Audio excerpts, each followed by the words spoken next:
Audiobook Lawyer. Chapter 1. Isabel. The truth about Josefa Contreras's dresses is simple. They're designed to make you feel powerful. Or at least, that's what they promise. Until you find yourself standing in front of the mirror, trying to convince yourself you'll be able to hold that power pose through another grueling family dinner with the Ortegas. The one where your mother-in-law, with her caustic elegance and poisonous creativity, will find a new way to remind you that your uterus is failing the family legacy. "We should be leaving now," Eduardo's voice announces from the dressing room, where he is struggling with his tie. Even now, after 7 years together, there's something about seeing him in a perfectly tailored white shirt, outlining every muscle on his body, that stirs me inside. It provokes thoughts. Unchaste thoughts. Thoughts that, if I followed through on them, would make us late for this cursed dinner. "If it were up to me, we wouldn't even go," I mutter, the bitter echo of our arguments still haunting my mind. "It's the annual spring dinner, Isabel. We can't miss it," he'd said that same morning, pouring his first cup of coffee. His voice sounded tense and restrained, but it was his white knuckles gripping the cup that revealed the truth. "You know how important this is to my mother. And what about me? Am I not important too?" I replied, dropping my mug against the marble countertop. The thud echoed through the kitchen like a sentence. Every time I step foot in that house, I feel like I'm shrinking away. The memory of his expression still hurts, that mixture of love and helplessness that has recently become his usual look. "For God's sake, Isabel. You're a grown woman. A brilliant lawyer. Don't let my mother's comments affect you so much." Easy for him to say. He's not the one who should have to endure the judgmental stares, the thinly veiled comments about misplaced priorities. As if my academic credentials and my position as a partner at one of DC's most influential law firms were excuses for my infertility. 5 years of treatments. 5 years of needles, of hormones that tore me apart from the inside. 5 years of feeling more like an experiment than a woman. 5 years of hopes dashed time and again. I feel Eduardo before I see him. His warmth settles on my back, and then his reflection appears in the mirror, right behind mine. His gray eyes burn with that devastating intensity that has always been our downfall. The chemistry between us has never been subtle. It's volcanic. One glance from him and I find myself, once again, 22 years old, interrupting his lecture at the National Palace to insolently correct him on his interpretation of the Sol Hermandad versus Penis case. "You look beautiful," he whispers, his lips brushing the exact spot on my neck that makes my knees weak. His hands circle my waist, firm, possessive. Desire comes alive, vibrant, electric, so real it feels like a creature breathing between us. "And you're biased," I manage to say, though the words barely come out before his mouth finds my skin again. I lean into him, instinctively. My body belongs to him even when I try to resist. His teeth graze my neck with that dangerous precision, that mix of tenderness and dark promise. The moan that escapes my throat is an act of surrender. The mirror reflects an almost unreal image, him, impeccable in his suit, embodying aristocratic power with a disarming sensuality, me, golden in the El Paso sun, wild even in my designer dress. What's between us can't be hidden. It's a storm about to break out in the dimness of the bedroom. Isabel Salinas, my name echoes in her breath, like a secret whispered in her ear, igniting dormant nerves with its warmth. The girl who shook the National Palace's main auditorium by interrupting me with a question about environmental jurisprudence. I smile. "I should have hated you for your arrogance." His voice is a slow, melancholic waltz, caressing with every syllable. "And yet, I invited you for coffee." A wider smile curves my lips as the memory of that first encounter fills me with a warmth that has nothing to do with heating. And I rejected your offer. The way he slides his tongue across his lower lip sends a visceral shudder through my body. It's desire in its purest form, raw, inevitable. Then I kissed you, right there. His voice is a caress that brushes my skin like warm velvet. I don't know if you noticed, but that coffee was just an excuse. I wanted you alone. You had driven me crazy, and all I could think about was punishing that insolent little mouth. The memory of that first kiss sets my skin on fire. That's why I turned him down, I whisper, my voice as provocative as it had been that night. I saw in your eyes exactly what you were planning. And yet, I kissed you. His hands run over my body with a reverent familiarity, as if he wanted to memorize every curve. And look at us now, 7 years later. You are my woman. Your lips are mine, and every inch of you belongs to me. His arms wrap around me tightly, taut like steel bands around my waist. In the mirror, a flash of savage possessiveness crosses his face, and the heat in my belly becomes unbearable, almost painful. I chose you that day, Isabel, his voice cuts through the air like a sharp blade, and I choose you every day since. Because you are mine. Mine to protect. Mine to love. Mine to adore. I turn around in his arms and sink into the intensity of his gaze. His eyes are a whirlwind of emotions ready to sweep me away.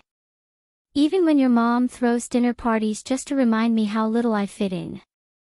Especially then, his fingers dig into my waist, right on the edge between pleasure and pain. Because every time someone tries to make you feel less, you rise stronger. And that drives me crazy with love. His mouth falls on mine with a burning passion. It's not a kiss, it's a mark, a promise of joy and torment intertwined. My body melts into his as his tongue claims what's his, conquering me relentlessly. I cling to his shoulders, searching for anchor amid this tide of sensations that threatens to swallow me whole. Eduardo.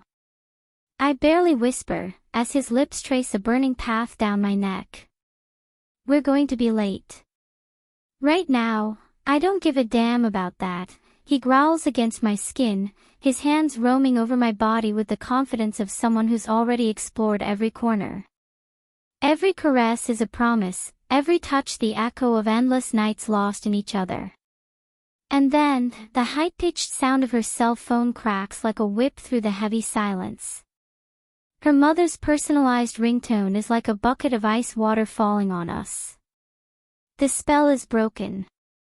I sigh and rest my forehead on his chest, letting his scent envelop me. That aroma that steals my sleep, that makes me reach for his shirts when he's not around, as if the perfume he leaves on them could ease the distance. You're an incredible man, Eduardo, I murmur. Sometimes I wonder if they're right, if you deserve someone who can truly give you everything you want. Hey, he whispers, tilting my chin up with a single finger.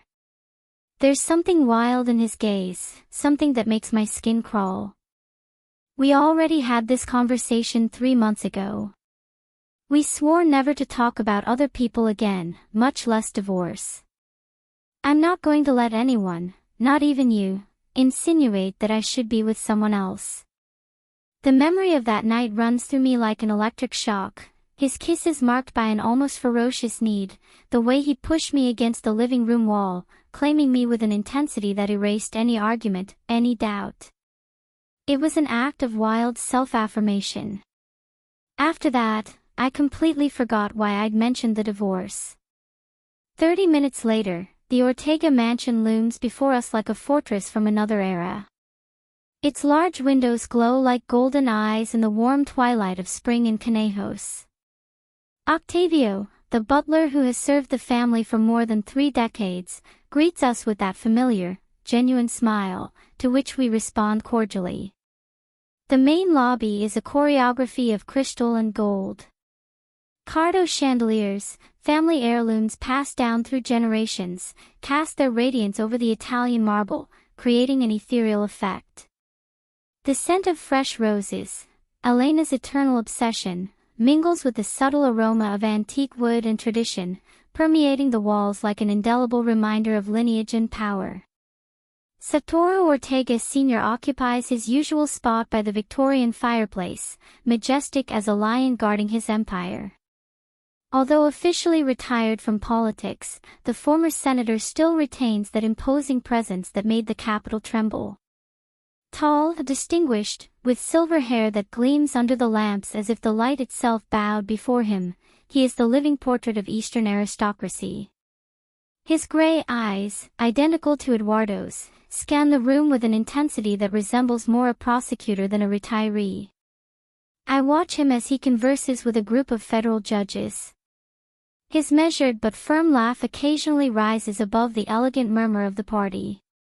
He no longer needs public office, his power is above titles.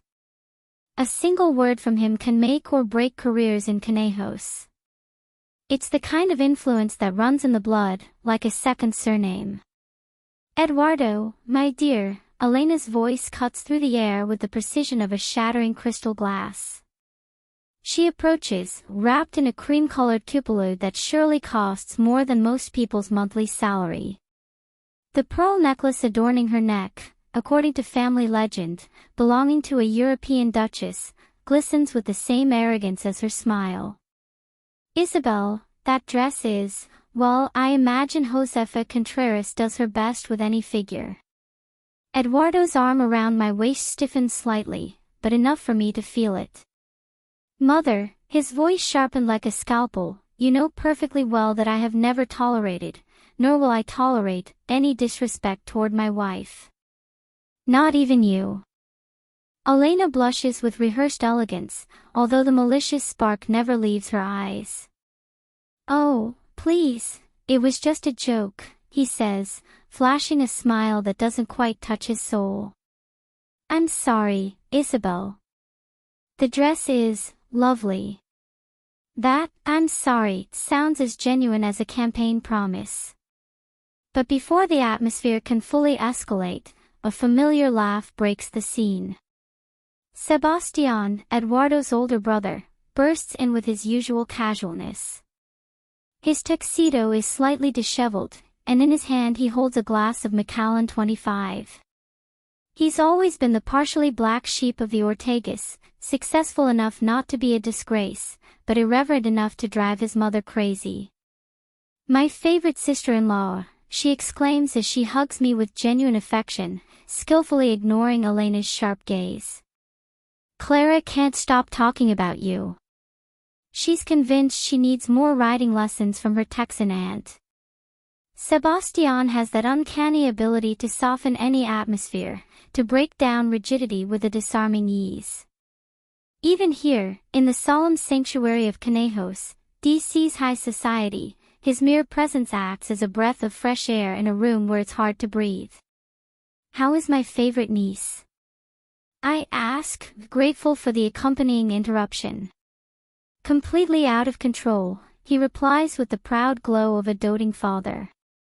Last week she decided she wants to be president. Her mother nearly fainted when she announced that her first law would be to guarantee a pony for every child. Eduardo laughs beside us, and for that brief moment, a part of me allows myself to feel like I belong here, as if this shared affection grants me legitimate entry into this family. But only for a moment. The magic dissipates as a group of men in tailored suits begins to orbit Eduardo. I make out several familiar faces, federal judges, senators, even the state attorney general.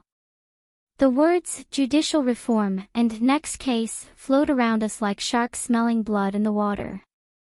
Go on, I say to Eduardo with a smile that's meant to be calm, even though I can't help the pang of resignation inside. I know how this works. He kisses me tenderly on the temple before allowing himself to be absorbed into the circle of power, alongside his brother. I see him change in real time, his back straightens, his smile sharpens, and his voice takes on that authoritative timbre he uses at court to make himself heard above all else. This is his world, the terrain for which he was always prepared. Thank God, a familiar voice exclaims behind me. Guadalupe Ortega Pascal appears at my side, resplendent in a red Valentino dress that seems to scream her name as loudly as her perfume. In her hands, 2 champagne flutes glisten in the lamplight like trophies. Here, he says, handing me one. You're going to need it as much as I do.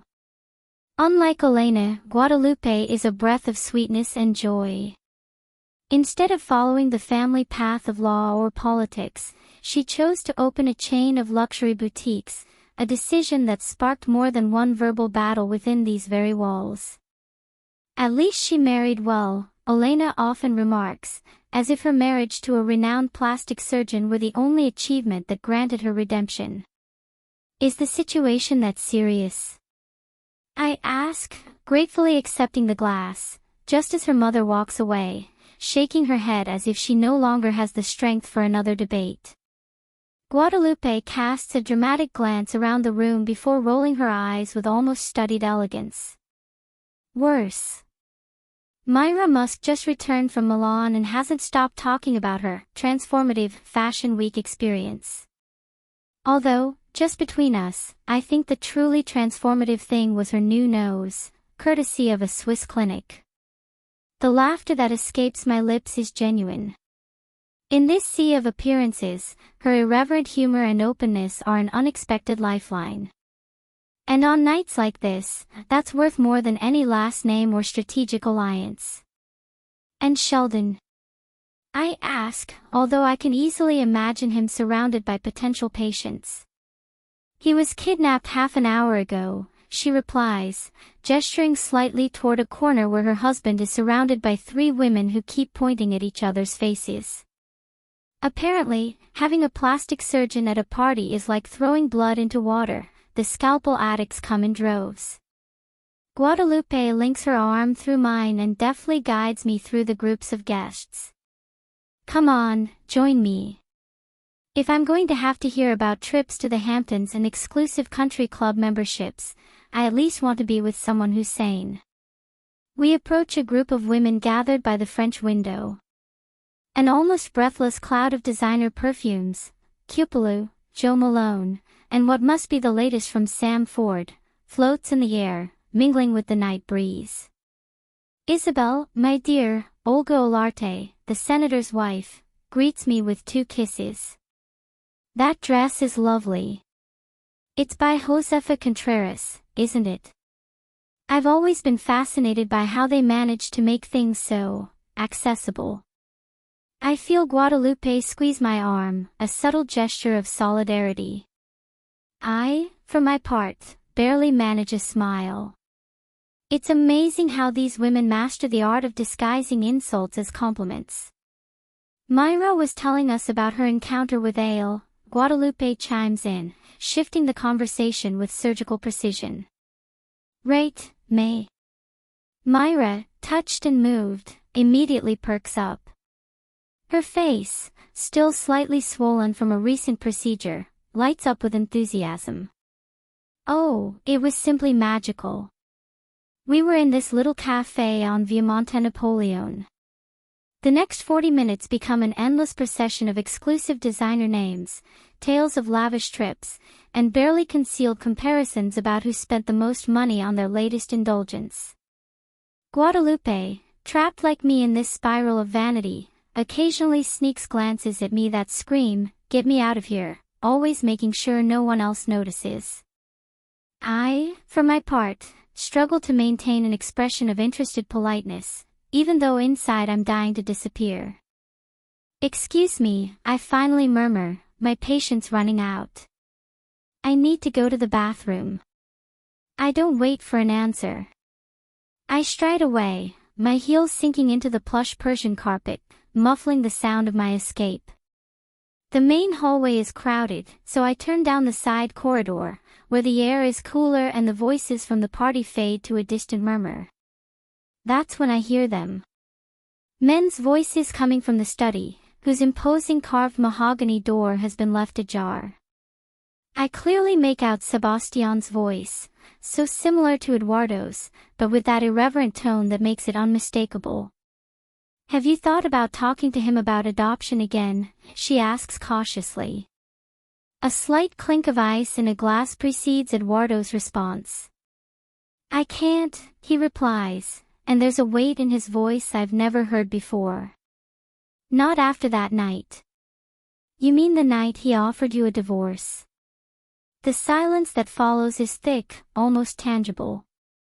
I feel my heart stop for a second, caught in the memory of that argument 3 months ago. "I called her selfish, Sebastian," Eduardo says, regret seeping into every syllable.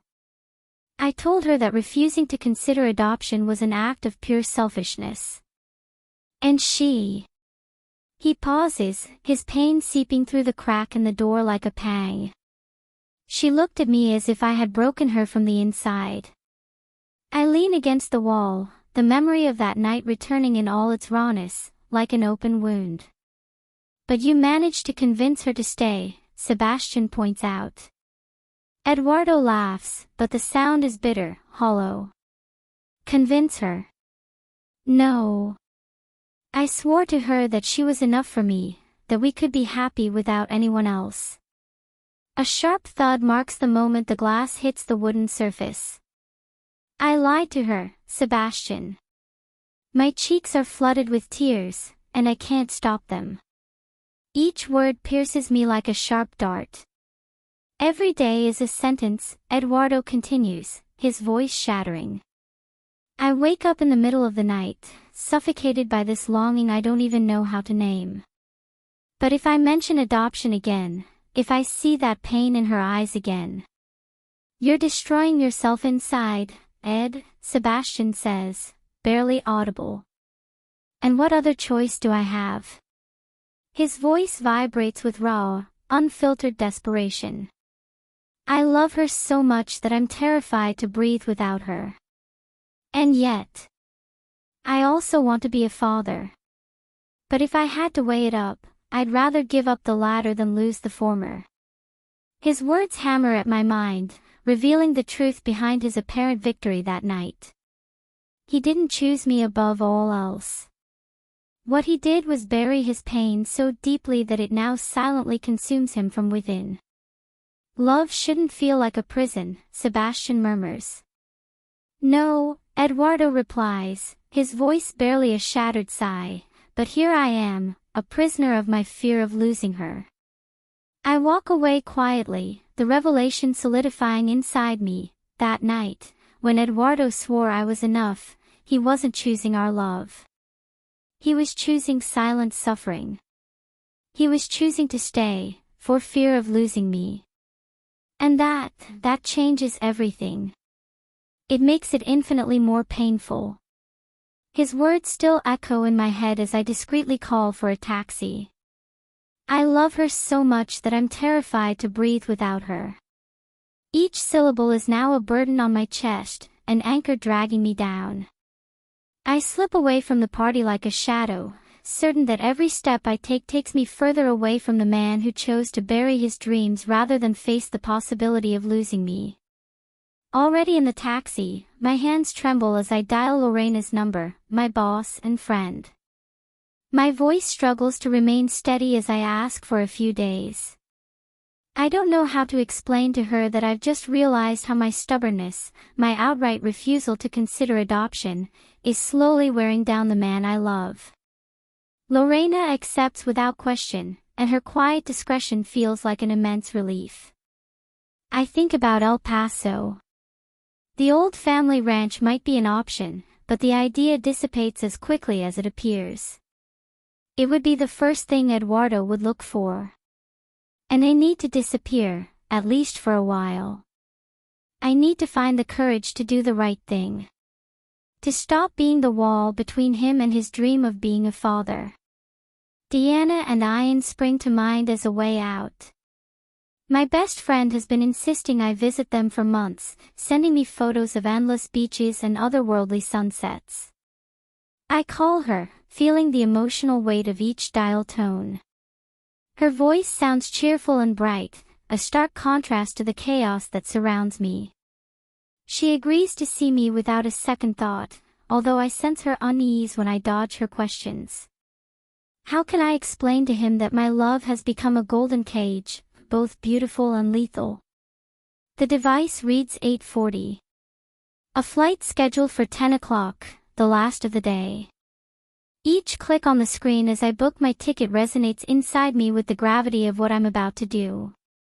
This isn't an escape. It's an act of love, one that cuts like 1,000 knives. At home, every gesture I make as I pack my suitcase takes on a symbolic meaning. I leave behind the expensive dresses, the jewelry, everything that represents the Isabel Ortega who stubbornly clung to the idea of giving Eduardo a child of his own, without seeing how my refusal was eating away at him from within. I pack only the essentials, as if giving up material things could somehow purge the selfishness I hadn't known existed within me until now.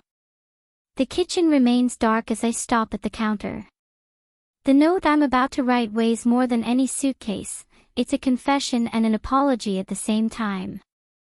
The words emerge from that corner where love intertwines with pain, where the truth, however painful, becomes inevitable.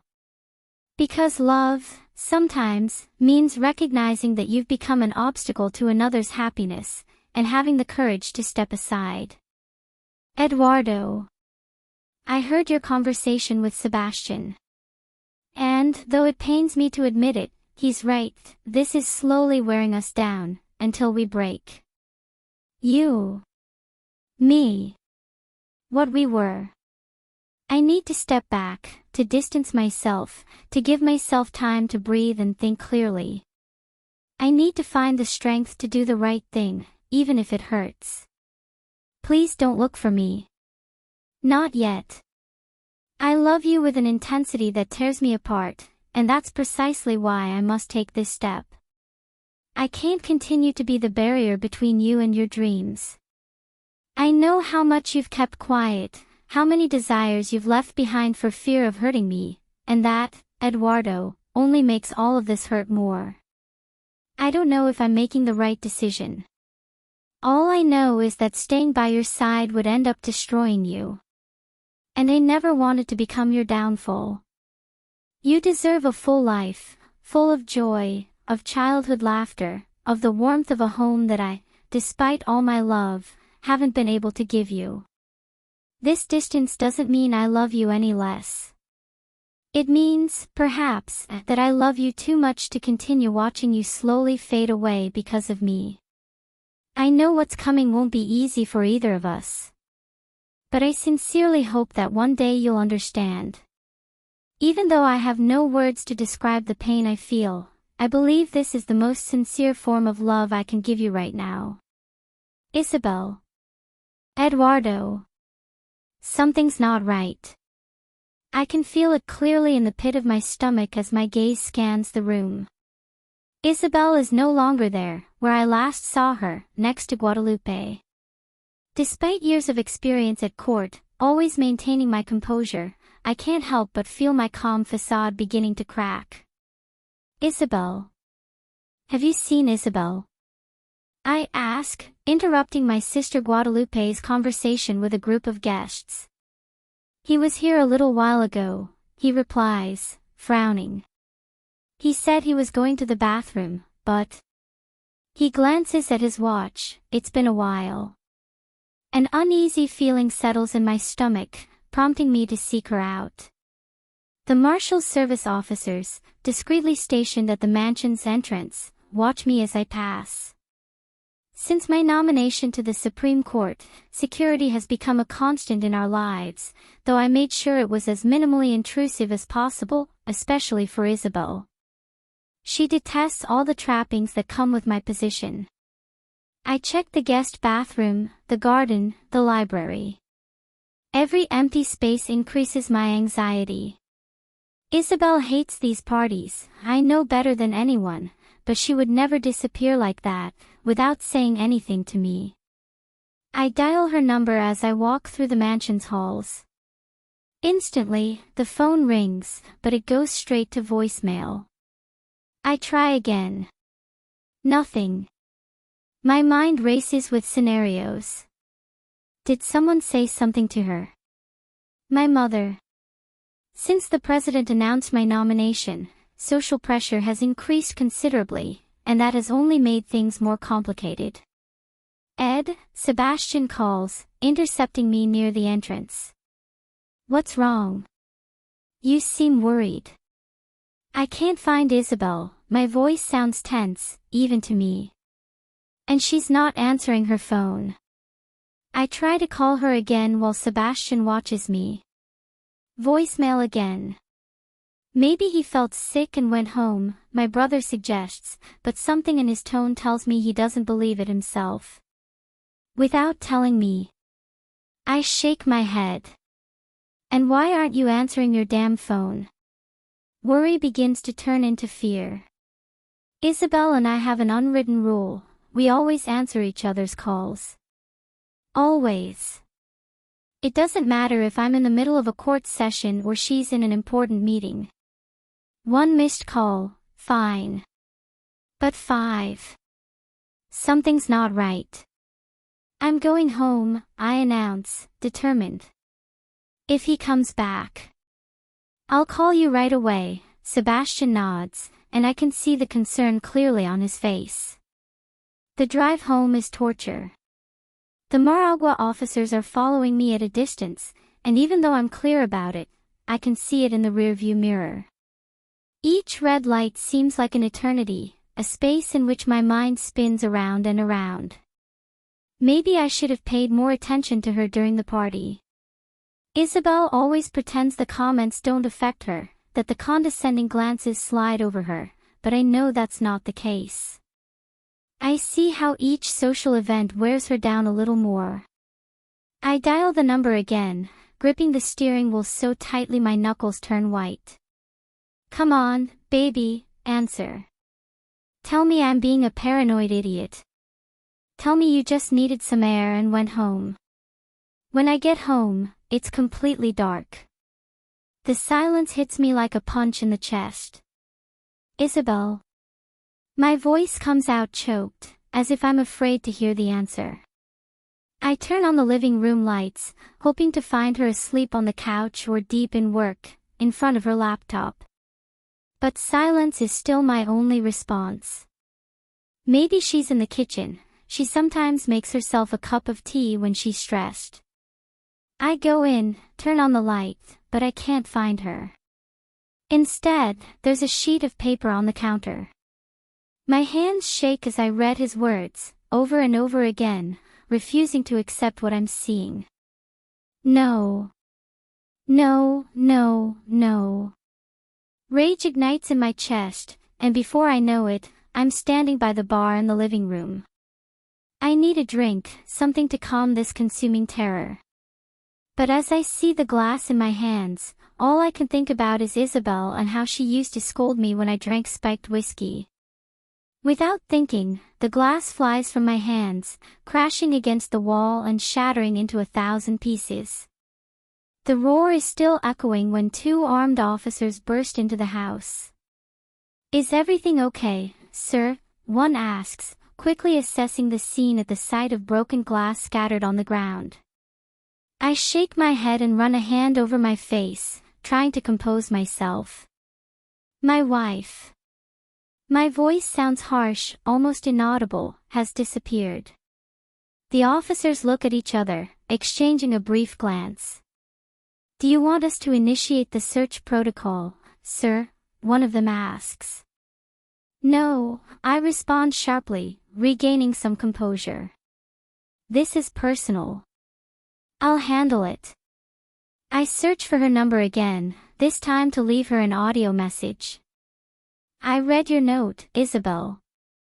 And if you think I'm going to stand idly by while you make a decision like that for both of us, it's because you haven't understood a thing in these 7 years. I don't care what you've heard, or what you think is best for me. I love you. Only you. And I'm going to fight for us, even if I have to move heaven and earth to find you. So please, pick up the damn phone. I'm not giving up. Not with this. Not with you. Ever.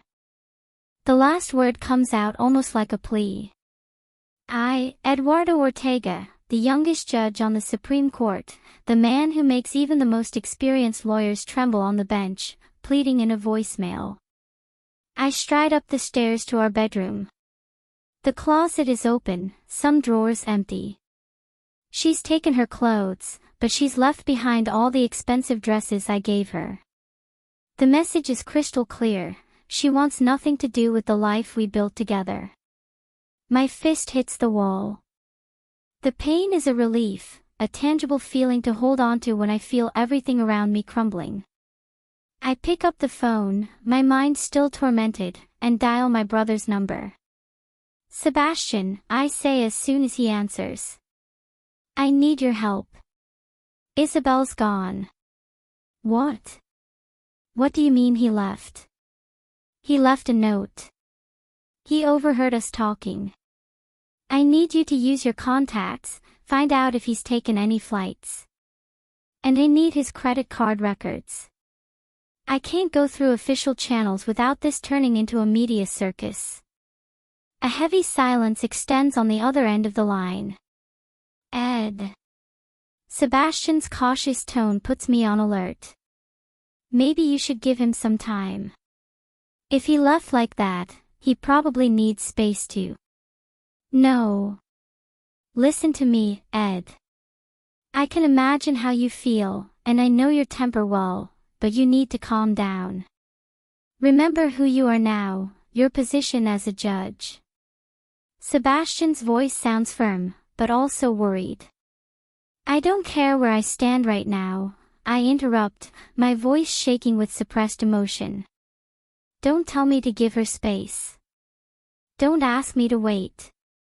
I know her, Sebastian.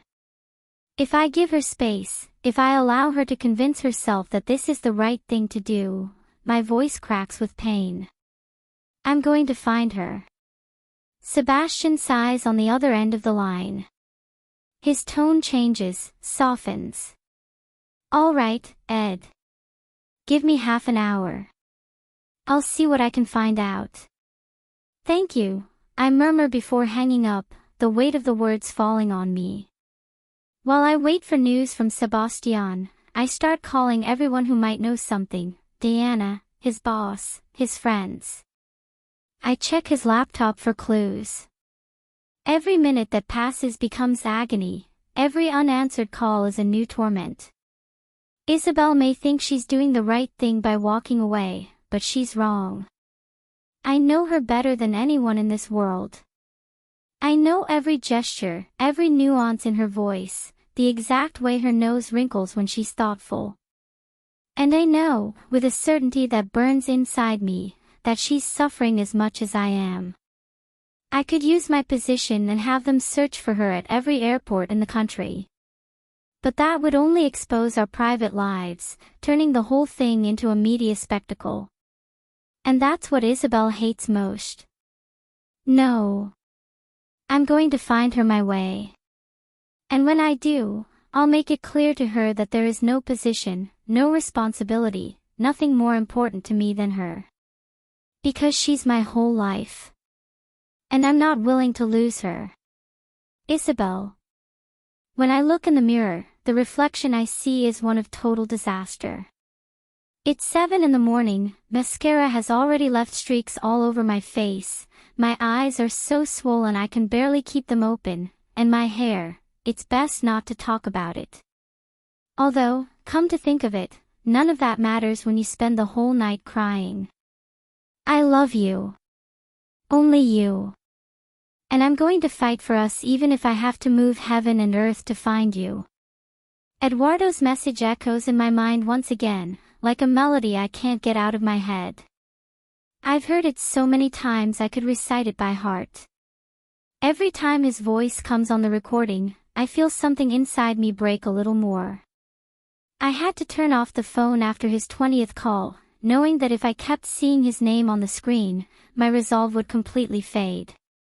How do you explain that the love of your life, the man who makes your world go round, is, at the same time, the reason you feel broken? Diana was amazing last night. She didn't ask me anything when I arrived at her door with a tiny suitcase and smeared makeup. She simply hugged me, led me to this room, and, with that voice that always knows how to comfort me, said, "When you're ready to talk, I'll be here." But I'm not ready. And I don't know if I ever will be. How do you tell your best friend that you're considering divorcing the man you love with all your heart, just because you heard him admit he lied to you to protect you? I lied to him, Sebastian. Every day is torture. Those words, spoken in the studio, still stab into my chest like daggers, bleeding with every memory. A soft knock on the door pulls me out of my spiral of misery. Forward. My voice sounds rough, raspy, as if I've swallowed sandpaper, the result of a night of endless crying. Deanna pokes her head out, and her expression, shit. I know her too well. She doesn't need to say a word. He's here, isn't he? He nods, nibbling his lower lip. Isabel, she begins, but I raise a hand to interrupt her. How? I can't even finish the question. I have no idea. He showed up 5 minutes ago. He pauses, hesitating. I've never seen him like this. My heart skips a beat. Of course, how could it not? Fate always has a way of putting me right in front of him. It's Eduardo, damn it, Ortega, the most brilliant judge on the Supreme Court. The man who knows how to read me like an open book, who understands my every gesture, my every quirk. What do you want me to say? Deanna asks with a softness that contrasts with the chaos in my chest. The tears I thought were gone return with a vengeance. Because this is the worst. The hardest thing I've ever had to do in my life. To confront the only man I've ever loved, the one who makes my heart stop just looking at him, and tell him he has to let me go. That he deserves to be a father, to have the family he's always dreamed of, even if that means not with me. Tell him, I take a deep breath, fighting not to break down, tell him I'll be down in a minute. Deanna nods and gently closes the door behind her. I fall onto the bed, my gaze fixed on the ceiling as my heart pounds so hard it seems to hurt. Eduardo is here. And I have no fucking idea if I'll be able to do what I need to do when he's right in front of me. I'm slowly getting up when the door opens again. My heart stops for a second, because, of course, Eduardo Ortega isn't the kind of man who waits patiently in a room. Not when it comes to me. He stands there, filling the doorway with his commanding presence. His suit from last night is wrinkled, and his hair is disheveled as if he's run his hands through it 1,000 times. His gray eyes bore into me, and the shock of seeing him like this, as devastated as I am, nearly takes my breath away. Isabel. My name on his lips resonates like a prayer and, at the same time, a demand. He bursts into the room, and the air is charged with electricity, with that tension that has always existed between us. Eduardo, my voice trembles, and I hate that, even now, when I try to show myself strong, he still has this power over me. His eyes scan my face, studying every detail, the puffy eyes, the smeared makeup, the mess I've become. His jaw clenches in a way I recognize all too well. Where are your things? His tone is gentle but implacable, the same one he uses when he's made a decision that brooks no objection. We're going home. Eduardo, please. No, he interrupts sharply. I don't want to hear any more excuses, Isabel. I'm not going to let you destroy what we have because of a conversation you misinterpreted. Did I misunderstand? My voice trembles. I heard you, Eduardo. You told Sebastian that you lied to me, that every day with me is torture. What you heard, his hands find my face, and the contact sends an electric shock through my body. It was a desperate man, Isabel, a man who watches the woman he loves waste away and can do nothing to stop it. The torture isn't being with you, Isabel. The torture is watching you fade a little more each day. His soft thumbs wipe away my tears, a gesture that contrasts with the intensity of his words. You know I don't want to adopt. My voice comes out firm, despite the pain I feel. I can't raise a child knowing that every time I look at them, I'll be reminded of how my body betrayed me 5 times. Every time someone says they don't look like us, I'll feel like. Isabel, his voice breaks. My love, that's not. Let me finish. I swallow, struggling to continue. I can't be a mother under these conditions. I can't. And you deserve better than a broken woman, incapable of even considering that step. Fury burns in his eyes. Broken. His hands tighten on my waist, pulling me even closer to him. Do you really think that's what I see when I look at you? What I see is the woman who drives me crazy just by breathing. The same one who makes my heart stop every time she walks into a room, the one who challenges me like no one else ever has. The only one who makes me feel like all the power in the world means nothing if I can't come home to you. Damn it, Isabel, do you have any idea what you do to me? How I feel every time I look at you and think, this incredible woman chose to be with me. Eduardo. I pull away from him with a sob, gently pushing against his chest. I love you, I whisper, pain shooting through me. And that's why I have to do this. Isabel. No, I interrupt, mustering all my remaining strength. I need time, Eduardo. Please. If you really love me like you say, then give me this. Give me time to think, to torture us both. His voice sounds hoarse, hurt. To convince you I'll be better off without you. Is that what you want? He comes so close that our breaths merge.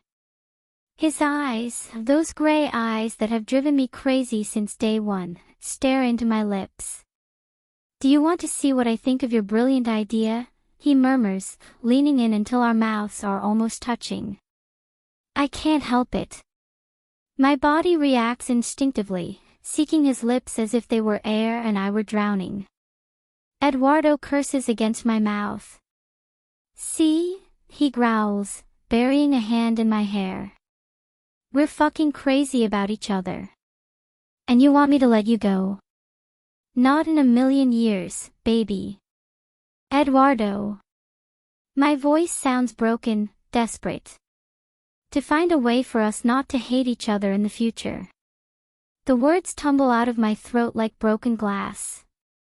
Because if I stay, if I keep watching you bury your desires for me, one day you'll hate me for it. And I'd rather have anything than that. Her forehead falls against mine, and I can feel her labored breathing, the trembling in her body. I could never hate you, he whispers with a fierceness that pierces me. You're the air I breathe, Isabel. The only life I want is with you. Please, I repeat, hating the trembling in my voice. Give me time. I feel his internal struggle, the tug between his need for control and his desire to give me what I ask for. Finally, his shoulders slump slightly. 1 week, he says, his tone dangerous, charged with an intensity that makes me shudder. I'll give you 1 week, Isabel. Eduardo. 1 week, he repeats, his gaze boring into mine with a burning intensity. And then I'll come for you. And this time, Isabel. His fingers trace my jaw with a tenderness that belies the fierceness of his words. This time I won't leave without you. Because you may need time to think, but I've already made up my mind. You are my entire life. There's no world where I can be happy without you. He leans down and places a kiss on my forehead, a gesture so tender it makes my heart clench with the weight of what is about to happen. 1 week, my love, he murmurs against my skin. And then there'll be nothing stopping me from taking you home. As I watch him walk away, as every fiber of my being screams to chase after him, I wonder if I'll have the strength to stand firm. Because Eduardo Ortega has just declared war on me. And he is not one to lose battles. Chapter 2. Isabel. Diana watches me from across her kitchen island, holding a glass of red wine. Her dark eyes, framed by those mile-long eyelashes I've always envied, study me as if I were one of her most complex cases. The silence between us is heavy with everything I've just told her. Diana Ramirez, my best friend since the National Palace, is one of those people that life gives you when you least expect it and need it most. The daughter of immigrants, Dominican father, Cuban mother, born and raised in the United States, she has become one of the most respected family lawyers in Miami. Her reputation in high-profile divorce cases is legendary, although she always says she prefers cases where she can help couples reconcile to those where she has to divide their assets. I met her in my first year of law school, when she sat next to me in constitutional law and proceeded to inform me that my note-taking technique was as antiquated as the professor's shoes. "Let me see if I understand this correctly," he finally says, swirling his glass with that theatrical gesture of his. "Are you seriously considering leaving Eduardo Ortega? The same Eduardo Ortega who makes every court clerk need a change of underwear when he walks through the halls." I choke on my wine and she lets out a laugh that makes her perfectly defined curls bounce.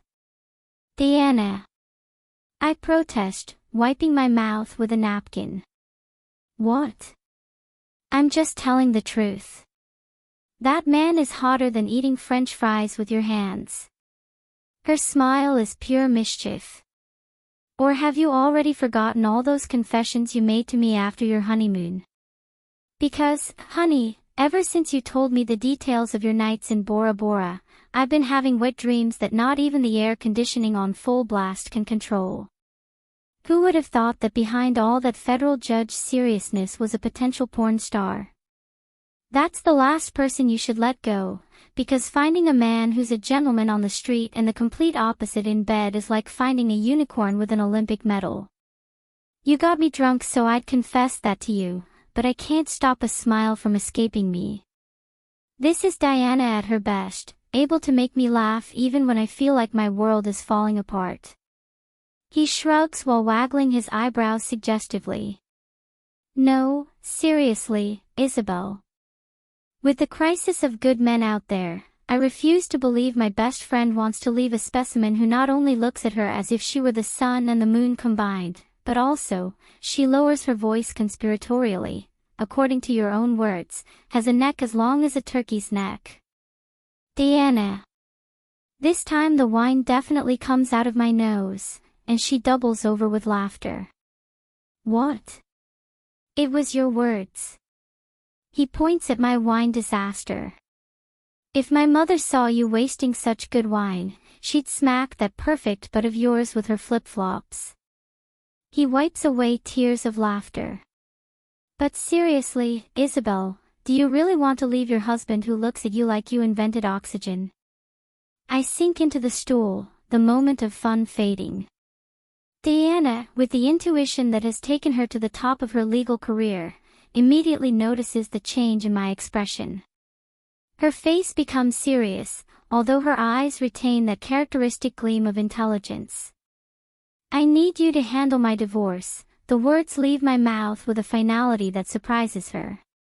I see her tense slightly. After all, she's handled enough divorces to know that when your best friend asks you to represent her, things are about to get very complicated. "Isabel." "No, listen to me. I need to say this." I take a deep breath. 3 months ago, when I proposed divorce, I should have stood my ground. It was weak to let him convince me that I was enough for him, that we could be happy just the two of us. It was weak, and it was selfish. Diana leans forward, her expression completely serious for once, casting aside her usual shield of humor and sarcasm. "There's something I haven't told anyone," I continue, my voice cracking slightly. The day Eduardo proposed adoption. I hated it, Diana. I hated it with an intensity that scared me. I'd just gone through my 5th loss. 5 times my body betrayed me. 5 times I had to get up and keep trying. And when the doctor finally suggested we take a break, give my body time to heal, when he told me that sometimes things just happen when you stop forcing them, he arrives with brochures for adoption agencies. Tears are streaming freely down my cheeks now, but I don't bother wiping them away. Diana, who moments before was joking about Eduardo's attractiveness, is looking at me with a mixture of understanding and concern that makes her previous lightness seem a distant memory. He didn't understand that I just needed to breathe. That I needed time to heal, to process, to simply be Isabel for a moment and not a baby-making machine. And when I refused, do you know what he did? He called me selfish. Isabel, darling. No, let me finish. Because this is important. I take another sip of wine, searching for strength. That night, when he slammed the door, I realized something. Love and hate are separated by a very fine line. And I am terrified, a paralyzing terror, that one day we will cross that line. That all this wonderful love we have will turn into resentment. I stand, unable to stay still as the words flow like a raging river. The earlier jokes about Eduardo's attractiveness, about his commanding presence in the courtroom, now seem trivial compared to the weight of what I'm about to do. Hearing him tell Sebastian he lied to me, it was like someone turned on a light. He'll keep saying that I'm enough for him, that he can be happy without children, but it's a lie. He loves me, yes, with an intensity that sometimes overwhelms me. But he also wants to be a father. It's part of who he is, what he's always wanted. And right now I just want peace. No more tests, no more ovulation calendars, no more conversations about adoption. I just want to breathe. Diana stands and takes my hands in hers, halting my restless pacing. Years of experience handling complicated divorces are reflected in the seriousness of her gaze. Are you sure about this? Because a divorce isn't like returning a dress to Neiman Marcus. There's no return policy. A bitter laugh escapes my lips. Do you think I don't know? Eduardo he's the love of my life. Probably the only man I'll ever love like that. But sometimes love isn't enough. Sometimes loving someone means letting them go before love rots and turns into something ugly. Isabel, I understand, but... Please, Diana, I interrupt. I don't need you to convince me otherwise. I need my best friend. I need the brilliant lawyer that you are. I need you to help me do this the right way, because if I have to face Eduardo in a mediation room, if I have to watch him use his federal judge voice on me, my voice cracks, I won't be able to stand my ground. Diana studies me for a long moment, and I can see the conflict in her eyes. The woman who a few minutes ago was joking about Eduardo's attractiveness and making irreverent comparisons now looks at me with a deep understanding that only years of friendship can bring. Okay, he says softly. But on one condition. Which? Be absolutely sure. Because I know Eduardo Ortega, and that man isn't going to accept this without a fight. He's going to use every legal and emotional resource at his disposal. And when that happens, you need to be sure this is what you really want, or they'll turn this into a vicious cycle. I look out the window at the lights of Miami, so different from those of the National Palace. Somewhere in D.C., Eduardo is probably in his office, surrounded by files, thinking about me. The thought hurts like a knife in my chest. I'm sure, I whisper, the words tasting like ash in my mouth. Because if I don't do it now, if I let him keep lying to himself, one day he'll wake up and realize he gave up his dreams for me. And on that day, Diana, on that day, love won't be enough to save us from resentment. Diana hugs me then, tightly and wordlessly. And as I hold on to her, as I let my tears soak her expensive silk blouse, the transformation in our conversation reflects the gravity of my decision. From jokes about Edward's attractiveness and commanding presence, we've arrived at this moment of stark truth where not even Diana's trademark humor can soften the blow of what I'm about to do. 20 minutes later, as we finish devouring a bottle of wine in the living room, Diana gets up and walks toward the kitchen, returning with a fresh bottle. I watch her enter what I call her lawyer mode, that subtle but noticeable transformation when she goes from being my irreverent friend to the feared negotiator who makes her opponents tremble in court. "Okay, let's talk about the practical details," he says, pouring the wine. 7 years of marriage, there's a lot to consider. "I don't want anything," I interrupt her, and for the first time that night, I manage to genuinely surprise her. "Excuse me." He arches a perfectly shaped eyebrow. "Did you hit your head on one of those pretentious statues of Elena?" I slowly shake my head as I consider how to explain my point. Eduardo Ortega isn't just a powerful name, although his family's old money certainly carries weight. No. What makes him truly extraordinary is what he's accomplished on his own. Before becoming a judge, he was considered one of the most brilliant lawyers in the country. His cases were legendary, multi-million-dollar lawsuits, high-profile cases that made headlines. He entered the courtroom like a gladiator into the arena, and emerged victorious every time. His fees were stratospheric, but clients paid them without flinching because they knew Eduardo Ortega didn't lose. And anyone in my position would want a piece of that money. I mean it, Diana. I don't want a single cent from Eduardo. "Isabel, darling," he sighs dramatically, "I know you're having a noble moment and all, but as your lawyer, I must remind you. This is a decision made," I interrupt her. "And it's true. When we got married, my only assets were student loans he insisted on paying off. The house in the National Palace, every piece of furniture, every piece of art, he bought them all. And now he's making history as the youngest judge to sit on the Supreme Court. Any divorce lawyer would rub their hands in delight at a case like this. 7 years of marriage to one of the most powerful men in the American judicial system, the settlement figure would be astronomical. You know you're legally entitled to much more than to nothing, right?" Diana tilts her glass toward me. "I have my job," I reply softly. "The firm pays well." "Good heavens, Isabel," she lets out an incredulous laugh.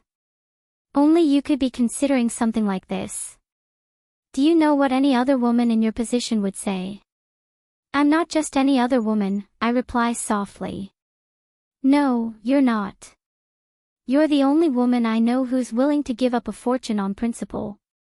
Diana stands and begins pacing the room, a habit she's retained from her days arguing cases. "As your lawyer, I must tell you, you're an idiot. As your best friend, who loves and admires you, I must add, you're a noble idiot." "Diana." "No, listen to me." He raises a hand with that gesture he uses when he's about to present an irrefutable argument. "I've seen enough divorces to know that decisions made in moments of emotional crisis are usually the ones most regretted later. It's not an emotional decision," I protest. "It's the right thing to do." "The right thing." She stops and looks at me intently. "And what about all those years you invested in building a life together? The times you put your career on hold to undergo treatments? The sacrifices you've made as the wife of a federal judge?" Her words hit me with a force I didn't expect. I remember every social event I attended smiling even though I was falling apart inside, every time I had to cancel important meetings because they clashed with a doctor's appointment, every time I had to be the perfect Mrs. Ortega when all I wanted to do was scream. "That's priceless," I finally reply. "Exactly my point." His smile is triumphant. "It's priceless. So why are we talking about money when the real value is in everything else?" I remain silent, processing her words. As always, Diana has that irritating ability to see beyond the obvious. "I just want to end this as cleanly as possible," I mutter. Honey, Deanna sits down next to me, her voice softening. In my years of practice, I've learned that there's no such thing as a clean divorce. Especially when there's so much love involved. And definitely not when the husband in question is Eduardo Ortega. What do you mean? A week? Deanna lets out a dry laugh. Isabel, do you really think Eduardo, he'll move the Constitution if necessary, Ortega is going to respect that deadline? Right now, he's probably working on a million strategies to keep you at his side. Damn, we both know him. When he wants something, he moves heaven and earth to get it. That's why I need you to help me, I tell her. I need you to be my advocate, not just my friend. I need you to help me make this right. Deanna studies me for a long moment, her expression split between concern and something that looks like sadness. You know this is going to cost me my friendship with him, right? She finally says. Eduardo will never forgive me for helping you with this. I know, guilt gnaws at me. You don't have to. Oh, shut up, she interrupts. Of course I'm going to help you. You're my best friend. Even though I think you're making the biggest mistake of your life, I'll be here to make sure you at least do it right. Tears threaten to spill again, but this time they are of gratitude. Besides, she adds, and I can see a flash of her usual humor returning, what kind of friend would I be if I let another lawyer handle this? Knowing Eduardo, he'd hire the best legal team in the country. And honestly, I'd be offended if he thought there was someone better at handling this case than me. I can't help but laugh through the tears. You are incorrigible. I'm a realist, she shrugs. And as your lawyer, I must warn you, this is going to be a pitched battle. Eduardo isn't just one of the best lawyers in the country, he's a man in love and desperately. That's a dangerous combination. His words echo in my mind as I stare out the window. The sun is beginning to set over Miami, painting the sky shades of pink and gold. Somewhere in D.C., I know Eduardo is moving every available piece to find me. The question is, will I have the strength to stand firm when I do it? Eduardo. I adjust my tie as I walk through the stately halls of the Supreme Court, trying to maintain the facade of control the office demands. The Marshal Service officers, stationed at every corner, nod respectfully as I pass, but inside, I'm a complete mess. Every footstep on the polished marble resonates as a reminder of the void Isabel has left in my life. For days since she left, 3 since I gave her a week's notice, every minute without her is torture. The east wing of the building, where the judges' chambers are located, is already bustling with activity. Legal assistants rush back and forth with files, while clerks discuss cases in low voices. Upon seeing me, they all greet me with a respectful nod, which I return. I stop in front of Violetta's desk, my secretary. She immediately rises from her seat. Her usual efficiency is reflected in the neat stack of files on her desk and the perfectly prepared agenda. Good morning, sir, he says, handing me the documents. The clerks left the draft opinions for tomorrow's session, and Justice Roberts has requested to see them before this afternoon's conference. I nod absent-mindedly as I take the documents. Thank you, Violetta. Anything else? Your mother called, again. There's a touch of sympathy in her voice. After 3 years as my assistant, she knows the Ortega family dynamics all too well. And the Attorney General is expecting your call. The doors to my office close quietly behind me. The spacious and solemn space is dominated by a mahogany desk, inherited through generations, strategically placed opposite the large windows on the right wall. Oak paneling and bookshelves frame the left side, while an elegant meeting area with leather armchairs faces the desk. I cross the room to the large windows, resting a hand against the glass as I take in the views so many would kill to see. Today, it only reminds me of what I used to say to Isabel when she was proud to see me here. So much power, and in the end, the only thing that matters is being able to come home to you. I walk to my chair behind the desk and sink into it, trying to focus on the documents in front of me. The clerks have done an exceptional job with the draft civil rights opinion, but the words blur together before my eyes. How am I supposed to concentrate on constitutional jurisprudence when my personal world is falling apart? 20 minutes later, as I struggle to make sense of a particularly dense paragraph on judicial precedent, the intercom crackles to life. "Sir," Violetta's voice fills the office, "Attorney Diana Ramirez is here requesting to see you. The Marshal Service has already completed the security protocol." Time stops. My hand tightens on the file I'm holding until my knuckles turn white. Diana. Here in D.C. The bitter taste of bile rises in my throat as reality hits me like a punch in the stomach. She's left Isabel in Miami to come here personally. It can only mean one thing. My wife isn't just running away from me. She doesn't just need space. No. Isabel has decided to take the next step. The final one. Divorce papers.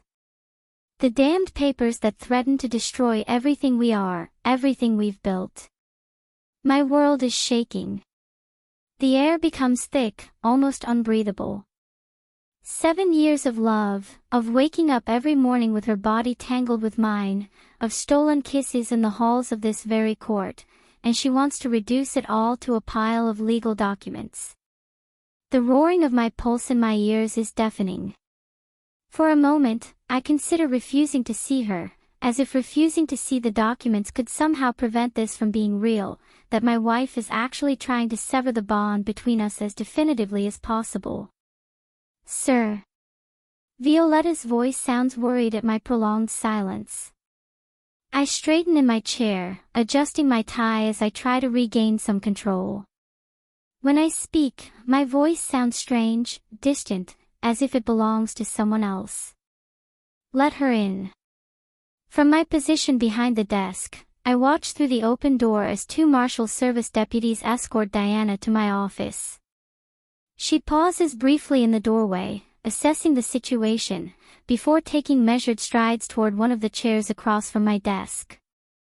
Her black Armani suit and Louboutin heels clack as she sits down with studied elegance, placing her briefcase beside her. The deputies discreetly withdraw, maintaining their position outside the office, visible through the half-open door. "This is Diana Ramirez, the feared Miami divorce lawyer, and she's here to wreck my life with legal papers." Eduardo, his voice is professional, but I detect a hint of compassion. "Thank you for having me." Even though I know she's here to destroy my life with legal papers, the question spills from my lips, revealing my desperation, my longing to know about my wife. Because she's the only thing that truly matters. "How is she, Diana?" My voice trembles slightly. The lump in my throat tightens. "I know she's at your house, I know she's physically safe, but, how is she?" The question hangs in the air between us, heavy with everything I don't say. Is she crying? Does she wake up looking for me in the bed like I do looking for her? Because if there's one thing I'm absolutely sure of, it's that Isabel is suffering just as much as I am. I know it in my bones, in my blood, in every fiber of my being. She may be determined to let us go, but her heart beats as violently for me as mine does for her. It's the only certainty that keeps me sane, that the love that binds us is equally devastating to both of us. I see the conflict in her eyes as she sits across from me. Diana the friend wants to comfort me, Diana the lawyer needs to maintain a professional distance. "You know I can't discuss anything about my client," she pauses, then adds in a lower voice. "But as a friend, I can tell you she needs time." "I gave her a week," I growl, bolting up from my chair. Anger and pain mingle in my chest as I circle the desk. "A week, Diana. And when I'm done, I'm going to bring her back. I don't care what I have to do." Deanna leans forward in her chair, and for a moment I see the friend, not the lawyer. I need you to listen to me, not like Judge Ortega, but like the Eduardo I've known since the National Palace. The one who used to come to my birthday parties and debate jurisprudence with me until dawn. Deanna. I warn as I head toward the window, but she raises a hand, interrupting me. No, listen to me. You're the youngest justice in the history of the Supreme Court in years. Your nomination was historic. He points to the wall where the photo of my swearing-in hangs, with the president shaking my hand. Everyone is watching you, Eduardo. Every step you take, every decision you make is under scrutiny. I rest a hand against the glass, watching the Capitol rise majestically against the Conejo sky. As if I weren't aware, my voice comes out tense. As if I didn't know that every newspaper in the country is waiting for the slightest slip. Then reason like the brilliant legal strategist you are. Deanna rises from her chair, her heels clicking softly as she approaches me. If you decide to fight this, if you refuse to sign, what do you think will happen? The tabloids will have a field day. Youngest Supreme Court judge in a divorce battle. Your private life, Isabel's fertility problems, everything will be exposed. Do you think my reputation is worth more than hers? I turn to face her.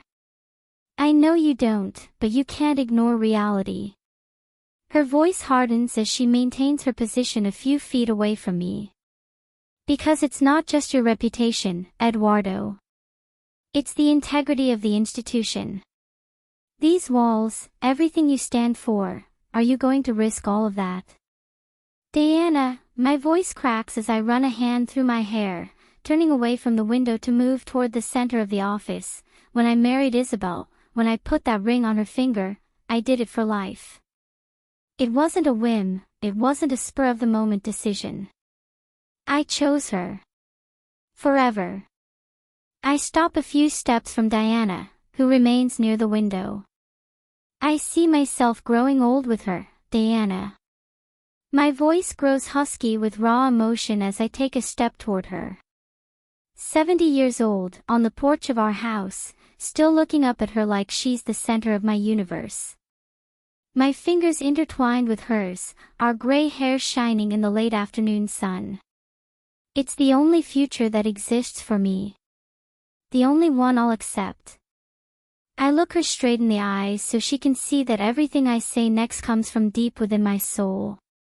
So listen to me, each syllable drips with a primal possessiveness I don't even bother to suppress. This noble idea of freeing me to pursue a family with another woman, I let out a dark chuckle that makes Diana take a step back into her chair. Tell Isabel she can spare the thought. She is the only woman who makes my blood burn with the desire to create life. The only one who awakens the animal inside me that yearns to mark her, to fill her, to watch her grow with my child in her womb. Deanna continues to back away as I maintain my advance, my jaw clenched until I can almost taste the metal in my mouth. My DNA, my legacy, every part of my future, it all belongs to her. There is only one womb meant to carry my children, one body I long to see transformed by my seed. And if she thinks I'll settle for anything less, if she thinks she can push me toward another, my eyes flash with wild promise, then she never truly understood what kind of man she married. Deanna reaches her chair and slumps down, visibly affected by the intensity of my words. She wipes away a furtive tear.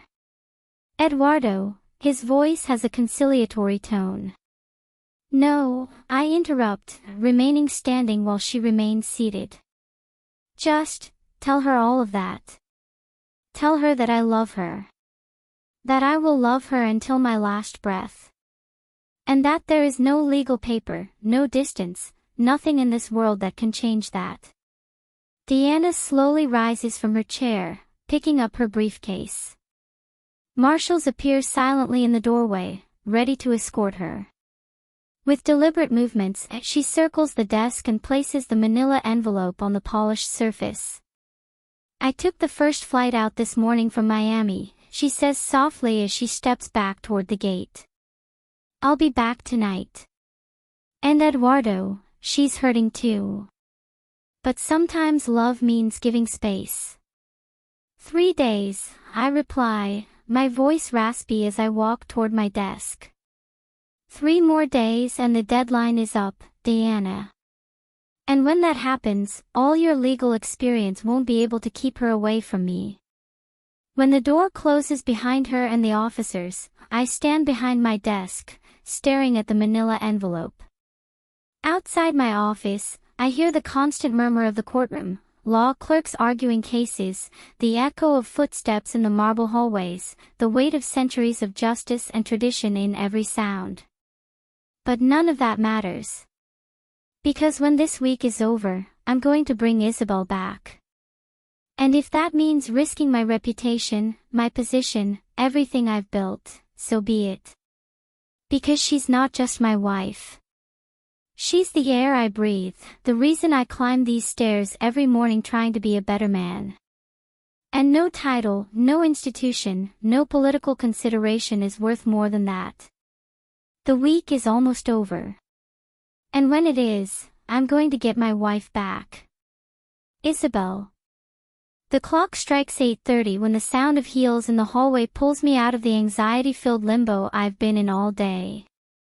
I get up from the sofa where I've been trying, unsuccessfully, to read the same paragraph over and over again. My thoughts invariably return to Edward, to his office at the Supreme Court, to the words he must have exchanged with Diana. My friend's cryptic message, "We'll talk when I get there," only served to fuel my anxiety. I know Eduardo all too well, his intensity, his relentless determination when he wants something. The door opens and Diana bursts into the apartment like a whirlwind of energy, as always. She's wearing the same black Armani suit she put on this morning, but now her normally immaculate hair shows signs of having run her hands through it countless times, a habit that only emerges when something deeply upsets her. "Holy Virgin Mary," he exclaims, dropping his designer briefcase by the door with a thud. She fans herself dramatically with both hands as she walks toward the minibar. "I need a drink before I process what happened in that office with your husband, and you're going to need two." I watch her pour generous amounts of gin into 2 glasses. Her movements are precise despite her apparent agitation. This is the Diana I adore, the one who can transform from fierce lawyer to witty friend in seconds, the one who handles other people's crises with a cocktail in hand and a scathing comment on the tip of her tongue. "Mommy," he says, handing me a glass, his dark eyes shining with a mixture of amusement and astonishment, "if you don't want to stay married to that man, I'll have him for myself." And I swore that no man deserved to leave me behind, but that specimen. "Diana," my voice trembles slightly. No, let me finish." She drops gracefully onto the sofa. As we expected, he refuses to sign the divorce. "But Isabel." Her expression turns serious for the first time since she walked in. "That man is so in love with you it hurts to watch. And look, I've seen marriages fall apart, I've seen love turn to hate, I've seen couples destroy each other in court. But this..." She shakes her head, taking a long sip of her gin. "This is different. My heart is beating so hard I can hardly hear my own words." What did he say to you?" Diana leans forward, all her previous theatricality fading away. "Do you want the exact version?" "Word for word." I nod, sinking further into the chair, bracing for impact. "Isabel is the only woman who makes my blood burn with the desire to create life," he recites, and I can see Eduardo in every syllable. I can feel his intensity traversing time and distance.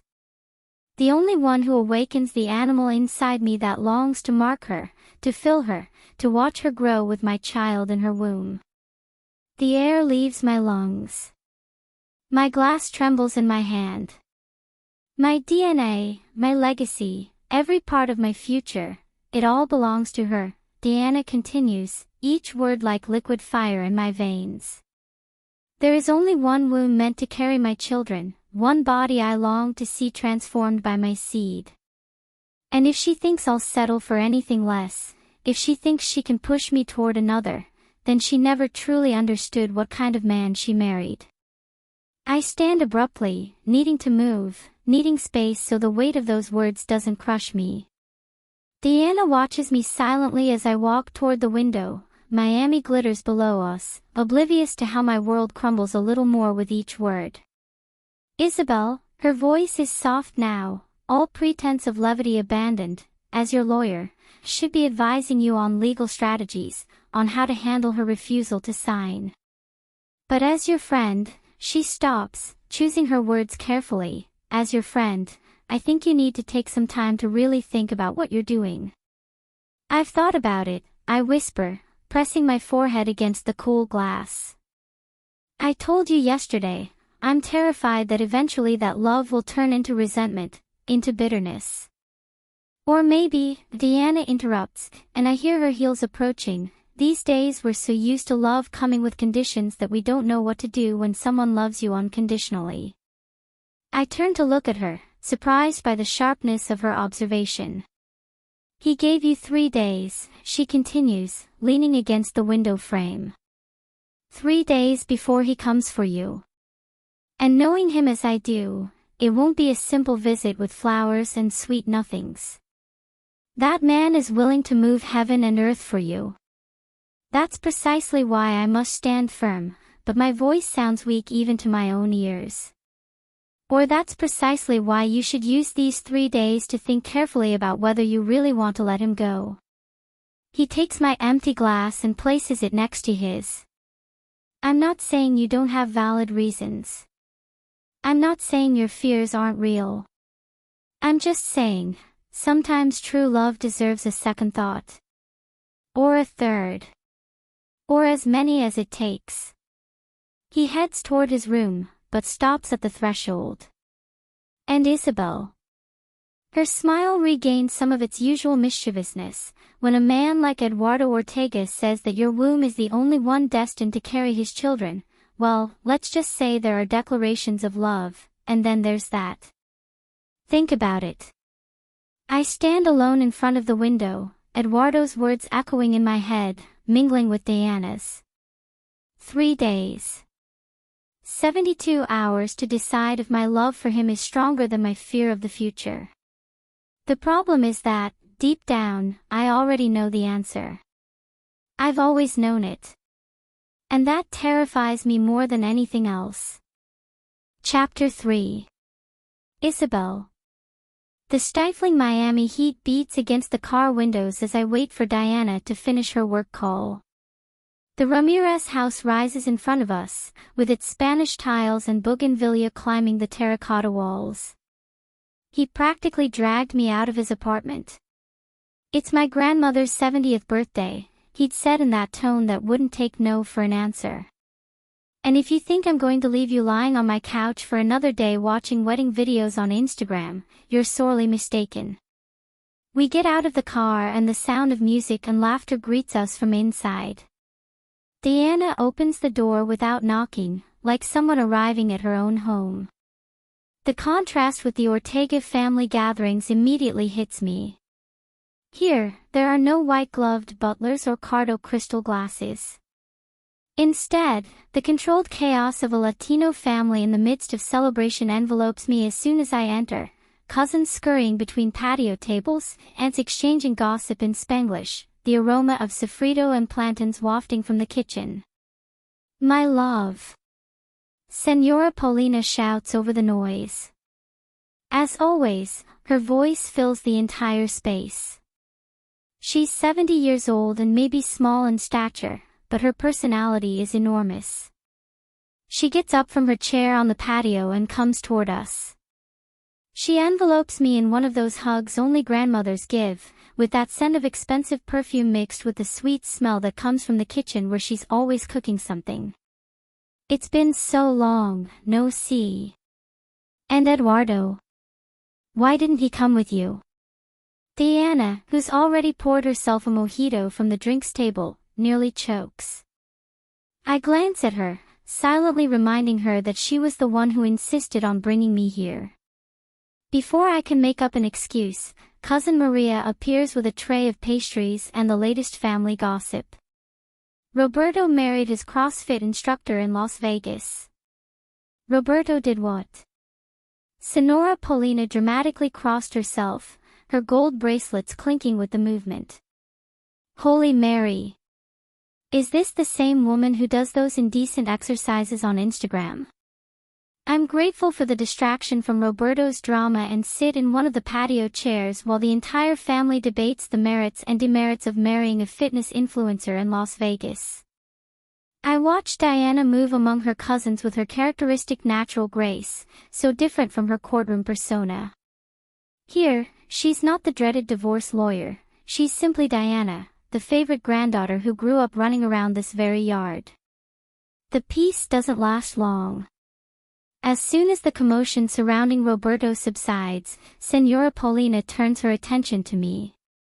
She settles into her favorite chair, a wicker throne decorated with embroidered cushions, and looks at me with those eyes that seem to read your mind. "And you, my girl," he says, leaning forward, "why are you staying with Diana?" "Trouble in paradise." "Grandma." Diana intervenes, but Senora Paulina silences her with a gesture of her jeweled hand. "What? Can't I worry about my Isabel? I love her like another granddaughter." Something in her maternal tone, so different from Elena Ortega's cold courtesy, makes me blurt out the words without thinking. "I'm thinking about getting a divorce." The entire courtyard falls silent. Even the children steal away, sensing the tension in the air. "Divorce?" Senora Paulina straightens in her chair. "From Eduardo. That man adores you. Every time he comes here, he can't take his eyes off you." "Grandma." Diana tries to intervene, but her grandmother cuts her off with a look she's probably been perfecting since Diana learned to talk. "Silence, child." "Isabel," she leans toward me, her dark eyes shining with maternal concern, "why would you want to divorce a man who looks at you as if you'd hung the moon and stars?" I look at my mojito, not knowing what to say. "We haven't been able to have children," I finally admit. "We've tried everything, but..." "Is that all?" Senora Paulina lets out a snort that sends a strand of her perfectly coiffed hair flying. "Is that why you're leaving your husband?" "Grandma," Diana tries to intervene again, but her grandmother silences her with an imperious gesture. Diana Margarita Ramirez, the use of her full name makes Diana visibly flinch. "Why didn't you tell me your friend was going through this?" She turns to me with the determination of someone who has resolved family crises for decades. "Look, my girl, my niece Carmen went through the same thing.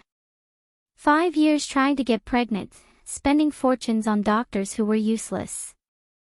"Grandma, please," Diana rolls her eyes, "don't start with your home remedies." "Home remedies." Senora Paulina draws herself up to her full height, indignant. "Carmen has 2 children thanks to my Gira honey. Or are you going to deny the evidence?" "But Grandma." "But nothing." She turns to me, ignoring her granddaughter's exasperated gestures. "I'm going to make you my special honey. The same one that has helped so many women in our community." Diana sighs dramatically. "Isabel has seen the best specialists in the country, Grandma. This isn't something that can be fixed with." "The best specialists?" "Bah." Senora Paulina makes a dismissive gesture with her bejeweled hand. "And what have those specialists achieved with their fancy titles?" "Nothing. My honey, on the other hand, has a perfect record. As far as I know, it's just a couple of people and..."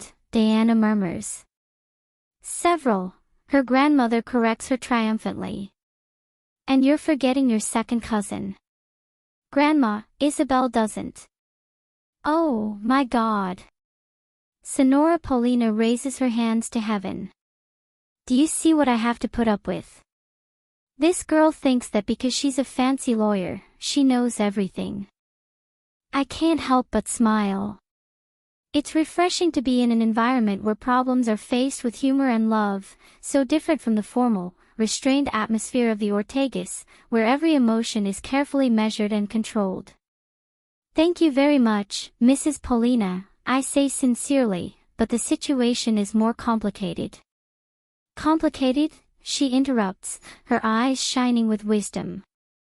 Life is complicated, my love. But walking away from the man you love because things don't go as planned, that's not complicated, that's stubbornness. She looks at me with that unique mix of love and scolding that only grandmothers master. Now, you're going to drink my gira honey and we'll see what happens. Yes, ma'am, I reply automatically, earning a giggle from Diana. And you, he points an accusing finger at his granddaughter, stop belittling my concoctions, they've cured quite a few colds for you. Yes, Grandma, Diana sighs in resignation, though I can see the smile she's trying to hide. Although I still think that. Without waiting to hear the rest, Senora Paulina gets up and heads to the kitchen, muttering under her breath. Oh my God, what have I done to have such an incredulous granddaughter? In my day, one respected grandma's remedies. I sit on the patio, watching the sun begin to set. Maybe this was what I needed, an evening surrounded by a family facing problems with laughter and love. It reminds me so much of my own family in El Paso, at the ranch, of loud dinners with my brothers. Thinking about them makes my stomach churn. At some point I'll have to tell them about the divorce, and just imagining it makes me nauseous. That world isn't for you, Isabel, Mom had told me when I told them I was marrying Eduardo. Those people, the Ortegas, have other priorities, other values. Dad was more direct, baby, are you sure? That boy comes from a family where everything is measured by last name and status. And although they're right about some things, although Elena Ortega has done everything possible to prove them right, the reason for my decision has nothing to do with that. But I can already hear them, see? We told you so. And that hurts almost as much as the thought of leaving Eduardo. I already have appointments scheduled to see 2 apartments when I arrive. I need something small, practical, without all those empty rooms in our current house that scream about possibilities that will never be. A place where I can start over, even if every step in that direction feels like walking on broken glass. The Miami sky darkens, and the first fireflies begin to twinkle in the garden. I wonder if I'll ever find a place that feels as much like home as Eduardo's arms. Or if this ache in my chest, this emptiness that threatens to consume me, will ever lessen enough so I can breathe without it hurting. Back at Diana's apartment, I examine the bottle of the concoction Senora Paulina insisted on preparing for me. The old woman's words echo in my head as I turn the bottle over in my hands. Don't stop drinking it, trust me. According to her, Gira honey is infallible. It cleanses the womb, eliminates fibroids and cysts. A small glass on an empty stomach after menstruation, for 21 days, she had explained with the confidence only grandmothers possess. I shake my head with a sad smile. After so many failed treatments, I have no faith left in anything. As I told Diana, I just want to breathe, to be myself for a while, without ovulation calendars or dashed hopes. I packed the bottle in my suitcase more out of courtesy than conviction. Diana must be asleep, she overindulged in mojitos, and I ended up driving back. It's just as well this way. I don't want another emotional conversation tonight. I'm flying to Conejos early tomorrow, and I need all my strength for what's coming. The alarm clock buzzes at 5, even though I've been awake for hours. Insomnia has been my most faithful companion lately. It's early, too early, but the flight leaves early, and I need that time to gather my courage. Deanna appears on my doorstep just as I close my suitcase. Her hair is disheveled and she's holding 2 cups of coffee like they're life preservers. "You look like you haven't slept much," he says, handing me one of the cups. The coffee is perfect, just the way I like it. It's one of those little touches that makes the lump in my throat tighten. "It's because I haven't done it," I mutter, more to myself than to her. "Isabel." There's something in his voice that makes me look up. His eyes are bright. "Promise me you'll call me if you need me." "Anytime." The taxi's horn interrupts my reply. For a moment, we stand there, the silence heavy with unspoken words. Deanna takes my suitcase before I can protest, and we get out together. The air is thick with humidity.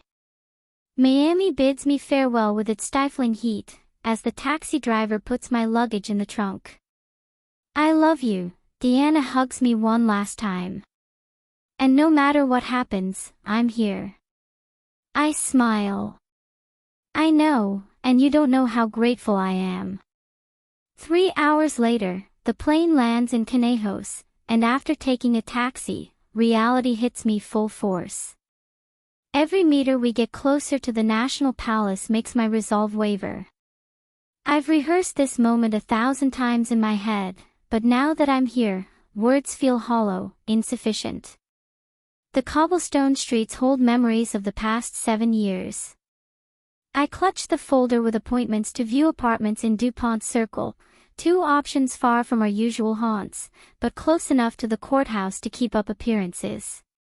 The plan is simple: go in, grab the essentials, and look at apartments. Eduardo is in court. I have time to prepare everything before facing him tonight. The house emerges around the corner. The red bricks, the Georgian windows, the small garden, every detail tells a story I must now abandon. The black Marshal service car is parked in front of our entrance. The officers nod in recognition, and I nod back as I take out my keys.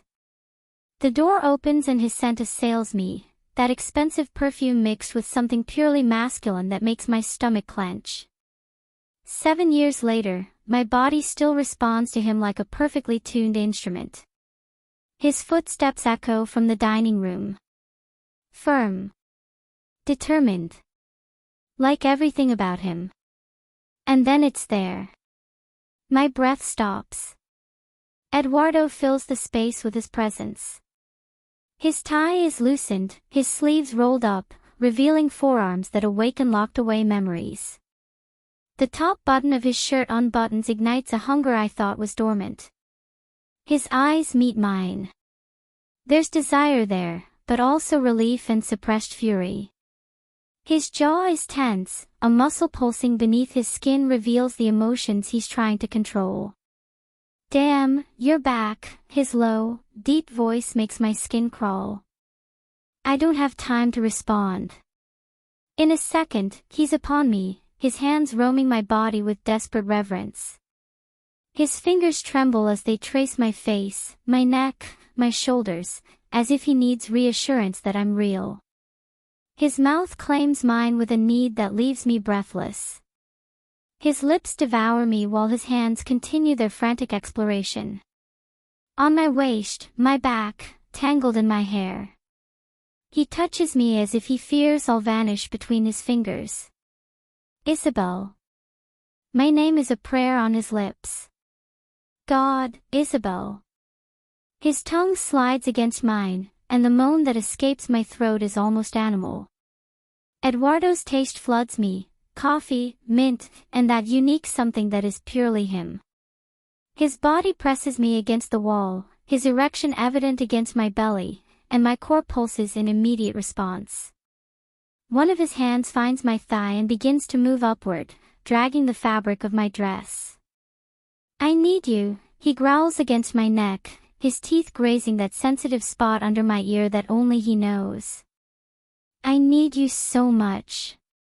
His words send shivers down my spine. His fingers slide up my thigh with a mix of urgency and adoration that disarms my defenses. I should stop him. I need to stop him. But his touch leaves traces of living embers on my skin, and I have always been willing to burn for Eduardo Ortega.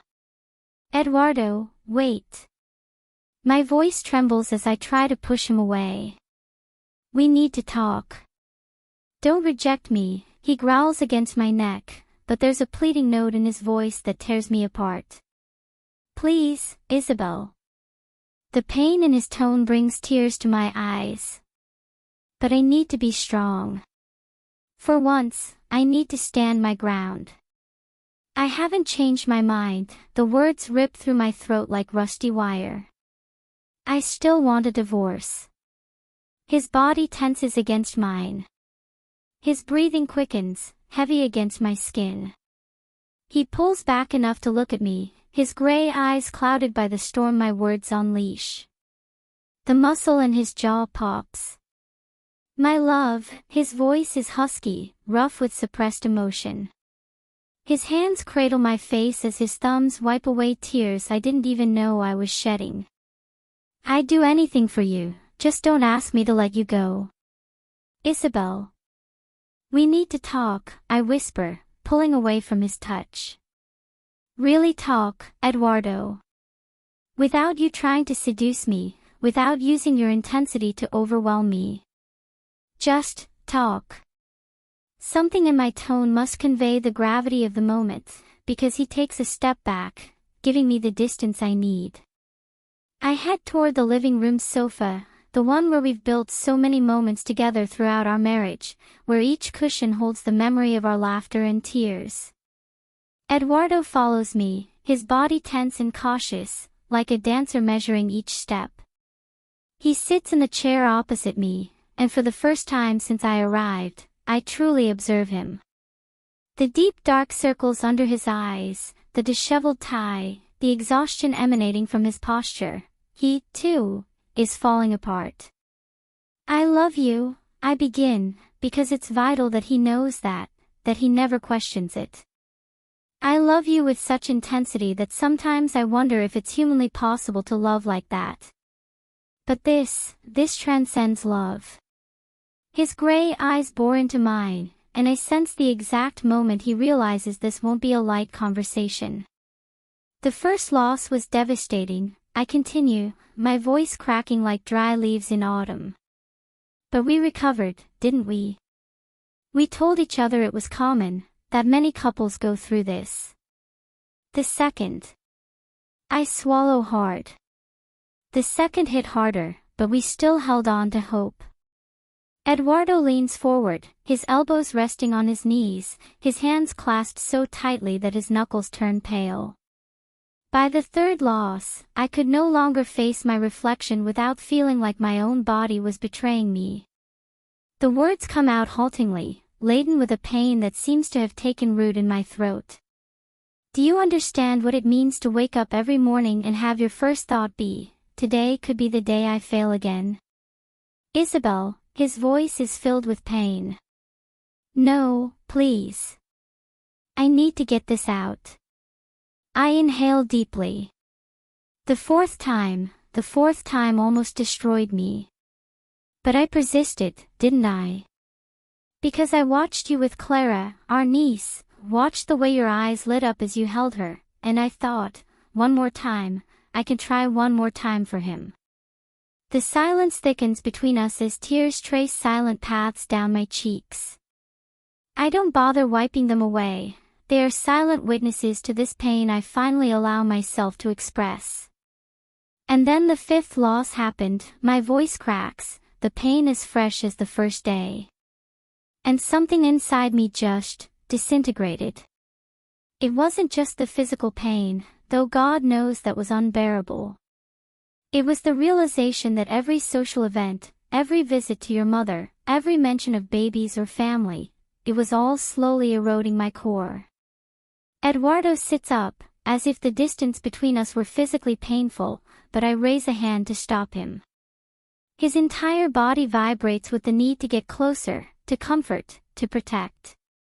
Please, I beg. I need you to understand. He sinks back into the chair, and the agony that disfigures his face is an exact reflection of mine. When you suggested adoption, I continue, it wasn't that I refused to consider the idea. It was that at that moment, after the fifth loss, when my body and soul were so devastated, I needed time. I longed to feel like I was more than a failed womb. I needed to rediscover myself, to simply be Isabel for a moment. I know, his voice sounds raspy. And I was an idiot for pushing you then. You're not an idiot. A wistful smile spreads across my lips. You're a man who longs to be a father. And that's precisely the conflict. I sit up, nervous energy driving me to move as the words flow. Because every time I look at you with Clara, every time you hold a baby, I see that longing in your eyes. And I know, Eduardo, I know deep down that you would make an extraordinary father. The way you love, the intensity with which you give yourself to everything, any child would be blessed to have you as a father. But I love you, he interrupts firmly. Above all else, I love you. And in 10 years? I ask gently. In 20. When that desire for fatherhood persists, when you see Sebastian with his grown children, when every Christmas is a reminder of what you sacrificed to be with me. Don't do this, he stands up, and this time I don't stop him as he approaches. Don't decide my future for me.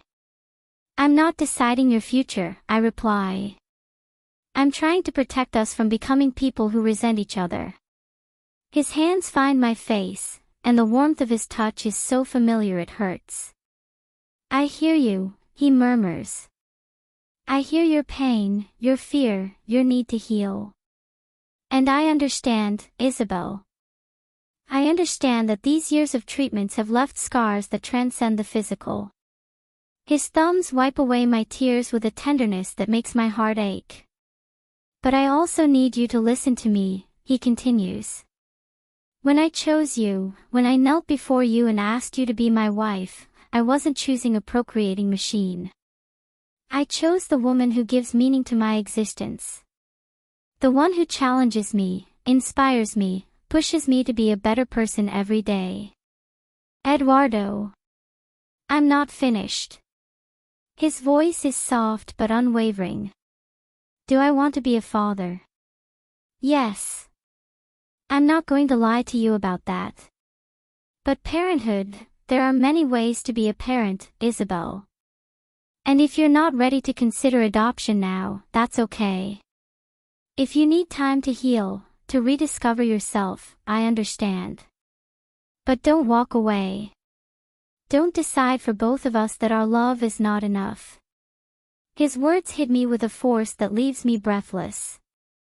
Because he's right, in my attempt to protect him, to shield us both from future pain, I'm making unilateral decisions about our marriage. I'm so afraid, I confess, exposing my most vulnerable truth.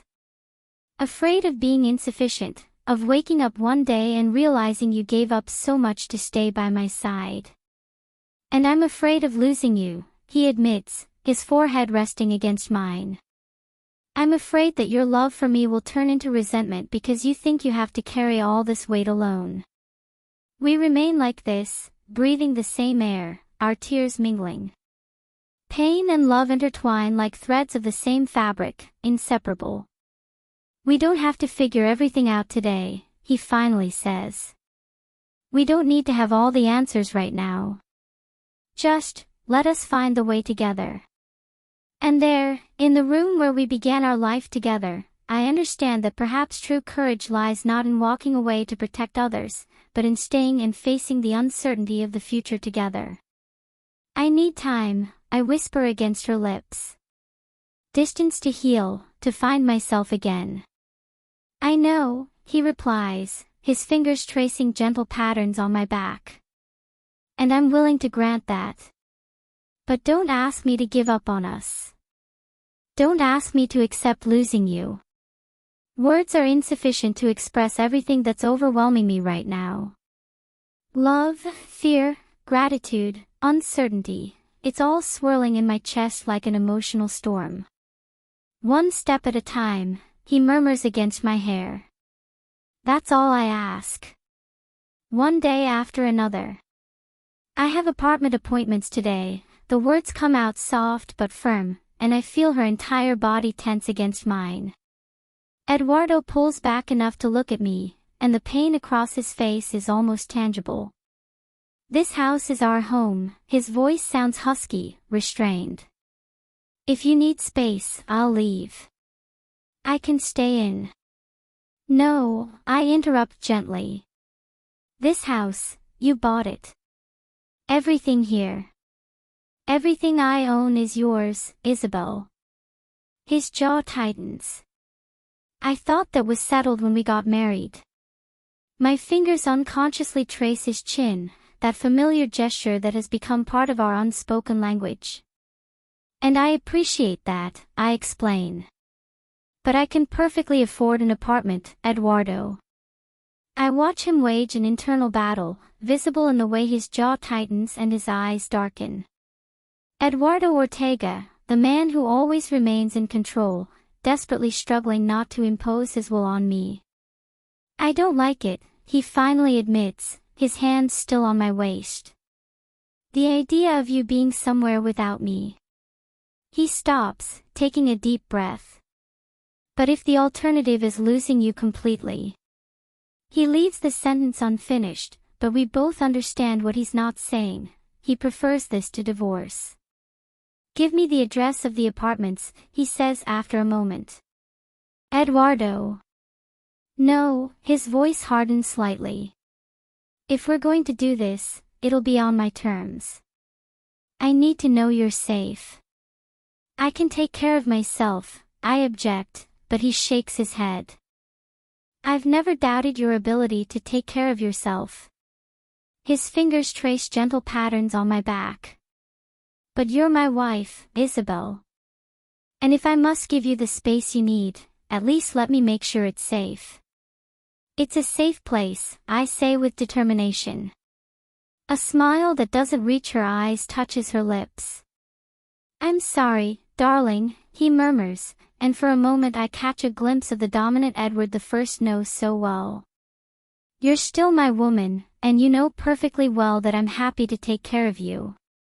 Besides, his eyes bore into mine intensely, if I'm going to respect your need for space, the least you can do is allow me to make sure you're somewhere appropriate. Eduardo.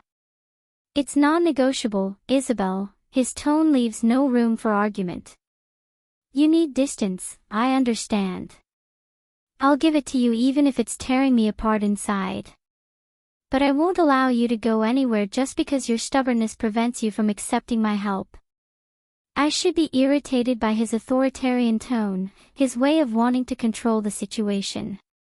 But after 7 years together, I know him well enough to see what lies beneath, the fear, the worry, the desperate love he's trying to contain.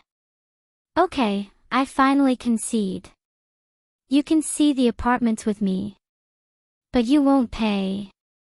Isabel, he interrupts, and there's something in his voice that makes me speechless. Please. Let me do this. I'm already giving in to something that contradicts everything I am by letting you go. Grant me at least this. The vulnerability in his tone hits me hard. Because he's right, for a man like Eduardo, accustomed to exercising control, to protecting what he loves, this must be tearing him apart inside. As you wish, I whisper, giving in to the sincerity of his plea. His eyes narrow slightly. One more thing, his voice is gentle but unyielding, and I feel my body instinctively tense. Eduardo, always negotiating, always seeking to maintain some kind of control. Eduardo. I need to see you, he interrupts, and there's a raw desperation in his voice that disarms me. Every day. Days are non-negotiable, Isabel. It can be early in the morning, before you go to work, or late at night. We can meet at a coffee shop, walk in the park, or just sit on a bench. But I need to see you. I pull away abruptly, frustration bubbling in my chest. Don't you understand the concept of space? My voice comes out sharper than I intend. I can't heal, I can't find myself if we keep. If we continue what, Isabel? He takes a step toward me, his gray eyes burning with an intensity that feels painfully familiar. Loving each other. Caring for each other. Because that's not going to change no matter how much distance you put between us. I'm not trying to stop loving you, the words come out haltingly. I'm trying not to lose myself in the process. And I'm trying not to go crazy. His voice cracks slightly. Do you have any idea what you're asking of me? Do you know what it means to me to know that every night you're going to sleep in a place where I can't touch you, where I can't? He stops, raking a hand through his hair in frustration. 1 hour. I'm asking for 1 hour of your day. Eduardo. Half an hour, he negotiates, and there's something heartbreaking about watching this man, always so confident, so in control, almost pleading. 30 minutes. We can meet at that coffee shop you like so much on Connecticut Avenue. The one with those blueberry muffins you love. Or in the park near your office, during your lunch break. We can even set some rules. No pressure, no trying to convince you to come back, no trying to touch you if you don't want to. The vulnerability of his proposal hits me hard. This is Eduardo Ortega, the man who manages multi-million-dollar companies, trading for minutes of my time as if it were the most precious treasure. 15 minutes, he continues, and I can see how each concession hurts him. 15 minutes where I can just see you. Know that you're okay. That you're eating, that you're sleeping. I don't ask for more. Eduardo, I can't. Oh, God, Isabel, he finally bursts out, and the desperation in his voice makes me take a step back. I'm letting you go. I'm accepting that you need space, that you need to find yourself. I'm trying to respect your needs even though every fiber of my being screams at me to fight for you, to not let you walk away. All I ask is to be able to see you, to be able to make sure you're okay. Is that so much to ask? Tears stream freely down my cheeks as I watch him, this man I love so deeply, crumble before me. Coffee, I finally whisper, my voice barely audible. We can have coffee together every day. The tension in his shoulders eases slightly. Where? He asks, and I can see him trying to contain his relief, as if he's afraid I might back out. At Compass Coffee, I reply after a moment. The one halfway between my office and yours. Half an hour, during lunch. Every day, she insists, and there's something almost vulnerable about her question. Every weekday, I negotiate. On weekends. I need weekends to be mine, Eduardo. I need that space to reflect, to process. I see him struggle with himself, his jaw clenching in that way I know so well. 5 messages, he finally says. Over the weekends. Just to know you're okay. You don't have to reply elaborately, just something that lets me know you're safe. The part of me that seeks independence wants to resist, but the part that loves him, that understands his concern, wins. 3 messages, I reply. Morning, noon, and night. And if I need more space someday, if I feel overwhelmed, I'll respect that, he promises quickly. Just, let me know. Don't disappear. I nod, and the silence that follows is charged with suppressed emotions. The appointments are at 2, I finally say, gently pulling away. The first one is at DuPont Circle. Eduardo nods, and I can see him putting on his mask of control, though his eyes continue to betray his inner storm. I'll be ready, he says simply, and in those 2 words there is an implicit promise. He will be there, supporting me even though this is destroying him inside. And as I watch him adjust his tie and regain some of his usual composure, I can't help but wonder if I'm making the right decision. But then I remember the nights of crying, the failed treatments, the feeling of losing myself in the process, and I know I need this. I need to find my center again, heal my wounds, so I can be the woman Eduardo deserves. I just hope our love is strong enough to survive this distance, now measured in daily cups of coffee and weekend texts. Chapter 4. Eduardo. 2 weeks. Exactly 14 days since Isabel moved into the DuPont Circle apartment. 14 shared coffees at Compass Coffee, each one a sweet torture. The ritual is always the same. I arrive first, secure our usual table by the window, and wait for her. At 12:30 sharp, she walks through the door. Today she's wearing an emerald green dress that makes her skin glow like golden honey in the midday sun. I allow myself to watch her as she orders her coffee, the curve of her neck, the graceful movement of her hands, the way her hair falls over her shoulders when she leans in to speak to the barista. It's exquisite torture, having her so close and not being able to touch her. I'm starting a new case next week, he says, sitting across from me, using work as a shield, as he always does when the tension between us becomes unbearable. The firm is expanding its environmental division. I'm glad, I replied gently, resisting the urge to ask for more details. The boundaries between us are delicate now, and discussing legal cases is a line we can't cross. A blush rises up her neck, and the desire to trace that blush with my lips is almost unbearable. The apartment. I begin, needing a distraction from the way her fingers play with the cup. Is everything working? Eduardo, there's a warning in his tone. You personally checked every detail before I moved in. The security system is probably better than the Pentagon's. A smile tugs at my lips. She's right. I made sure the place was impeccable, perfect location, maximum security, everything my wife deserves.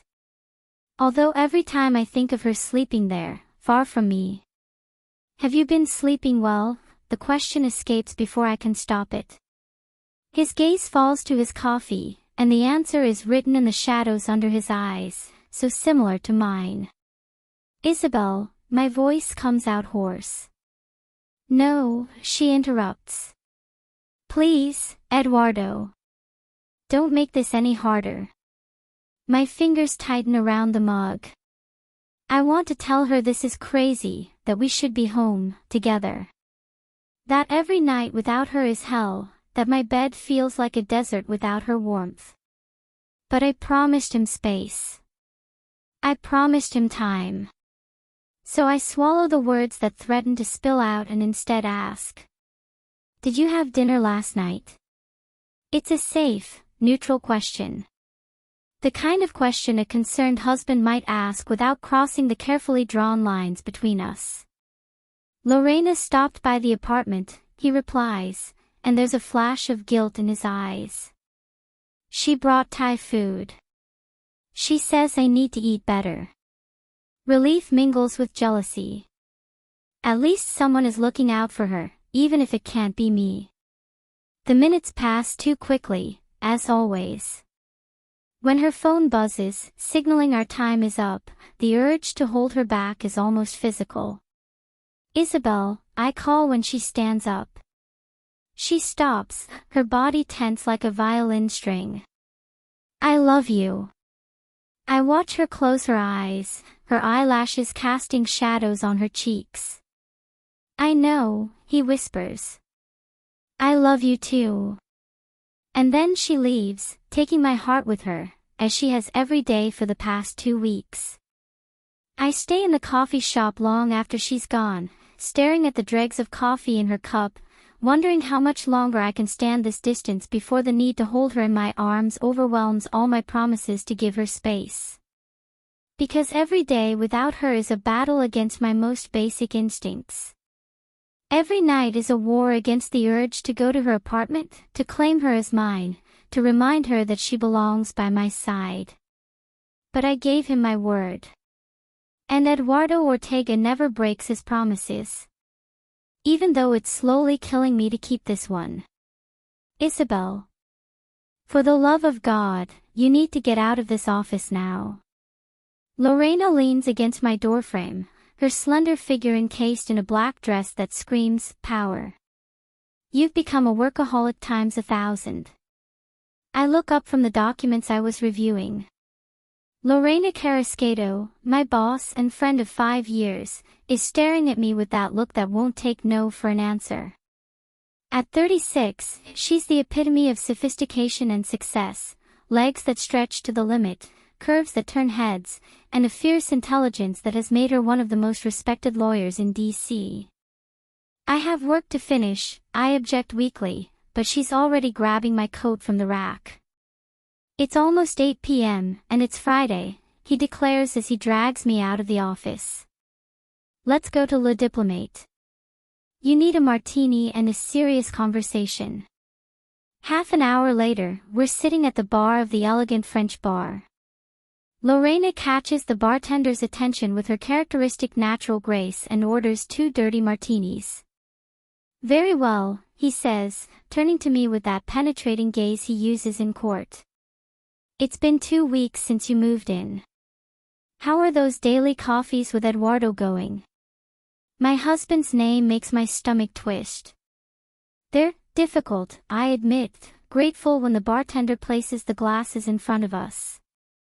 Every time I see it, Do you want to throw yourself into his arms? She adds with a knowing smile. Of course you do. He's Eduardo freaking Ortega. The man half the women in the D.C. legal circuit yearn for. Really? I hadn't realized, I say ironically. Listen to me, his tone turns serious. I understand what you're doing. I understand that you need space, that you need to heal. But, honey. He takes a sip of his martini. Have you really thought about what you're risking? Of course I do, I reply, keeping my voice steady even as my insides churn. Really? He arches a perfectly shaped eyebrow. Because from where I'm sitting, you're playing a very dangerous game. Eduardo is, well, he is Eduardo. Successful, brilliant, devastatingly attractive. And he's completely in love with you. I know. Are you sure? He interrupts. Because if you knew, you'd understand that you're walking a very thin line. You wanted a divorce, right? To set him free. But Isabel. He leans toward me, his dark eyes intense. Are you really ready to see him do things with that freedom?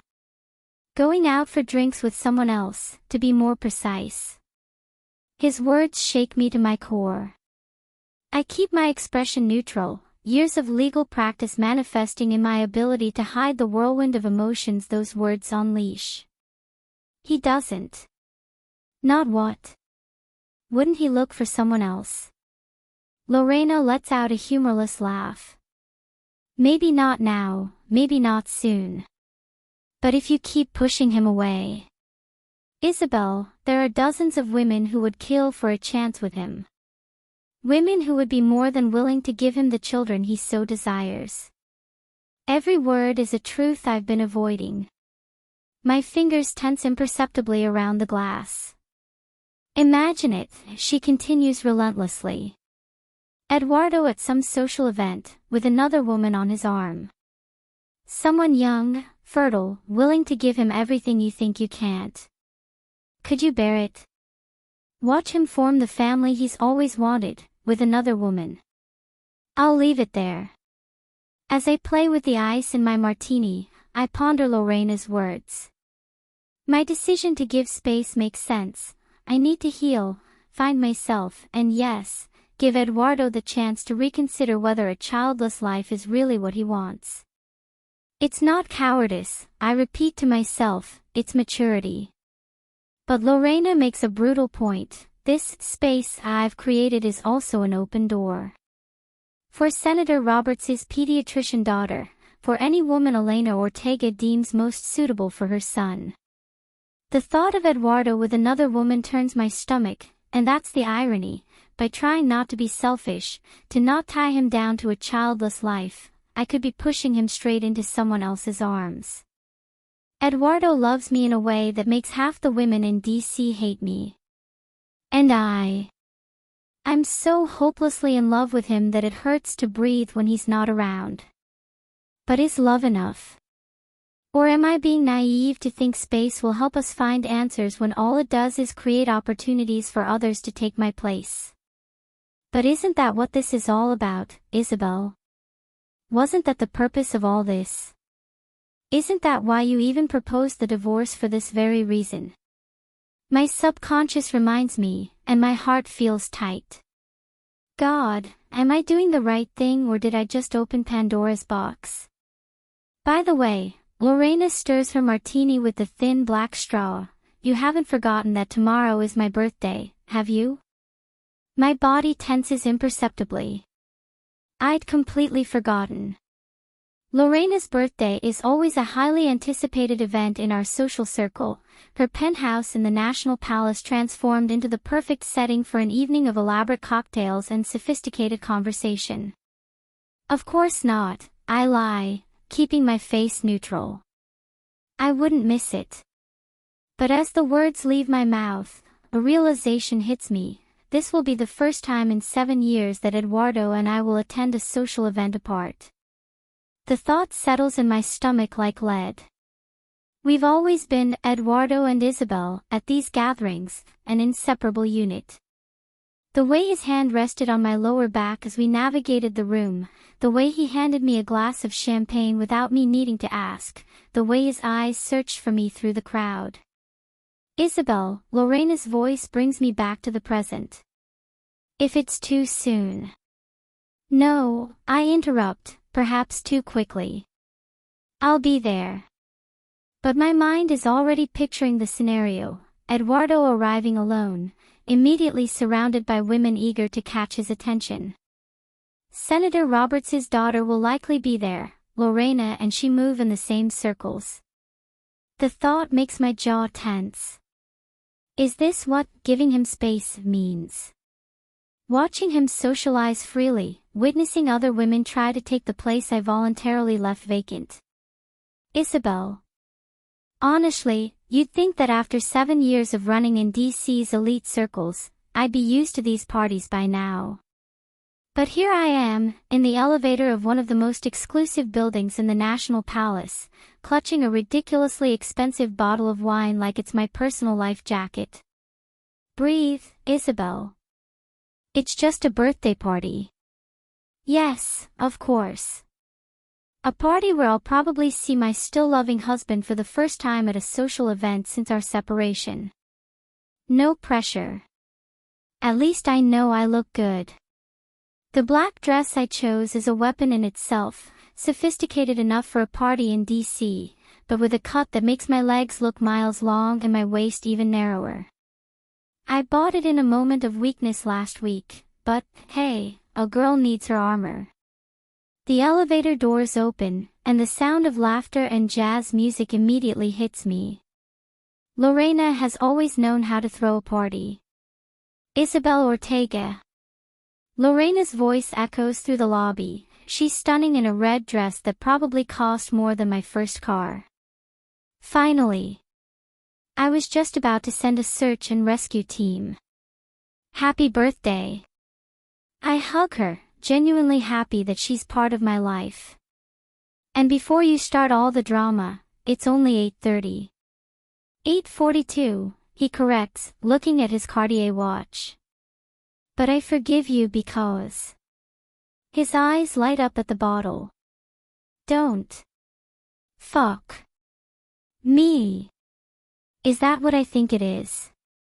If you think it's your favorite Chateau Margaux, vintage 95. I smile as I hand him the gift. You're officially my favorite person, she squeals, hugging the bottle like a baby. Well, at least until Christian arrives. Ah, the famous Christian, I raise an eyebrow. Am I finally going to meet the man who has you checking your horoscope daily? I don't check my. He stops at my skeptical look. Okay, maybe I downloaded an app or two. But I really needed to know if Capricorn and Taurus are compatible. Rio, grateful for her ability to make me feel normal even in the most tense situations. By the way, her tone changes to a softer one. He hasn't arrived yet. You don't need to specify who he is. My heart leaps traitorously. Lorena. I know, she raises her hands in surrender. We're not talking about Eduardo. Although technically, I just saw a text from him saying he's on the way. Great. Simply great. Lorena drags me inside the apartment, and I have to admit the place looks spectacular. Candles flicker everywhere, creating that intimate atmosphere that only Lorena can achieve, even with 50 people in the room. The scent of white roses and orchids floats in the air, mingling with the expensive perfume and the laughter of Conejos elite. A waiter passes by offering champagne and I take a glass, desperately needing it for what promises to be a long night. Isabel, darling, Catalina Cowan materializes at my side as if she has radar for potential drama. Her cupola dress whispers against the marble as she approaches. Is it true what they say? I can't believe you and Eduardo are going through a crisis. I straighten, automatically adopting what Eduardo calls my fierce lawyer stance. Catalina, I keep my voice soft but firm. I'm sure you understand that there are things I prefer to keep private. I take a sip of my champagne, offering her my best courtroom smile. But tell me about your Mediterranean cruise. Lorena mentioned you visited Capri. The deflection works, and soon Catalina is immersed in a story about Limoncello and Italian villas. Internally, I congratulate myself on my handling of the situation. 7 years in this world have taught me that the best defense is an elegant distraction. And then, as if someone had pressed the pause button on the universe, the energy in the room shifts. The air thickens, electrifies, and my skin prickles with recognition before I even turn around. Eduardo. He stands in the doorway as if the whole place belongs to him, the dark gray, custom-made suit transforming his figure into something almost sinful. He's always had a knack for making the most conservative clothes seem indecent, as if the power emanating from his every move is too much to be contained by mere fabric. His hair falls over his forehead in that careless way that contrasts with his image of absolute power, and my fingers tingle with the familiar urge to slide through those dark strands. Our gazes meet across the room, and oh God, there it is. That electric connection that no amount of distance or rationalization has managed to break. His gray eyes pierce me with an intensity that makes my entire body light up like a Christmas tree. The way he looks at me, as if I'm the only person in the universe who truly matters, makes all the space I've insisted on putting between us seem ridiculous. Because this magnetic attraction, this ability to instantly find each other in a crowded room, is what makes our separation such torture. I drop my empty glass on a passing waiter's tray and grab another one immediately. I shouldn't be looking, but it's like trying not to watch a slow-motion car crash, impossible to look away as the crowd gravitates toward Eduardo like moths to a flame. Senator Olarte is the first to intercept him, appearing with a glass of cognac that he hands to Eduardo as if it were an offering. Eduardo accepts it with that natural grace that has always fascinated and exasperated me in equal measure, that ability to make each person feel they have his full attention while his eyes occasionally meet mine across the room. Honey, you're going to burn a hole in his suit from staring at it so much. Lorena appears at my side, her voice a mixture of amusement and concern. And half the room is glued to you two like this is an episode of The Crown. I smother a snort. Of course they are. Nothing like a potential marital drama to make the DC elite momentarily forget their own problems. A man I don't recognize has Eduardo practically cornered with his chatter. Judging by his body language, he's deeply immersed in what appears to be a drawn-out monologue about fiscal policy, judicial reforms. Whatever it is, Eduardo maintains that expression of polite interest he's perfected over the years, though I can see the tension in his shoulders as he nods. I'd better go rescue him, Lorena sighs, taking a last sip of her champagne.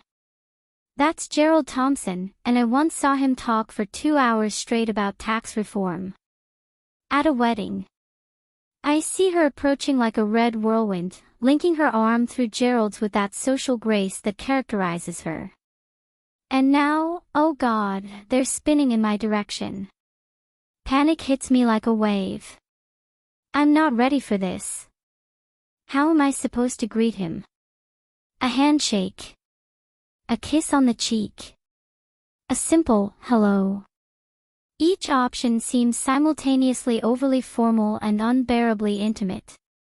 Coward, a voice in my head whispers, sounding suspiciously like Diana's. My feet move of their own volition, carrying me toward the hallway leading to the restrooms. I stop before I get there, leaning against the wall to catch my breath. It's ridiculous, I know. I'm a successful lawyer, for God's sake. I face ruthless executives and hostile judges daily. Why the hell am I running away like a teenager at her first dance? The answer is simple and terrifying, because I have no idea how to handle this. Legal cases have precedents, rules, and established procedures. But there's no manual for navigating a social reunion with your husband while the media is speculating about your marriage. When I finally return to the salon, my heart stops. Eduardo is talking to a woman who looks like she stepped straight out of the pages of Autoria. Tall, elegant, with the kind of beauty that only comes with generations of good genes and expensive facials. Lorena's arm slides through mine.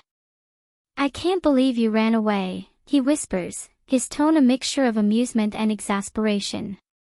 I didn't run away, I protest weakly. I just needed a moment. Honey, don't even try it. She rolls her eyes.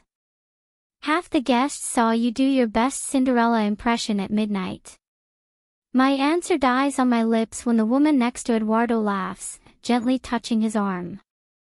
Something primal twists in my stomach. That, Lorena discreetly points with her glass, is Roberta Ross. The Secretary of State's daughter. Of course it is. With that bearing and that way of moving as if the world were his personal catwalk. She's the new head of the Judicial Ethics Committee, Lorena continues. 35 years old, Stanford, Harvard Law, single. She pauses meaningfully, and this is one of the consequences of your little escape, my dear. The sharks smell blood. Everyone has noticed you're having problems, and the single women of DC see an opportunity they won't waste. I watch as Roberta leans slightly toward Eduardo, their conversation seemingly professional, but there's something about her body language that makes me want to pull out every one of her perfect blonde strands. Well, the words taste like ash in my mouth. It will be what it will be. Lorena turns to look at me as if I'd grown a second head. I'm going to attend to the rest of my guests before I strangle you, he announces, squeezing my arm. And believe me, I'm not lacking in desire. I watch her walk away, understanding her frustration. I'd strangle myself if I could. My gaze returns to Eduardo. Unlike me, who's been clutching champagne flutes all night like lifelines, he's holding a glass of cognac. My stomach twists as I recognize the sign. Eduardo only drinks cognac when he's truly upset or has too much on his mind. Considering the way his knuckles are white around the glass, it's probably both. And then it happens, his eyes meet mine, and something changes in his expression. I see him tense, like a predator who's just located his prey. Roberta continues talking, but Eduardo isn't listening anymore. In fact, he interrupts her mid-sentence with a polite but firm, "Excuse me," and starts walking toward me. Oh, God. I know that look. It's the same one he gave me at the National Palace when I interrupted his lecture.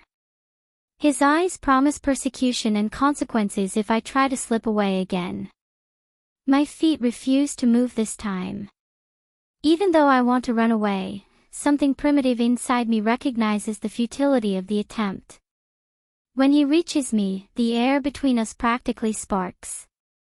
And then, with the ease of someone who's done this 1,000 times before, he leans in and claims my lips. The kiss lasts only seconds, but every millimeter of my skin comes alive under his touch. His lips move against mine with that devastating familiarity that comes from knowing exactly how to disarm me, and though the kiss is brief, it's laden with promise and subdued longing. I wish I could remain indifferent, to be stronger than this magnetic pull that's always existed between us, but my wobbly knees and racing pulse tell a very different story. Eduardo, his name comes out as a gentle warning, a question. He simply puts a hand in his pants pocket with that innate elegance that characterizes him, takes a sip of his cognac, and arches an eyebrow in my direction. The gesture is so typically his, so arrogantly sensual, that I feel a tug of desire in my stomach. What? Can't I kiss my wife? His voice has that deep, controlled tone he uses in court, but with a dark undertone that promises things definitely not fit for public hearings. I don't recall you specifying that kissing was forbidden in this agreement of yours. He shrugs with that casual grace only he possesses, and I can't help but smile inwardly. Of course he'd find the loopholes in our arrangement. He wasn't the most feared lawyer in D.C. before becoming a Supreme Court justice for nothing. Every unspecified word is a crack he'll squeeze through without hesitation. And let's not deny it, I loved that kiss, brief but devastating, that reminded me of everything I've been missing these past 3 weeks. I love that it left Roberta speechless. I love the way she looks at me now, as if I were the only person in this crowded room. Her gray eyes are darker than usual, heavy with promises that make my pulse race and certain parts of my body react in embarrassing ways. For today, just for today, I'd like to send everything to hell. Drag it to the first dark corner I can find and... Something changes in his expression as he watches me. His jaw tightens in that way that makes my stomach clench, and a dangerous smile curves his lips. Damn, he knows me too well. He knows exactly what I'm thinking, what I'm wanting. He takes a step closer, and his presence envelopes me completely. His fingers find the back of my neck, tracing patterns that should be illegal in public places. Let's get out of here.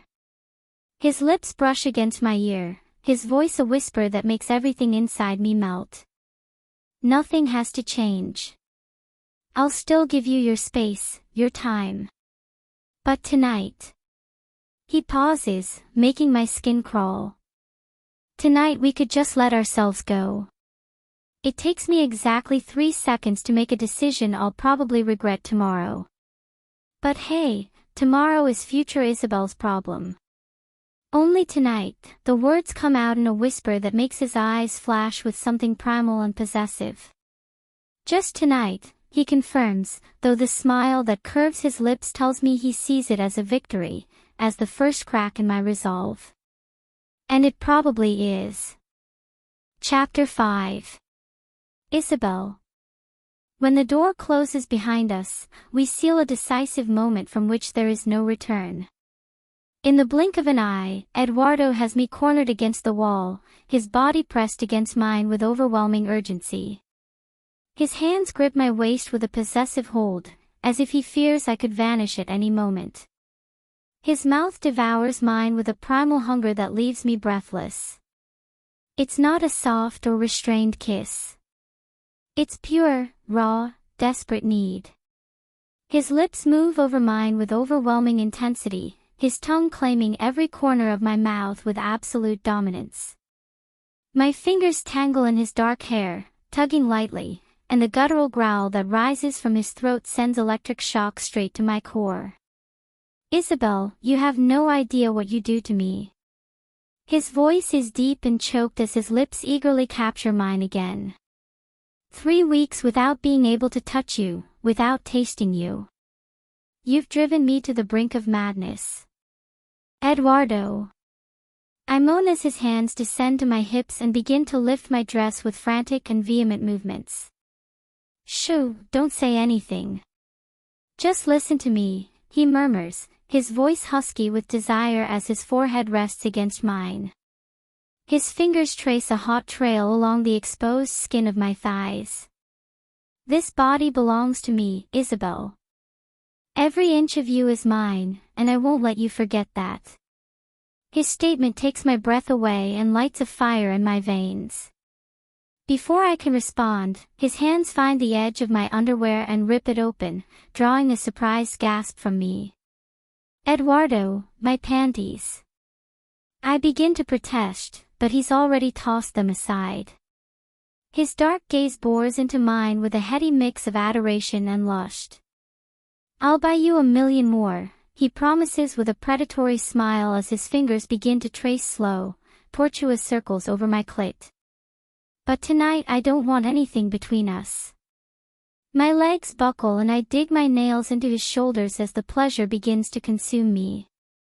But Eduardo gives me no respite. In one fluid movement, he lifts me up, wrapping my legs around his waist as his mouth descends on my neck. Do you have any idea how much I've fantasized about this? He whispers against my skin, his teeth gently scraping my collarbone. Every night imagining you moaning my name, your body shuddering for me. You don't know what you do to me, Isabel. Then show me, I challenge him in a whisper. A low, dangerous growl rumbles in his chest. Be careful what you ask for, love. You might get it. In a matter of seconds, he carries me to the bedroom and deposits me on the bed. I try to catch my breath, propped up on my elbows, but Eduardo doesn't give me a single break. He sheds his shirt with agile, confident movements, revealing that chiseled torso I know by heart. My mouth goes dry at the sight of the desire etched in every line of his body, every taut, defined muscle beneath his skin. Fuck, you are an exquisite vision, he says hoarsely, his eyes devouring me inch by inch. So perfect, Isabel. You always have been. And tonight I'm going to remind you exactly how much. He approaches the bed with the grace of a predator. His hands find my dress and slide it off my shoulders with a delicacy that contrasts with the burning intensity of his gaze. When the garment finally falls to the floor, I am completely exposed to him. His eyes darken even further, and the way he watches me makes me feel desired and venerated in equal measure. I can't decide what I want more, he murmurs, leaning over me, his breath warm on my skin. To devour you immediately or to take my time savoring you. Why not both? I suggest, as my hands find his belt and tug at it impatiently. A wicked smile curves his lips. Always so eager, love. You love watching me lose control, don't you? He teases as he strips off the rest of his clothes, leaving him gloriously naked in front of me. My gaze instinctively drops, and the sight of his erection draws a gasp from me. He notices and smirks. You're fascinated by this, aren't you? Knowing that I'm completely desperate for you. Before I can reply, his mouth finds my breasts, kissing, licking, and biting while his hands roam my body as if memorizing every curve. My back arches involuntarily, and his whispered words against my skin are like fuel for the flames. You are my wife, Isabel. You have been from the first moment I saw you, and you will be until my last breath. Eduardo, please. I beg incoherently as his fingers slide between my legs, finding me soaked and more than ready for him. Desperate, He purrs as his fingers draw maddening circles on my clit, keeping me on the edge and never letting me fall. Tell me what you want. Say it out loud.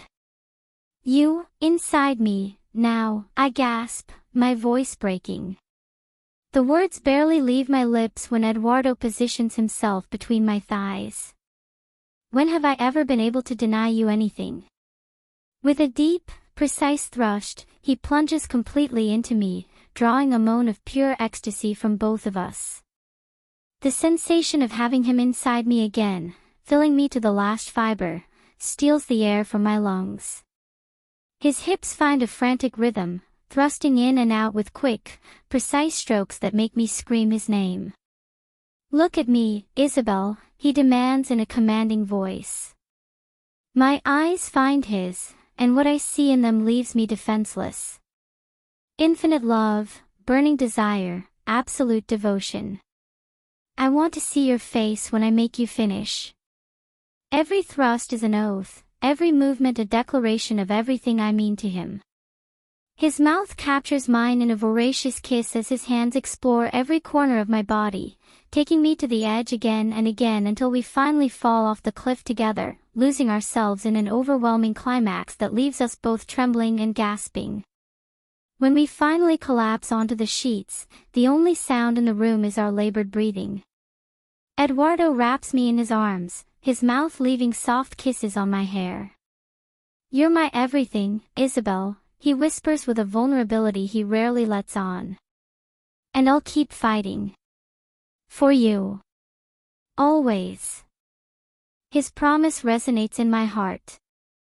And as I snuggle against his chest, I know that tonight marked a turning point in our relationship. Because however impulsive it may have been, it was real. And now I have the absolute certainty that Eduardo will never give up the fight for our love. It's 7 a.m, and my conscience absolutely refuses to cooperate. I squeeze my eyes shut, but the relentless digital clock is still there, mocking me with its glowing red numbers. My first impulse is to throw it against the wall. It wouldn't be the first time an innocent object has paid the price for my existential crises, but that would require moving, and my body is too busy reminding me of every exquisite minute of last night. And when I say every minute, I mean every sublime minute. Good heavens, what was I thinking? No, correction, I obviously wasn't thinking. It's impossible to maintain the capacity for reasoning when Eduardo Ortega looks at you as if you were the last oasis in the desert and proceeds to. Enough, Isabel, behave yourself. I stir in bed and relive the moment from just an hour ago, when Eduardo was dressing. I was pretending to be asleep, but he knew perfectly well I was awake, he always does. He leaned over me, his scent enveloping me completely, and whispered against my ear, I need to go. I have an extraordinary session at court in the morning. Although every cell in my body wants to stay in bed with you, caressing you, devouring you with kisses. His lips brush my temple with that tenderness that disarms me, and he added huskily, I ordered your breakfast from the cafe on the corner. And Isabel. His tone deepened, last night was, fuck, Isabel. You've always been my downfall. The way you responded to my touch, how you moaned my name, how perfectly you fit in my arms, as if these 3 weeks apart never happened. You were without a doubt made for me. I know we said just one night, but we both know that's a lie. What we have could never be limited to just one night. It's in every breath, every heartbeat, every moment I'm not touching you. He kissed my lips softly before straightening, and I could feel his gaze on me as he finished straightening his tie. I love you, he murmured before leaving, desperately. Completely. And while I'll respect your need for space, you should know that every second away from you is pure torture. But I'll endure it because I'm sure you'll find your way back to me. Now, an hour later, every muscle in my body reminds me exactly what, or rather, who, was the protagonist of my night. My thighs protest in that deliciously painful way that only comes after your husband demonstrates, with devastating precision, why, 7 years later, you're still hopelessly in love with every inch of his being. My hand instinctively slides to his side of the bed before I remember this isn't our retreat at the National Palace. This is my new apartment in DuPont Circle, the one I rented to establish space between us. Excellent planning, considering how spectacularly I failed at maintaining any kind of distance last night. The sheets retain the scent of his absurdly exclusive cologne mixed with passion, and memories assault me mercilessly, his lips on my neck, his hands running over my skin, the way he said my name when. The doorbell rings through the apartment, and I curse under my breath. Of course Eduardo would keep his promise of breakfast. I roll out of bed with all the grace of a dizzy duck and search for something to cover myself with. My silk robe, a gift from Eduardo last year that I definitely shouldn't have packed, miraculously appears hanging on the back of the door. As I head toward the entrance, I try to tame my hair, which seems to have a life of its own this morning. The organic press delivery man greets me with that friendly smile. "Good morning, Mrs. Ortega," he says, handing me the bag. I sign the receipt as I wave back and close the door, leaning against it with a sigh. The aroma of freshly brewed coffee floods my senses as I walk toward the sofa. Exactly what I need, freshly baked almond croissants and my favorite coffee with, oh, yes, that criminal amount of cream that so scandalizes him. I curl up on the couch with my steaming mug and try to sort out the tornado in my head. 3 weeks of trying to keep our distance. One night was enough to remind me why I love him. Why, despite everything, we're still us. I take a sip of coffee. Life is funny. Or cruel. Or both. The doorbell rings again, interrupting my spiral of thoughts. My heart gives a traitorous lurch as I stand, adjusting my robe around my body. Could Eduardo be sending more surprises? I wouldn't be surprised.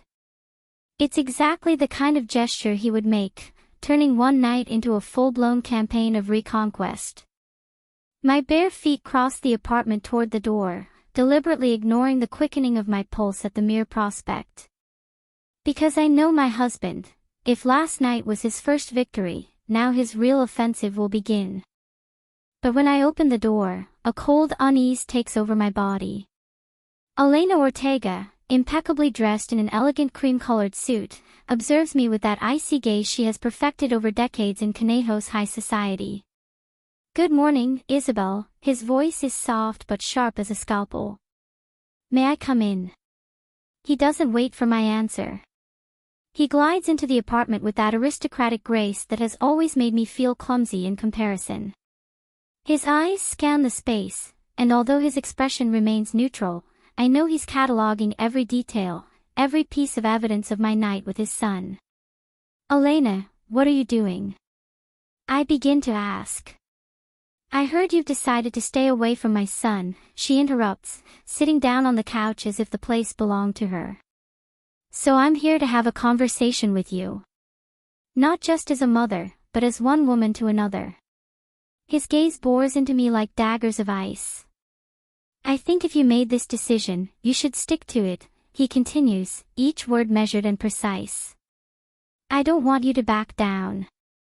It's about time you realize this is the best thing for both of us." My stomach twists at the coldness of his words. "Above all, it's what's best for my son, which is what matters to me." Her eyes are like 2 chips of ice. Eduardo needs a complete woman, not. Her eyes linger on my belly with calculated cruelty. "Well, you know." His words hit me like slaps, each one more painful than the last. Because deep down, they're the same fears that have been tormenting me. She stands gracefully, smoothing out non-existent wrinkles from her skirt. "I know you don't understand," she adds, her voice softening with a false compassion that hurts more than her previous coldness, "because you're not a mother and may never be. But I don't want my son to give up something so important for you. It's not fair, Isabel, and we both know it. That's why you made the decision to move here. She gestures around the apartment. So I'm asking you to support her and not put him in this difficult position to choose. You're the one with the problem, so the right thing to do is to step aside, like you're doing. And with that final blow, Elena Ortega leaves my apartment. Eduardo. The whiskey glass smashes against the study wall, exploding into 1,000 shards that glitter in the Sunday light. It's the third I've broken this week, but the violence of the gesture doesn't alleviate one bit of the frustration consuming me. The clock strikes 10:30 a.m.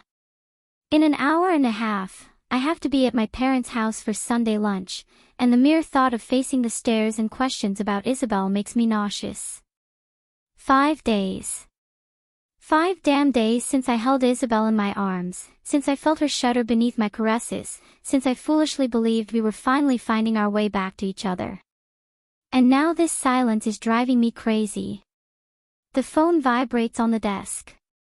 It's Sebastian. Are you on your way yet? Mom's asking for you, and Isabel. I throw my phone onto the leather couch as I run my hands through my hair. I've tried everything. Our daily encounters at Compass Coffee turned into half an hour of staring at the door like an idiot, waiting for an apparition that never came. His calls go straight to voicemail. The messages, God, I must have sounded more and more desperate, bounce off into the digital void. On Wednesday, I went to her office. When her assistant informed me she was away at a meeting with a client, I felt my blood boil. I restrained myself from demanding the young woman reveal the client's name and the meeting location. It wasn't her fault. I then decided to seek out Lorena in her office, but her response only increased my unease. Not only did she refuse to provide me with any information, but she made her position clear. She preferred to stay out of the situation. When Isabel is ready to talk, she will, were her exact words. That evasive response only confirmed my suspicions. Something had happened, something serious enough to provoke this sudden distancing. Yesterday I stood guard outside her apartment for 3 hours. 3 hours of begging through a closed door, exposing my heart to the void. Isabel, please. Whatever happened, whatever I did wrong, we can fix it. Just talk to me. Silence. Just silence. I'd like to have the time to pursue her, to dedicate day and night to searching for her until I achieve that face-to-face meeting I so desperately need. But being a Supreme Court justice means my days are counted by minutes, measured in files and hearings that can't be postponed. Time, that precious resource, is working against me. While she vanishes like smoke through my fingers, I'm torn between my professional duty and this visceral urge to find her, to understand what the hell is going on. The clock ticks relentlessly. I should be getting dressed for lunch, but the thought of sitting at the family table, facing my mother's veiled questions and pitying glances, makes my stomach churn. This Sunday ritual, already tortured with Isabel at my side, now seems like an exercise in pure masochism. The memory of that night assaults me mercilessly, the taste of her skin, the way she whispered my name, how her body responded to every touch as if we'd never been apart. Everything was so perfect, so real. The way she gave herself to me, without reservation, without barriers. She couldn't have faked that. It's impossible. So what changed? I approached the window, looking out at the garden Isabel adored.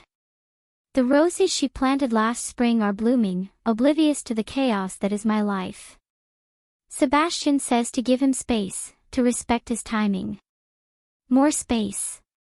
I've already given him space.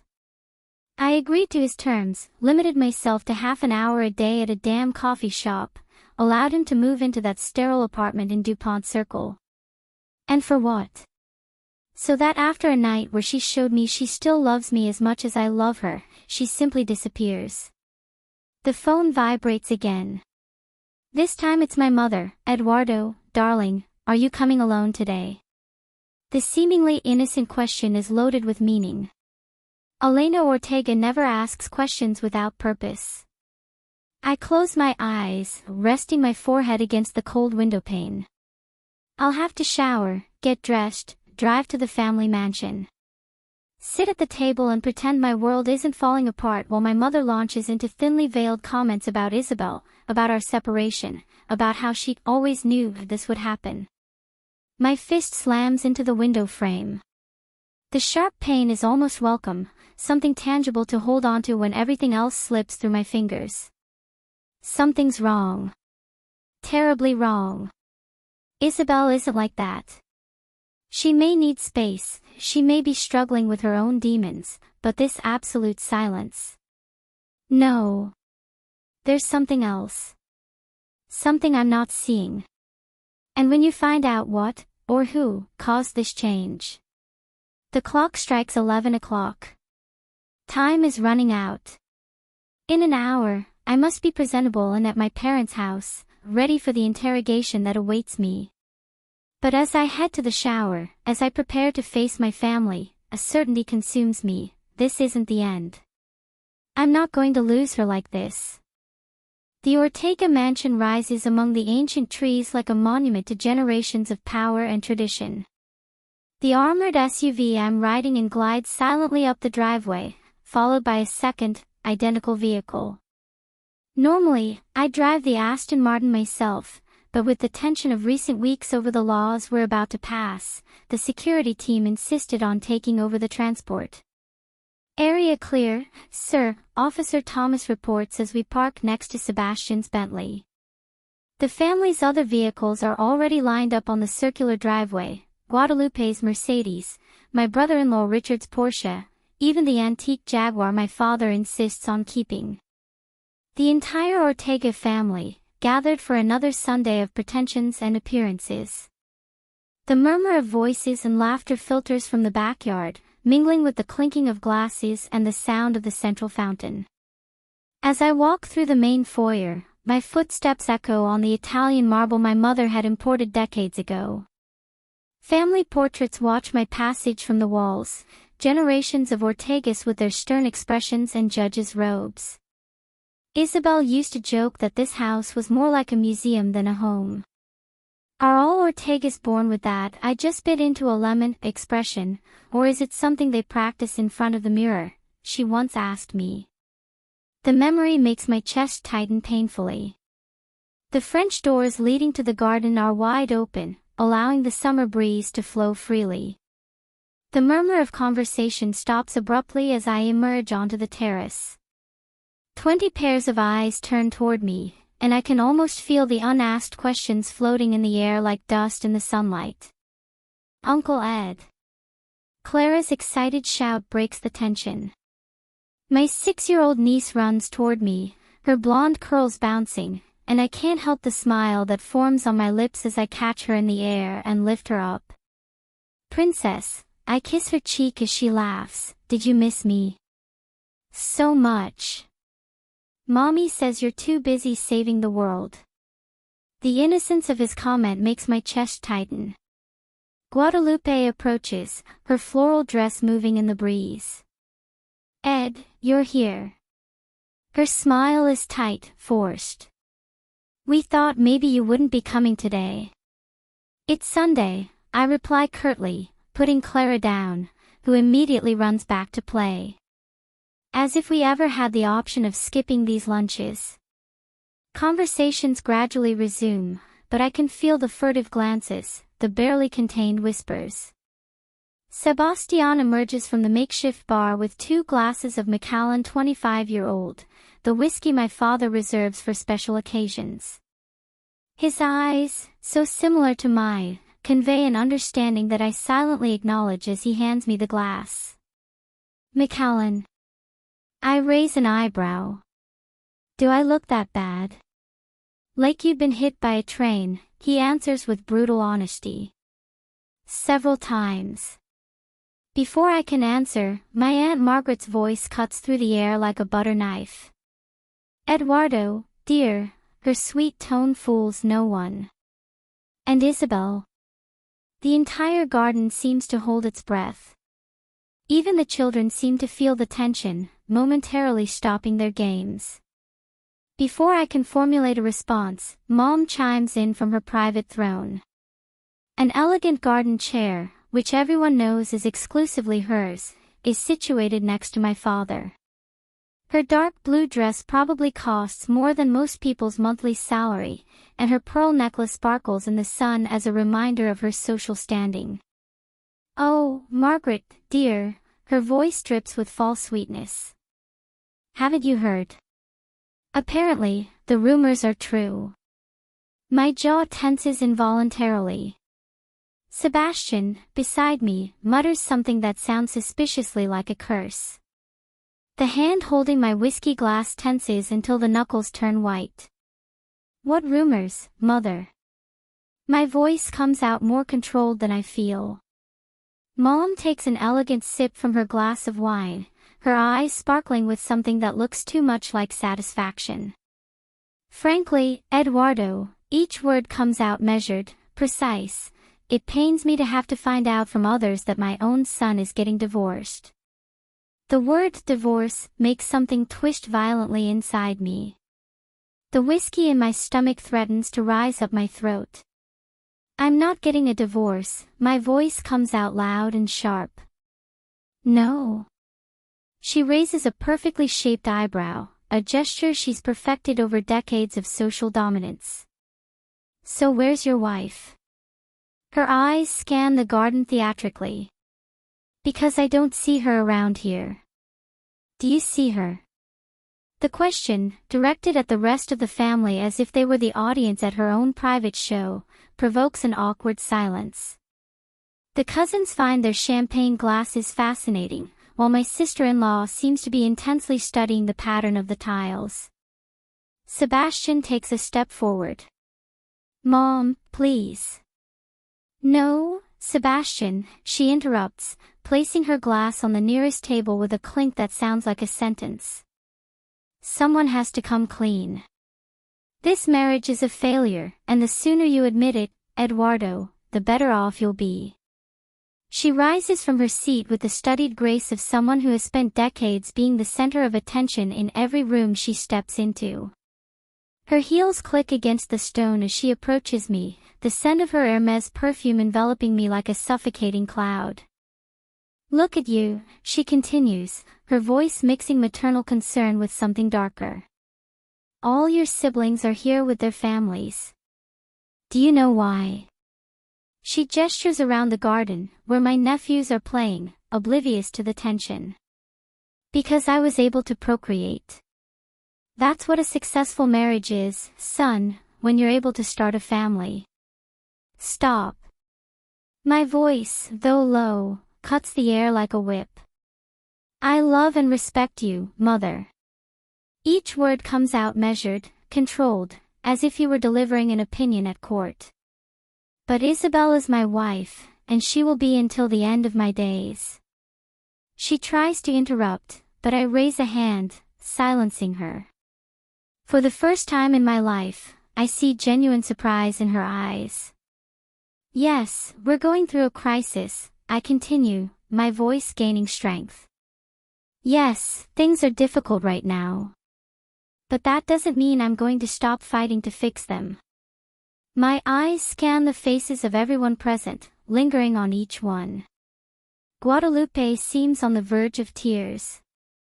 The older cousins have the decency to appear embarrassed by their earlier gossiping behavior. Dad maintains an indescribable expression on his face. "And I'm going to ask you all," I emphasize this last word, "not to interfere.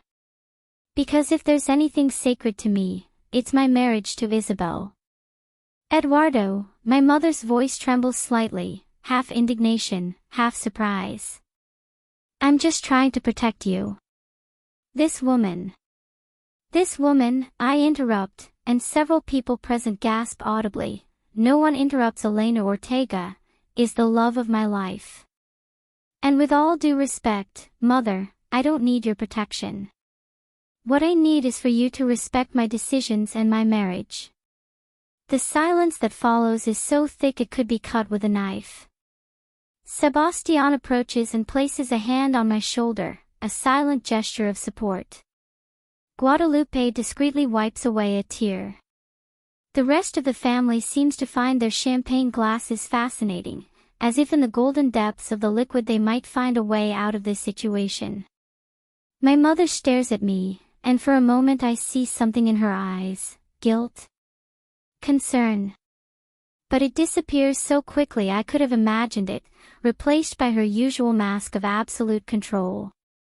"As you wish," he finally says, his voice regaining its usual tone of unquestionable authority. "Harrison," he calls to the butler, who seems to materialize out of thin air, "you can serve lunch." As the family moves toward the dining room in a silent parade of designer dresses and hushed murmurs, Sebastian falls behind me. "Are you okay?" he asks in a low voice. "No, I'm not okay. I haven't been okay since 5 days ago, when Isabel disappeared from my life without explanation. But I nod, because what else can I do? I'll find a way to fix this," I mutter, more to myself than to him. Sebastian squeezes my shoulder, his eyes conveying a concern his words don't express.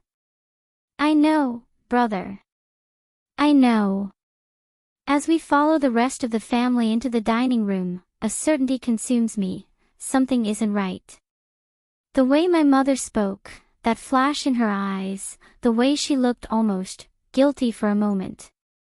There's something I'm not seeing. And I'm going to find out what it is, if it's the last thing I do. Chapter 6. Isabel. The last thing I want right now is to be sitting in a restaurant trying to keep a smile on my face. When Lucas called me this afternoon to tell me he was in D.C. for a medical conference and wanted to see me, my first instinct was to decline. But he's Lucas, practically part of the family, and telling him no would have only raised more suspicions. I don't need my family in El Paso to have any more reasons to worry.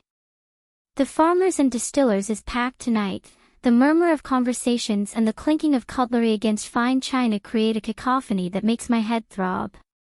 Or maybe it's the stress of trying to appear normal while my world falls apart.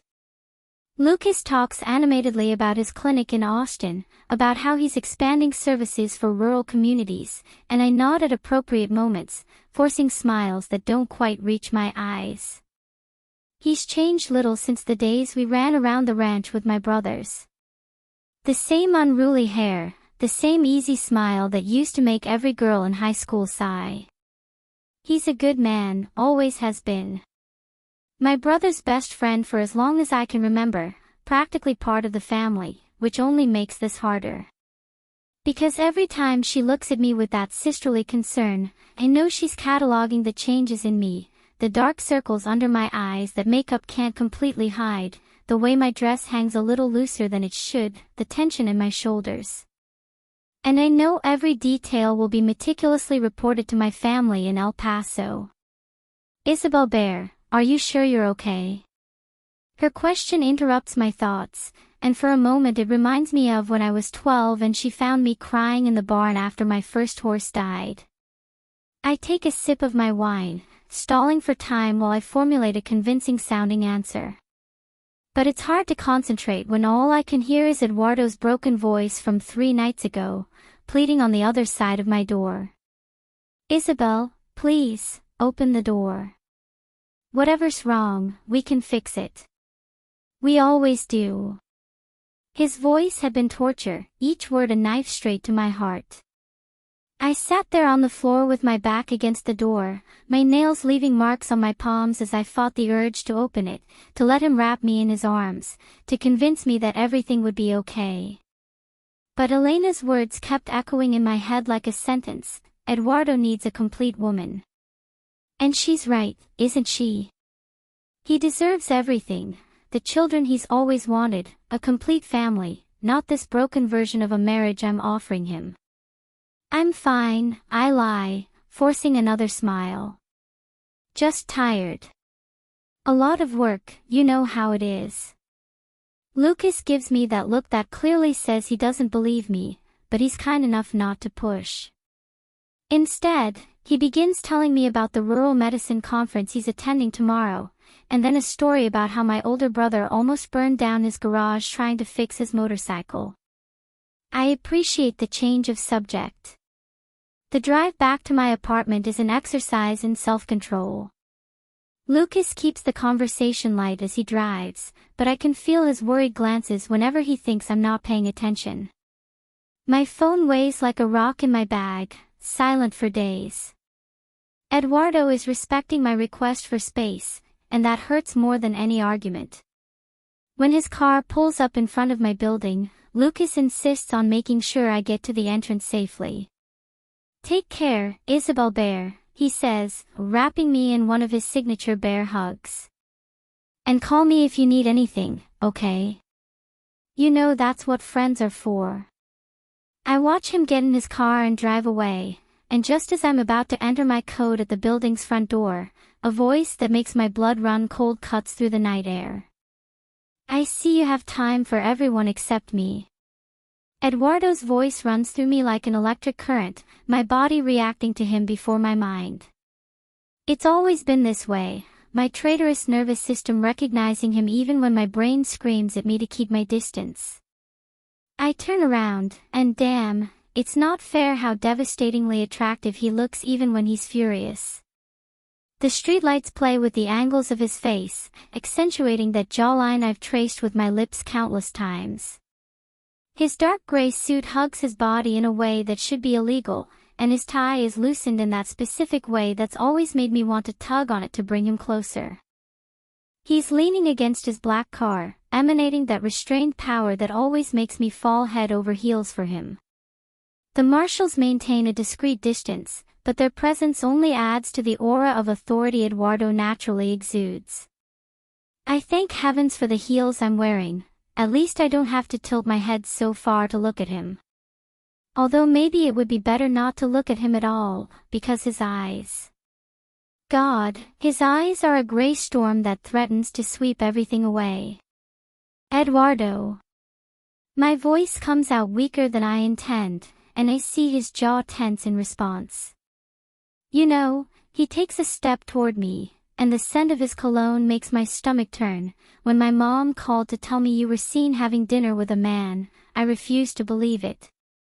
His laugh is bitter, but there's something darker underneath, something that makes my skin crawl. "I told her it was just malicious gossip," he continues, closing the distance between us with deliberate steps. "That my wife, despite not answering my calls, despite not showing up for our dates at Compass Coffee, would never be out there with someone else while I'm going crazy respecting her need for space." The last word comes out as a grunt, and my back hits the wall of the building. I didn't realize I was backing away until I had nowhere else to go.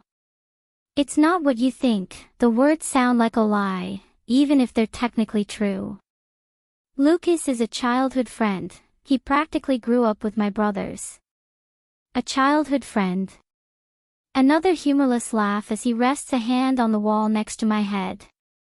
How convenient that he shows up right now, don't you think? 7 years of marriage and you never mentioned him, but here he is, inviting you to dinner, hugging you like he has the right to touch you. His voice drips with possessiveness, and I hate how my body reacts to it, how the heat builds treacherously in my belly. She moved to Austin after graduation, which is why we've never seen each other in 7 years. My voice trembles slightly. She's here for a medical conference and called to meet up. Oh my God, Eduardo, she's like family. Family. He leans closer, and the heat emanating from his body is torture. Your brothers are family. That one wants you, I saw him from the car, and if I weren't who I am, I swear. I try to push it, but it's like trying to move a hot granite wall. Are you listening to yourself? You sound like a... Like what, Isabel? His fingers find my chin, forcing me to look at him. Like a jealous husband. Like a man who's watching another man embrace his wife and all he can think about is breaking every damn finger. His touch sends electricity through my skin, and I hate that after 3 weeks apart, my body still responds to him like a magnet seeking its opposite pole. You're being ridiculous, but my voice sounds lacking in conviction even to my own ears. Am I? His thumb traces my lower lip, and the gesture is so intimate it makes my breath hitch. Tell me something, Isabel. Is this what you want? To experience dating other men? Eduardo, stop. Is this whole, I need space thing just an excuse? His voice is dangerously calm. Is the whole, I don't want you to give up being a father thing just a convenient way to push me away? The words are like a slap. I push him back with all my might, and this time I manage to create some distance between us. How dare you? My voice trembles with fury. After everything we've been through together, after every loss, every night you've held me while I cry, do you really think?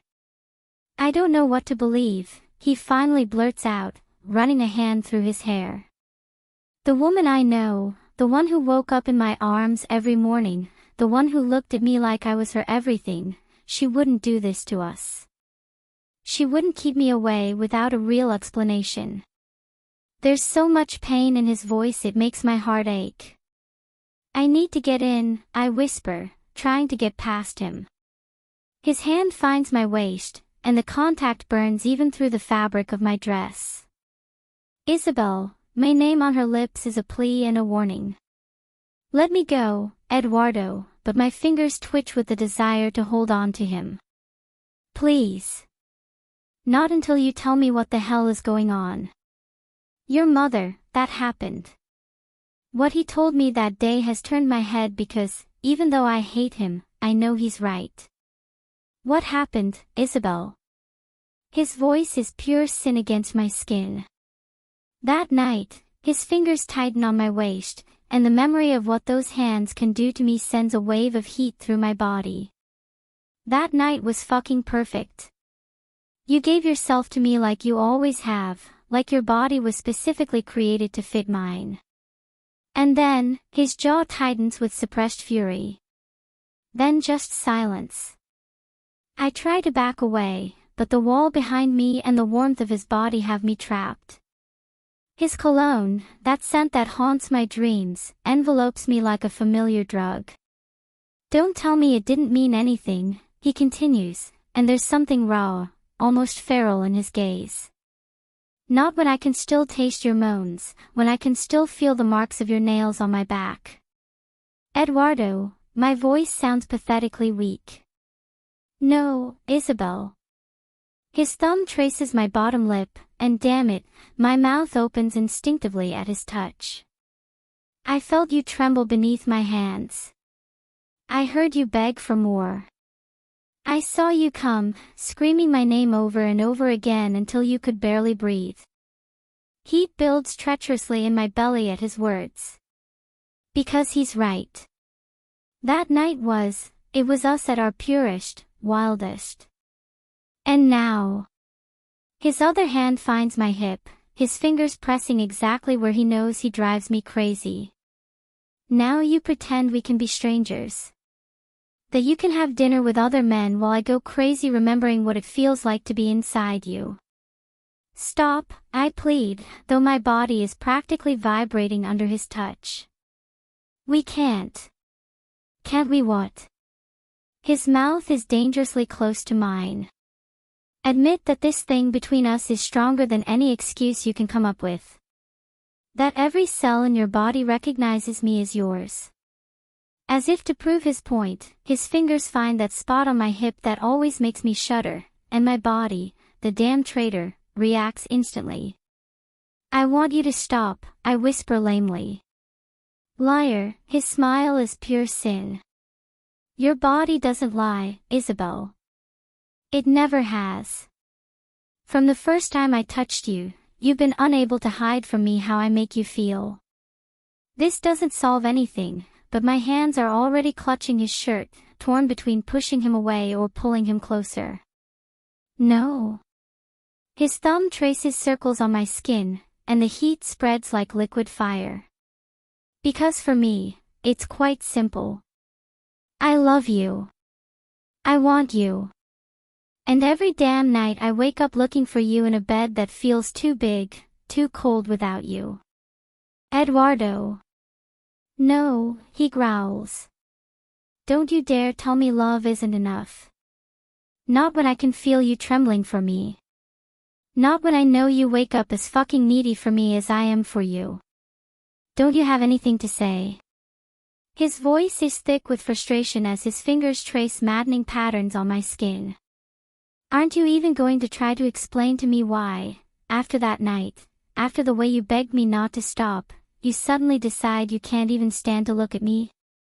My breath hitches as his free hand finds the back of my neck, his fingers tangling in my hair in that way that's always driven me crazy. I need answers, Isabel, he whispers against my ear, the warmth of his breath sending shivers down my spine. I need to understand how we went from making love all night to you not even being able to look me in the eyes. It's not. My voice breaks when his lips brush against my neck. It's not that simple. Isn't it? His teeth gently scrape my skin. Because I see it as so simple. Either you trust me enough to tell me what's really going on, or you admit this is all an elaborate excuse to get away. An excuse. Indignation gives me the strength to push him away. Do you think this is easy for me? That it doesn't kill me every time I have to ignore your calls? That I don't wake up every damn night missing your warmth? His eyes flash dangerously at my outburst. Then why, he demands. Why are you pushing me away? I want the damn truth. Our eyes meet, but my mouth refuses to open. Fine, her voice comes out dangerously controlled, her hands falling to her sides. If you're not going to tell me what's going on, I'm leaving. There's only so much slight my pride can take, Isabel, and you've just reached it. I see him take a step back, and panic floods me. Because Eduardo never gives up, never backs down. He's the man who moved heaven and earth to win my forgiveness when we had our first serious argument, the one who waited 3 hours in the rain until I agreed to hear him. Eduardo, my voice sounds small, scared. No, he interrupts, and there's something definitive in his tone that chills my blood. You've made it abundantly clear that you'd rather keep your secrets. That you'd rather dine with other men than talk to me. That 7 years of marriage means so little that I don't even deserve an explanation. He takes another step back, and every inch of distance feels like a chasm opening between us. I've given you space, he continues, and I can see him struggling to maintain control. I've respected your wishes even though it's killing me. But this, he gestures between us. This is too much. If you can't even trust me enough to tell me what's wrong, then maybe you're right. Maybe love isn't enough. Isabel. Time is measured differently when your life is falling apart. Every minute feels like an eternity, every hour an exercise in survival. I lean against the wall of the office bathroom, trying to catch my breath after my 4th round of vomiting of the day. The bitter taste in my mouth reminds me that, indeed, the sushi Lorena practically forced me to eat 2 nights ago was a terrible idea. You need to eat something other than coffee and sadness, he'd said as he practically dragged me to the Japanese restaurant, as if it were that simple. My reflection in the mirror tells a story I'd rather ignore. Cheekbones that are more prominent than usual, the Prada dress that once fit me perfectly now hangs slightly loose in places where it shouldn't. Dark circles are a persistent shadow that even the most expensive concealer can't completely hide. 7 weeks and 5 days since Eduardo kept his word. The thought makes my stomach twist again, but there's nothing left to expel. I rinse my mouth and touch up my lipstick with shaky hands. The watch on my wrist reads 9:10. I'm late for the meeting with Lorena, but considering I've spent the last 15 minutes hugging the toilet, I guess I have a valid excuse. The walk to her office is a balancing act in heels she'd previously mastered effortlessly. The worried glances of my colleagues follow me as I walk down the hallway. They've all noticed the change, the gradual deterioration that not even my designer wardrobe can hide. Lorena's office door is open, and she looks up from her papers when I walk in. Her expression instantly changes from irritation at my delay to concern when she sees me. "You threw up again. It's not a question." I drop into the chair in front of his desk. "I blame your sushi idea," I try to joke, but my voice sounds weak even to my own ears. "Isabel." Lorena stands up and walks around her desk, her pencil skirt highlighting her spectacular figure. "This has nothing to do with sushi, and you know it. Look at you, you're trembling." He's right, of course. The nausea started long before the sushi, along with this fatigue that seems to have settled into my bones. But it's easier to blame the food than to admit I'm falling apart. "I'm fine," I lie, though the words taste like ash in my mouth. "I just need a minute." "Fuck the meeting," Lorena declares, her tone brooking no argument. "You're going home to rest after I take you." No, the word comes out louder than I intend. "Please, Lorena. I can't. I can't be alone right now." The silence that follows is heavy. Lorena studies me with that gaze she uses in court, the one that pierces all defenses. "Your mother-in-law came to see you again, right?" A cold rage runs down my spine as I recall Elena's visit 3 days ago, the third in less than 10 days. This time was different. I didn't stay silent as she poured her venom on my incapacities and demanded I finish sending Eduardo the divorce papers. The words I yelled at her still echo in my head, along with the bitter satisfaction of seeing her mask as a perfect society lady crack when I finally told her exactly what I thought of her. "Yes, I finally admit." "But that's not." I stop, unable to complete the sentence. "That's not the worst part. The worst part is that Eduardo has kept his word, and I can't even judge him for that." "Isabel," Lorena's voice brings me back to the present. "You can't go on like this. This situation is destroying you." I try to smile, but I only manage halfway. "And what are you suggesting? That I go find my husband when I was the one who made this decision? After I kicked him out?" My voice cracks. Lorena kneels in front of my chair, taking my hands in hers. Her perfectly manicured nails contrast with my pale, trembling fingers. "I suggest you stop punishing yourself," he says gently. "And that you eat. You're getting skinny." A broken laugh escapes my lips. "Food and I haven't been very good friends lately. I've noticed." His eyes scan my figure with concern. "If you keep this up, you'll end up in the hospital. And then I'll have to call Eduardo, and your whole elaborate plan to stay away will go down the drain." The mention of his name makes my stomach twist again. "Everyone thinks I've lost my mind," I mutter, sinking further into my chair. The crazy wife who dumps the youngest, sexiest Supreme Court justice because she can't bear him children. "Oh, don't get me wrong," Lorena lets out a sort of snort. "I definitely thought you'd lost your mind. I mean, have you seen your husband in a suit? Because the rest of the women in D.C. have definitely noticed." Despite everything, a laugh escapes my lips. "Lorena." But then I thought better of it, she continues, her tone turning serious. "And I realize this isn't about not being able to give him children. It's about refusing to build your marriage on sacrificing Eduardo's dreams." My laughter dies in my throat. Too much time watching him swallow his own pain to comfort me.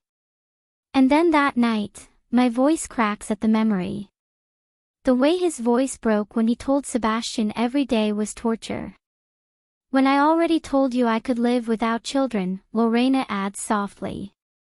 "That I choose you above all else." And doesn't that make it worse? I ask, wiping away a stray tear. That he's willing to give up something so fundamental just because he loves me. As if love were a competition of who can sacrifice the most. Lorena studies me over her coffee cup. Do you remember my ex, Asher? The change of subject puzzles me. The plastic surgeon who looked like a life-size Ken. That same one, she nods. He left me because I didn't want to give up my career to follow him to Los Azules. Everyone told me I was crazy not to make that sacrifice for love.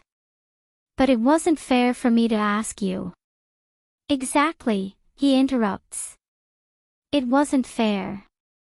Just as it's not fair that you have to watch Eduardo bury his dreams of fatherhood, especially when you see how he lights up every time he holds one of his nephews. Love shouldn't be a prison, I murmur. No, I shouldn't, he agrees. And what you're doing, even though it looks crazy from the outside, is probably the bravest act of love I've ever seen. I look at her surprised. Brave? I'm running away. You're choosing to carry all the pain alone, she corrects. You're willing to be seen as the villain, to have everyone think you're an idiot, just so he can have the chance to find the complete happiness he deserves. It's better than watching him slowly wither away beside me, the words taste bitter. Than watching our love turn into resentment and guilt. That doesn't make it any easier.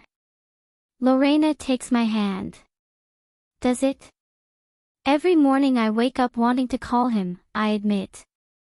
Every night I go to sleep missing his body.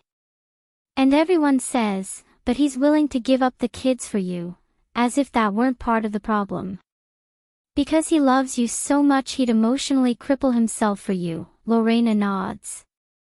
And you love him so much that you can't allow him to do that. It's bullshit, I declare, letting my head fall back against the back of the chair. Love usually is, Lorena shrugs. Especially the kind that makes you put someone else's happiness before your own. The silence that follows is laden with all the truths that hurt too much to be spoken out loud. Please, I whisper, breaking it off minutes later. Just, can we have the meeting? I need to focus on something other than. I make a vague gesture that encompasses the entire mess that is my life. Lorena studies me for a long moment before sighing in defeat. Fine, he stands up and returns to his chair. But on one condition. Which? After this, we're going to the hospital to get you checked out. He raises a hand when I try to protest. It's non-negotiable, Isabel. You've been throwing up for days, you're barely eating, and honestly, you look like a very well-dressed ghost. I want to argue, but the room chooses that moment to start spinning slightly. Okay, I agree, closing my eyes as I wait for the world to stabilize. But first, the meeting. Please. Because when I'm alone, when I don't have any files or cases to focus on, all I can think about is him. About how he must be feeling. About whether he, too, wakes up in the middle of the night looking for me in an empty bed. About whether I've actually done the right thing by pushing him away, or if I'm just destroying the only good thing in my life for fear of destroying it in another way. 7 weeks and 5 days. And every second hurts like the first.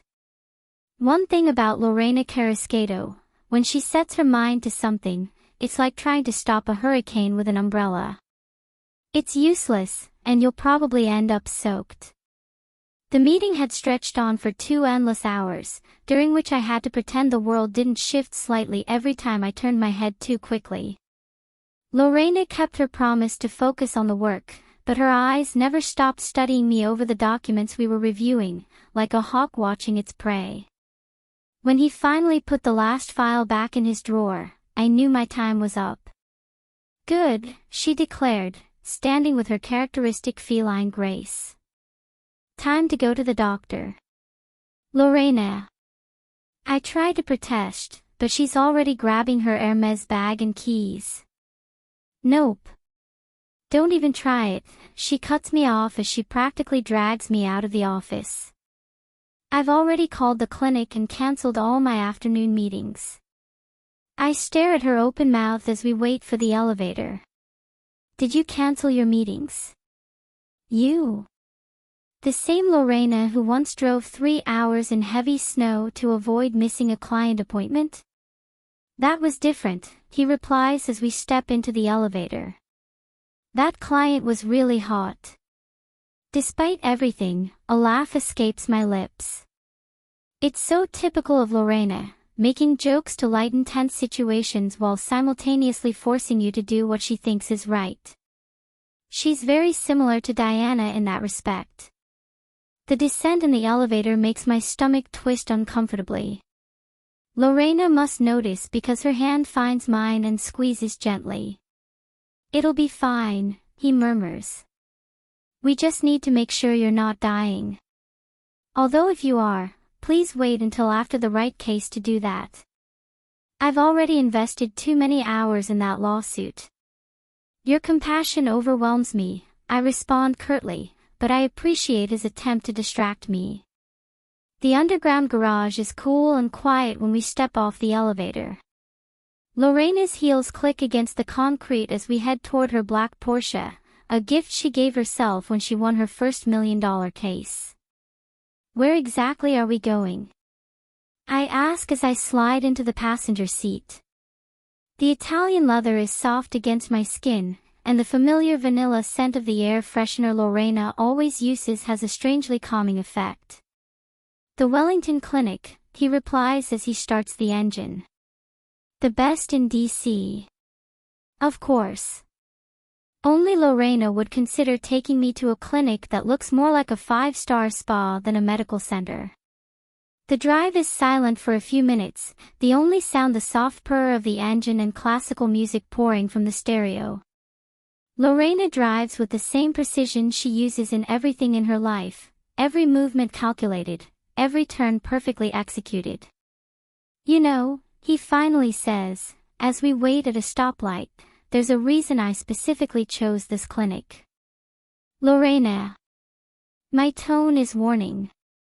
I know her too well not to recognize when she's about to do something she considers, for my own good. Dr. Miller is the best OB/GYN in the metropolitan area, he continues, ignoring my tone. She was my client a while back, and we know each other very well. I can't help but let out an incredulous laugh. An OB/GYN? Seriously? I whip my head around so fast to look at her that the world spins a little. Oh my God, Lorena, I just need an antacid or something for the nausea. I probably have a stress ulcer. Isabel, there's a suggestive tone in her voice that makes me want to jump out of the moving car. No, I cut her off firmly. Don't even hint at it. I'm not pregnant. The symptoms. It's from stress, I interrupt her. Or maybe gastritis. Or maybe it's karma reminding me that my life is a mess. But I'm definitely not pregnant. Lorena gives me one of her patented, I know something you don't, looks.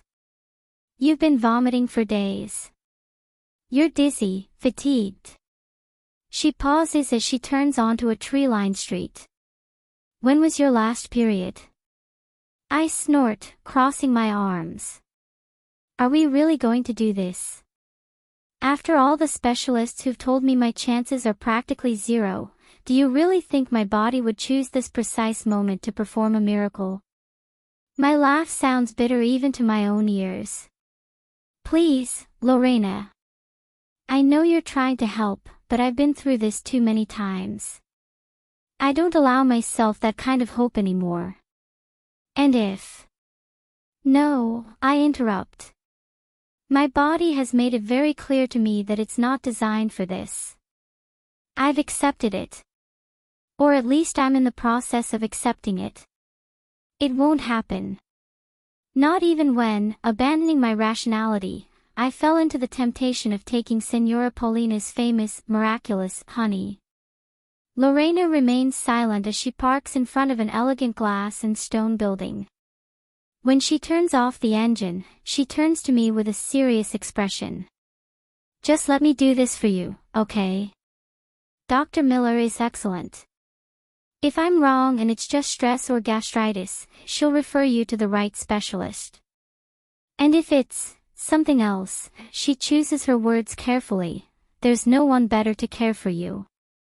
Lorena must notice the frustration on my face because she takes my hand and squeezes it gently. One step at a time, okay, she says with an uncharacteristic gentleness. Let's first confirm what's going on. Then you can have your existential crisis. Preferably with a good wine, or, well, maybe not with wine. A watery laugh escapes my lips. You're terrible. I'm a realist, he corrects, squeezing my hand one last time before letting go. And right now, let's be real about your health. Ready? No, I'm not. I'm not ready to face any possibility, no matter the outcome. I'm not ready for more disappointment, more pitying looks, more explanations of why my body refuses to cooperate. But I nod anyway, because Lorena is right, I need to know what's going on. The interior of the clinic is exactly as I expected, all Italian marble, glass, and that specific scent that only exists in places where a consultation probably costs more than my first car. A receptionist in a suit that looks like it came straight from the pages of Altoria greets us with a professional smile. Dr. Miller turns out to be the exact opposite of what I expected. None of the condescending attitude I've encountered from so many specialists over the years. She's a woman in her 50s, with silver hair pulled back in an elegant bun and blue eyes that radiate warmth behind her designer glasses. Isabel Ortega, she smiles as she reviews my file on her iPad. Lorena has informed me of some of your symptoms. Of course she did.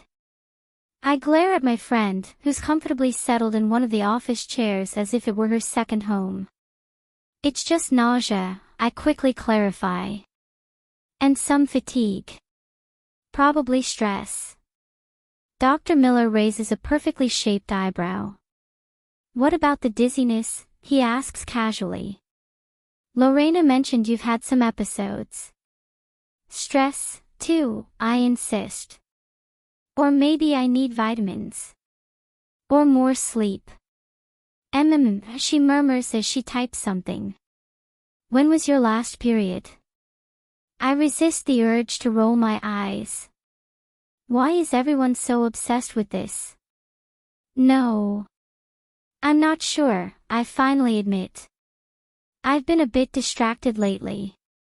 More than 6 weeks. My silence must be answer enough because I see her make another note. Isabel, his voice is gentle, I know about your previous losses. I also know that you're probably terrified to even consider the possibility.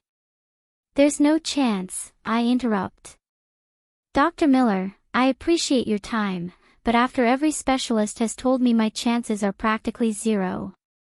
My voice cracks slightly. I don't allow myself that kind of hope anymore. He takes off his glasses and meticulously cleans them with a handkerchief, a gesture that seems more to give me time to compose myself than out of necessity. I understand, he finally says. What do you think about running some tests? Just to rule out any vitamin deficiencies or hormonal problems that could be causing these symptoms. I look at her suspiciously. Just blood tests. And a basic physical exam, he nods. Nothing invasive. Lorena, who has been unusually silent, finally intervenes. Please, Isabel. Just to be sure. I sigh in defeat. Between Lorena's determination and Dr. Miller's calm professionalism, I know I have no escape. Fine, I finally agree. But when the results show I only need vitamins and maybe therapy, Lorena owes me a pair of Louboutins. Dr. Miller smiles as she presses a button on her desk. Olga, she calls her nurse, we need a full panel for Mrs. Ortega. What follows is a familiar routine, blood pressure measurement, which turns out to be slightly low, weight, which reveals a loss of almost 5 kilos in the last month, and finally, blood draw. The nurse is efficient and gentle, though I can see her frown when she sees my veins. You need to hydrate better, she gently scolds me as she labels the tubes. The results will be back in about an hour, Dr. Miller says. Would you prefer to wait or? We'll wait, Lorena declares before he can open his mouth. The next hour is torture. Lorena tries to distract me with office gossip and theories about why the new associate always smells like cinnamon, but my mind is in turmoil. I can't help but remember every previous visit to similar offices, every test, every dashed hope. When Dr. Miller returns, her expression is unreadable. She sits behind her desk and looks at both of us for a long moment. Good, he finally says. I have the results. And something in his tone makes my heart stop. You're pregnant, Dr. Miller says, and the words fall on the office like a bomb. My first instinct is to laugh. A hysterical, incredulous laugh that bubbles up in my throat and threatens to turn into a sob. No, I shake my head. There must be a mistake. Dr. Miller turns her iPad toward me, displaying numbers and results that dance before my eyes. Your HCG levels are pretty clear, he explains gently. You're definitely pregnant. Pregnant. Time rewinds in my mind like a movie in reverse, taking me back to that night. Lorena's party. Eduardo. The way we lost ourselves in each other as if the whole world had disappeared. But, my voice sounds strange, distant. It's not possible. My body doesn't. Isabel, Dr. Miller leans forward, her voice gentle but firm. I know this is a shock. With your history, I completely understand your disbelief. But the numbers don't lie.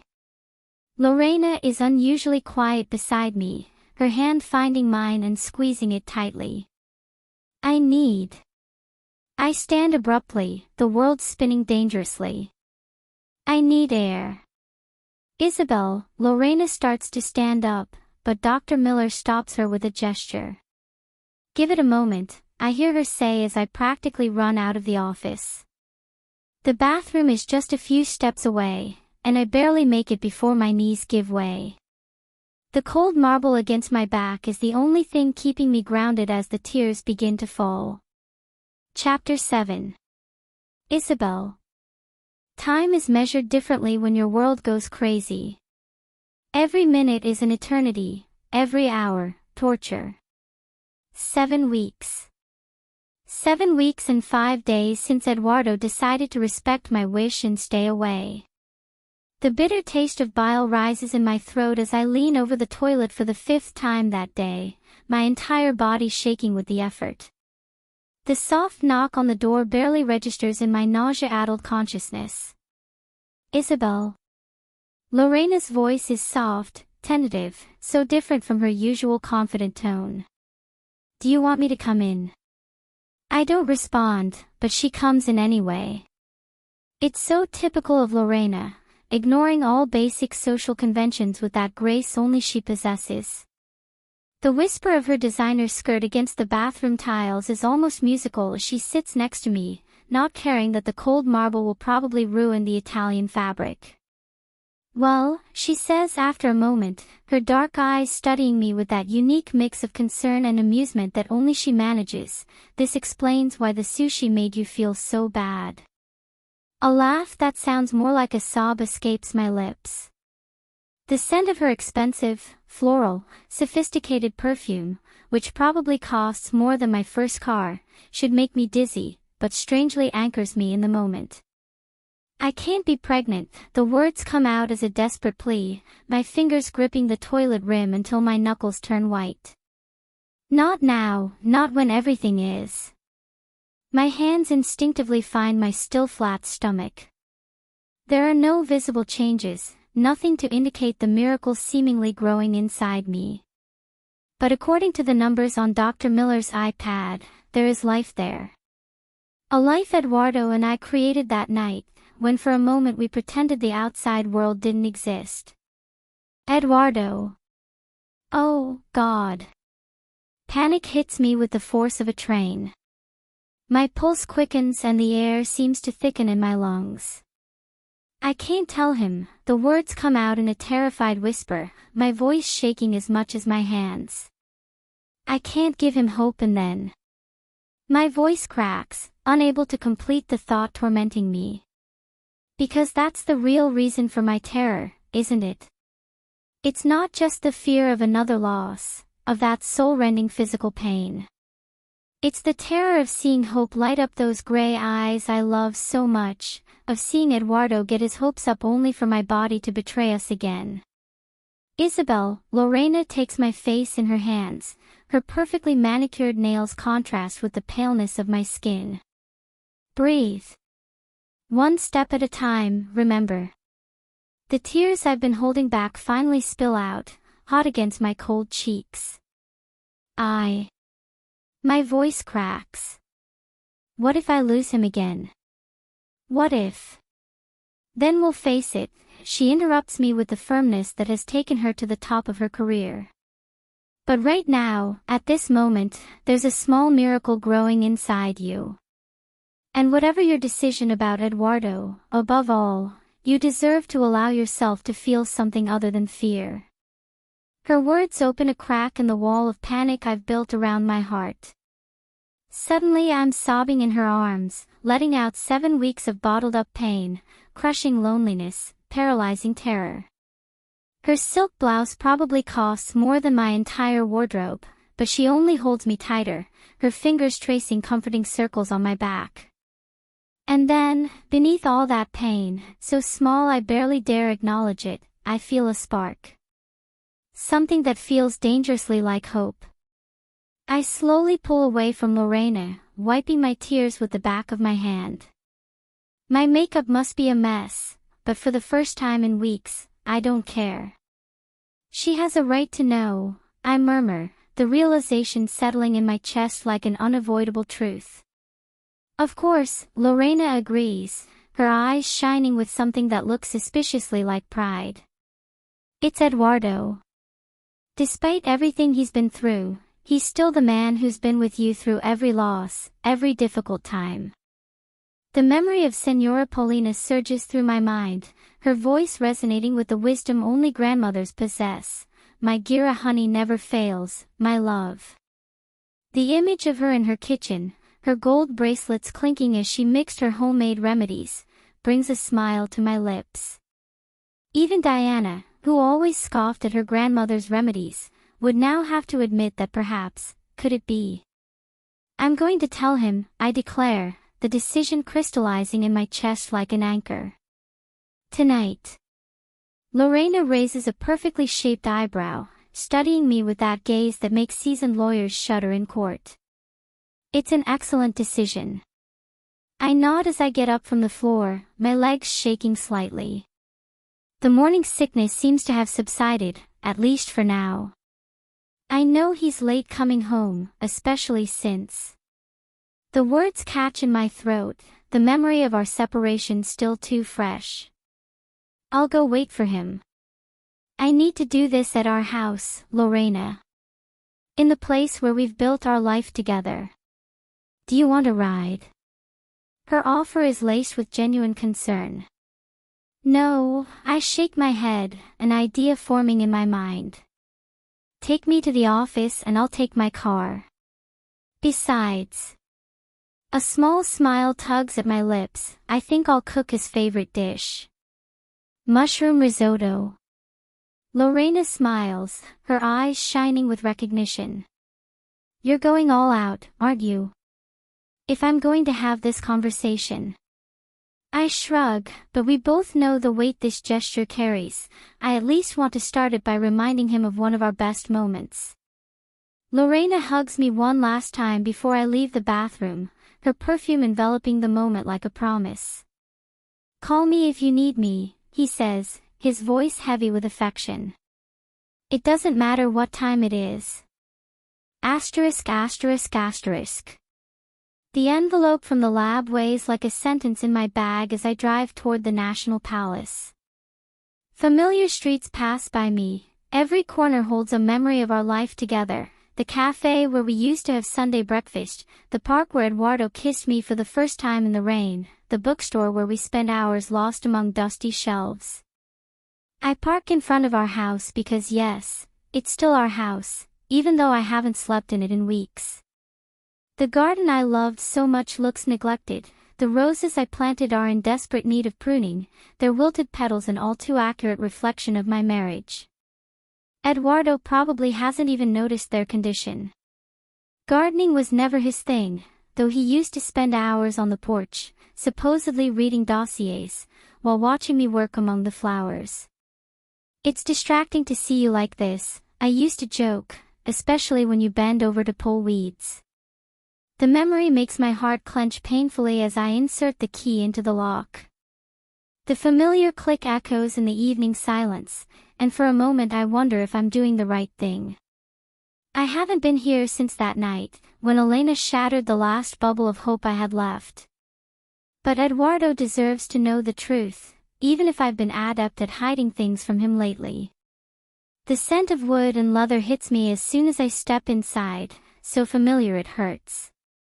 Everything is exactly the same, as if these past few months had been just a nightmare. The photos of our wedding still hang on the mantelpiece, capturing moments of happiness that seem to belong to another life, me in my white dress, beaming with joy, Eduardo looking at me as if I were the center of his universe. "You're a miracle," he whispered to me that night as we danced our first waltz as husband and wife. The irony hits me with the force of an avalanche.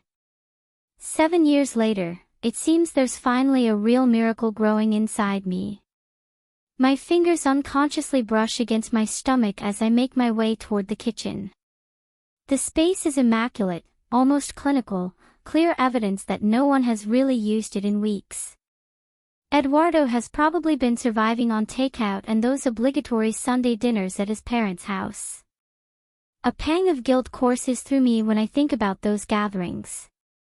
What must it have been like for him to deal with Elena's veiled and not-so-veiled comments about my absence? The fridge is practically empty, except for a few beers and, my heart leaps, a bottle of my favorite white wine. The same one Eduardo always kept in stock because he said it made me smile in a special way after the second sip.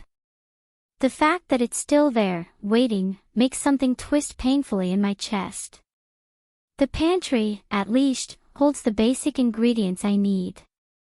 If I'm going to have this conversation with Eduardo, I need familiar ground, something that connects us to better times.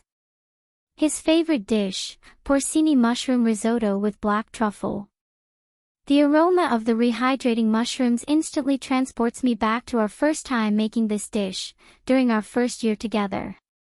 I'd been so nervous I almost burned the rice, but Eduardo swore it was the best thing he'd ever tasted. "It's official," she declared, wiping every last grain off her plate with that almost childlike enthusiasm she only ever showed me. "I'll marry you." I laughed, thinking he was joking. 2 weeks later, he knelt before me in that same spot, a vintage ring on his hand and promises to love me forever on his lips. My hands work automatically as memories flow, toasting the rice until each grain shines like a pearly pearl, adding the white wine with the patience this dish demands, stirring constantly. The ritual is as familiar as breathing.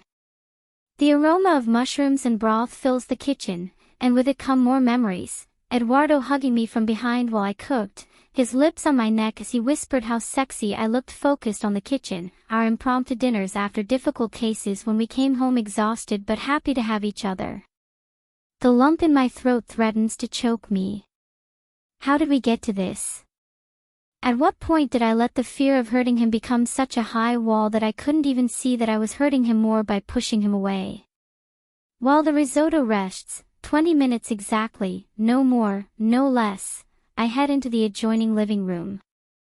This has always been my refuge in the house, with its huge windows overlooking the backyard and shelves lined with books we've collected over the years as silent witnesses to our love of reading. I stop in front of one in particular, a first edition of Pride and Prejudice that Eduardo gave me for our first anniversary.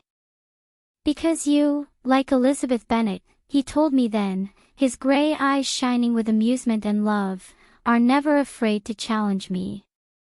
The fatigue of the past few weeks settles in my bones like lead as I sink into the sofa. I pick up the book more out of habit than with any real intention of reading it, letting the familiar scent of leather and old paper envelop me like the embrace of an old friend. I don't realize I've fallen asleep until voices wake me. The book has slipped from my hands and the light of the evening has given way to the gloom of twilight. A chill runs down my spine when I recognize the voices coming from the main hall. Enough, Ed. You've had too much to drink. Sebastian's voice has that tone of brotherly concern I know so well. I'm not as drunk as you think, Eduardo's response makes my blood run cold. His voice sounds huskier than usual, with that dangerous edge that only appears when he's truly upset. I stay perfectly still, barely breathing. They're in the main room, separated from me only by a half-open door. The scent of whiskey drifts through the space, mingling with the fragrance of the forgotten risotto. This is all a damn joke of fate. Eduardo's laugh is bitter, unrecognizable. My perfect wife. The woman I thought was my soulmate, making decisions for both of us as if I were a damn puppet in her hands. I, Eduardo Ortega, am a damn puppet. Who does he think he is? Every word is a dagger straight to my heart. Sebastian tries to intervene, but Eduardo continues, his voice laden with a raw emotion that tears me apart. You know what the worst part is? His voice is dark and dripping with rage.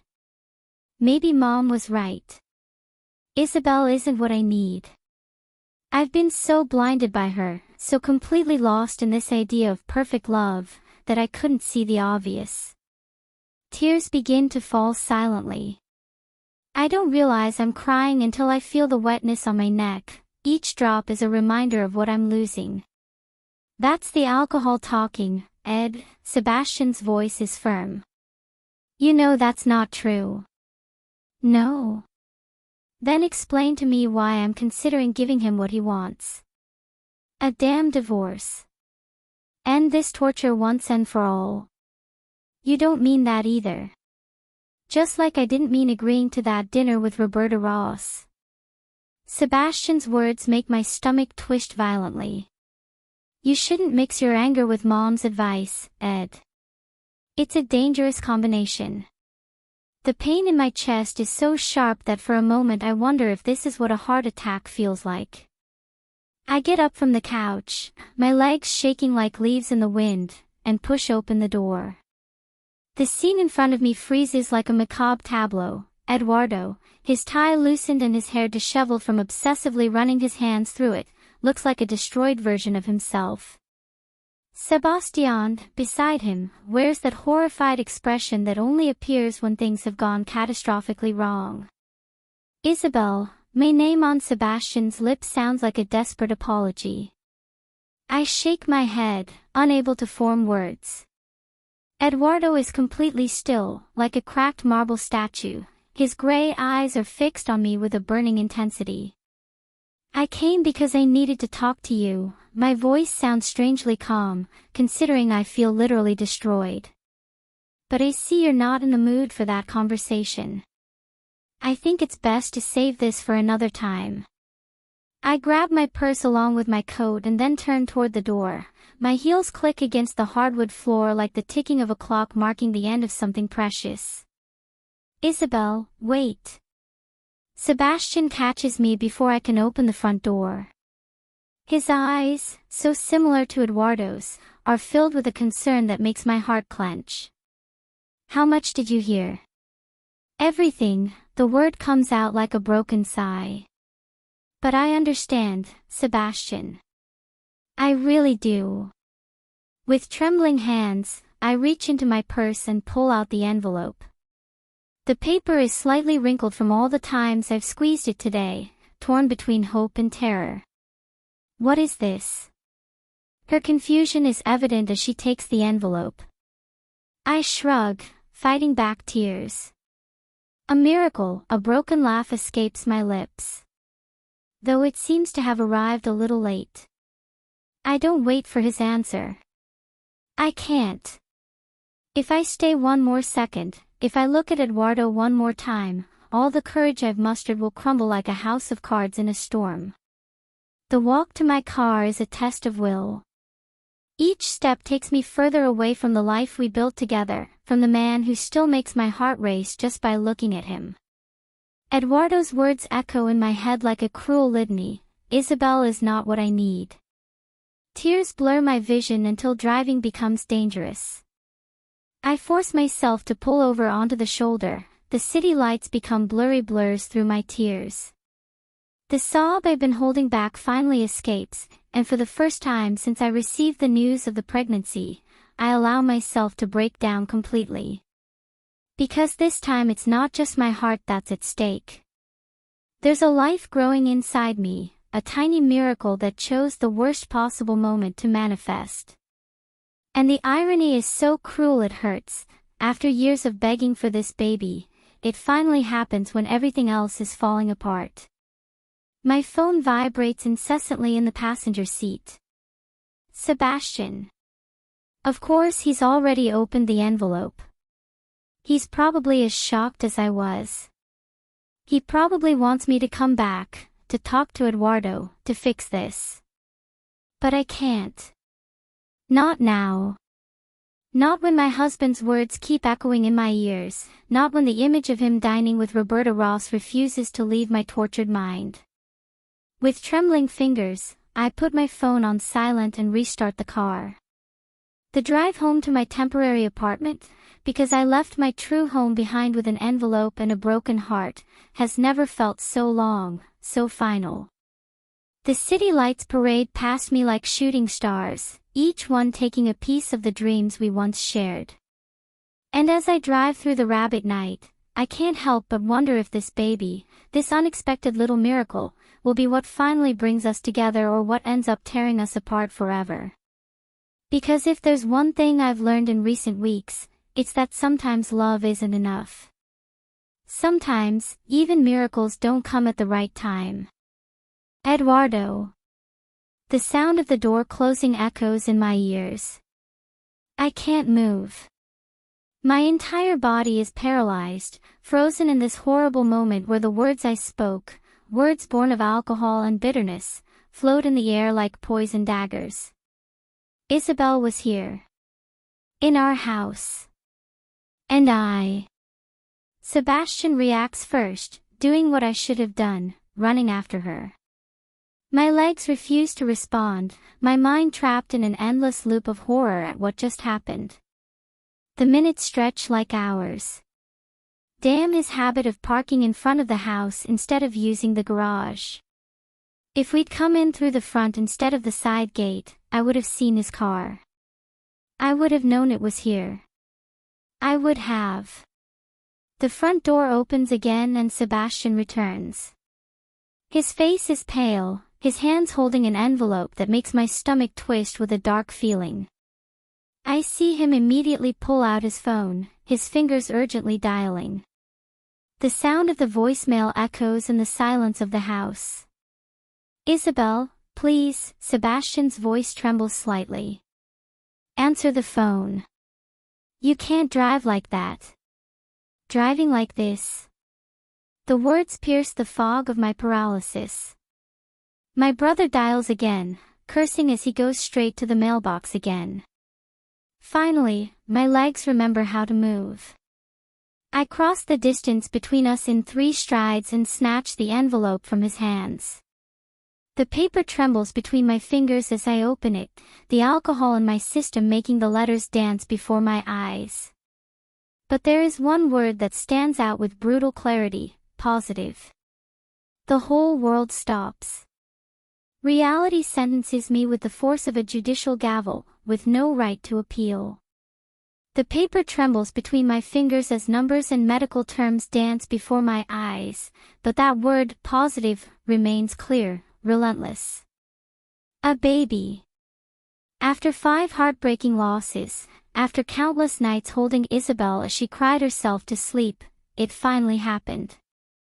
The weight of the revelation makes me fall into the nearest armchair. 8 weeks. The image of Isabel at Lorena's party emerges with painful clarity, beautiful in that green dress that made her skin glow, her eyes meeting mine across the room with that electricity that has always existed between us. The last night I held her in my arms, when we lost ourselves in each other as if the outside world didn't exist. And now, those same 8 weeks later, she's heard me say I don't need her. She's heard me talk about having dinner with Roberta Ross. The words, born of alcohol and bitterness, hang in the air like poison daggers. I have to go to her apartment. I stand abruptly, ignoring the way the world tilts dangerously. I need to find her, I need to explain. Eduardo, Sebastian's voice cuts through the air like a whip. Look at you. You can barely stand. Is this how you want to present yourself to her? You don't understand. I understand perfectly, he interrupts, his tone mixing firmness with compassion. I understand that your wife is pregnant and that you just made the worst mistake of your life. That's why you need coffee. Lots of coffee. You need to be completely sober to go see her and talk properly. The truth in her words is undeniable. Isabel deserves more than to see me stagger around, reeking of whiskey, mumbling drunken apologies. Coffee, I finally agree, running a trembling hand over my face. You're right. I follow Sebastian toward the kitchen, my steps still unsteady, when the aroma hits us like a wave. I stop dead in my tracks, the air leaving my lungs in a flash. Porcini mushrooms. Black truffle. The pot sits on the stove, perfectly cooked, the lid placed with the care that only Isabel bestows on the things she loves. My favorite dish. The only one she knows how to prepare exactly the way I like it, because she's memorized every detail of my preferences over these 7 years together. She must have turned it off just before we arrived. Oh, God. My voice cracks as I lean against the counter, my legs suddenly unable to support me. She came to tell me. She set this up for. The words die in my throat. The weight of what I've ruined crushes me mercilessly. Isabel was here, in our kitchen, cooking my favorite dish while I worked up the courage to give me the most important news of our lives. And I arrived drunk, spewing venom about not needing her, tainting our love with mentions of another woman. I'll make you that coffee, Sebastian says softly as he moves toward the coffee maker. Very strong. And then we'll go to her apartment. I nod weakly, unable to tear my gaze away from the pot. Every inhalation of the familiar aroma is yet another reminder of what I nearly destroyed. Because it's not just my marriage that's hanging by a thread now, it's my entire family. Isabel and our son. The miracle we've prayed for years has finally happened, and I've greeted it with the cruelest words I could have uttered. The coffee burns my throat as Sebastian pours the 3rd cup. The kitchen clock reads 10:15. Every minute that passes is another reminder that Isabel is out there, alone, carrying not only the weight of my words but also our son. How are you feeling? Sebastian asks, studying my face closely. I run a hand over my face, noticing that the world no longer spins when I move my head. Better, I reply, and it's true. The coffee and the shock have done a good job of pushing the alcohol out of my system. We can go. Sebastian nods as he takes his keys. I'm going to get my car, he says as we head toward the side door. The officers will follow us. The mention of my security detail makes my jaw clench. It's one of the trickiest parts of my position, never being truly alone. Even in the midst of this personal crisis, protocol must be maintained. Agent Thomas materializes by the door like a silent shadow. "Sir," his voice is professional, but I can detect the concern in his eyes. "Do you need me to?" "I'll go with my brother," I interrupted gently. "You can follow us from a distance." Thomas nods, understanding. In the 3 years he's been assigned to my security detail, he's learned to read between the lines. He knows when to keep his distance. The cold night air hits my face as we climb into Sebastian's Mercedes. Through the rearview mirror, I can see the 2 black Marshal Service SUVs preparing to follow us. Their presence is both comforting and irritating, a constant reminder that even in my most private moments, there are watchful eyes. "They'll fix it, brother," Sebastian's voice interrupts my thoughts as we glide through the streets of the National Palace. "You'll fix this." "How?" My voice sounds hoarse. "How do I fix the fact that she heard me say I didn't need her? That she heard about Roberta?" Telling him the truth, he replies simply. "That those words were born of alcohol and pain. That you were so devastated by his absence that you drank yourself into saying stupid things you didn't mean." The rest of the trip passes in silence.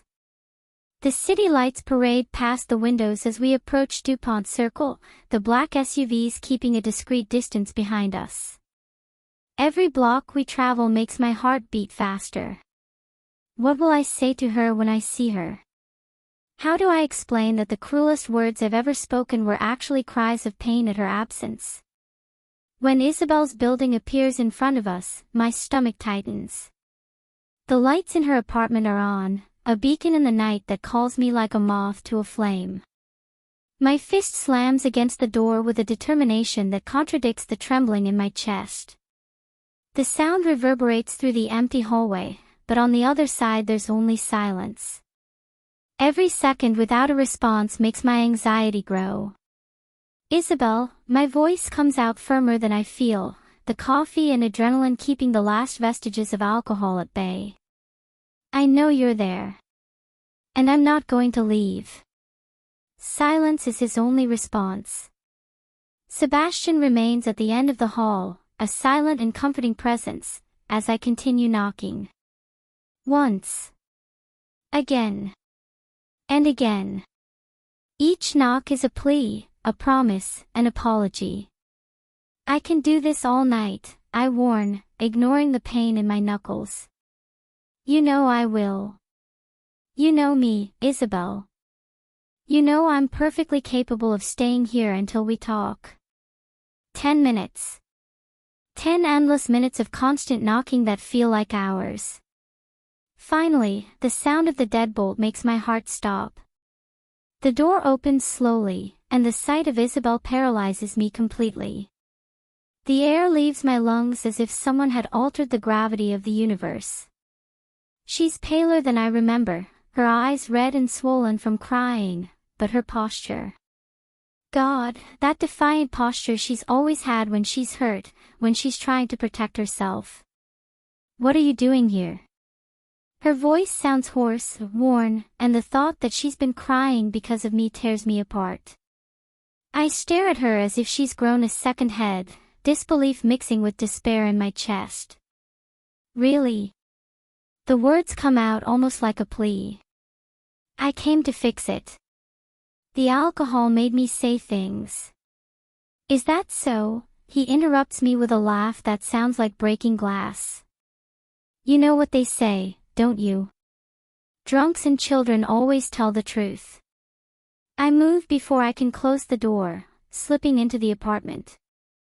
The space is so familiar it hurts, his gray cashmere sweater, my Christmas gift, folded neatly over the back of the couch, our photos adorning the walls like silent witnesses to years of love, his laptop open on the coffee table with what appears to be a half-written legal document.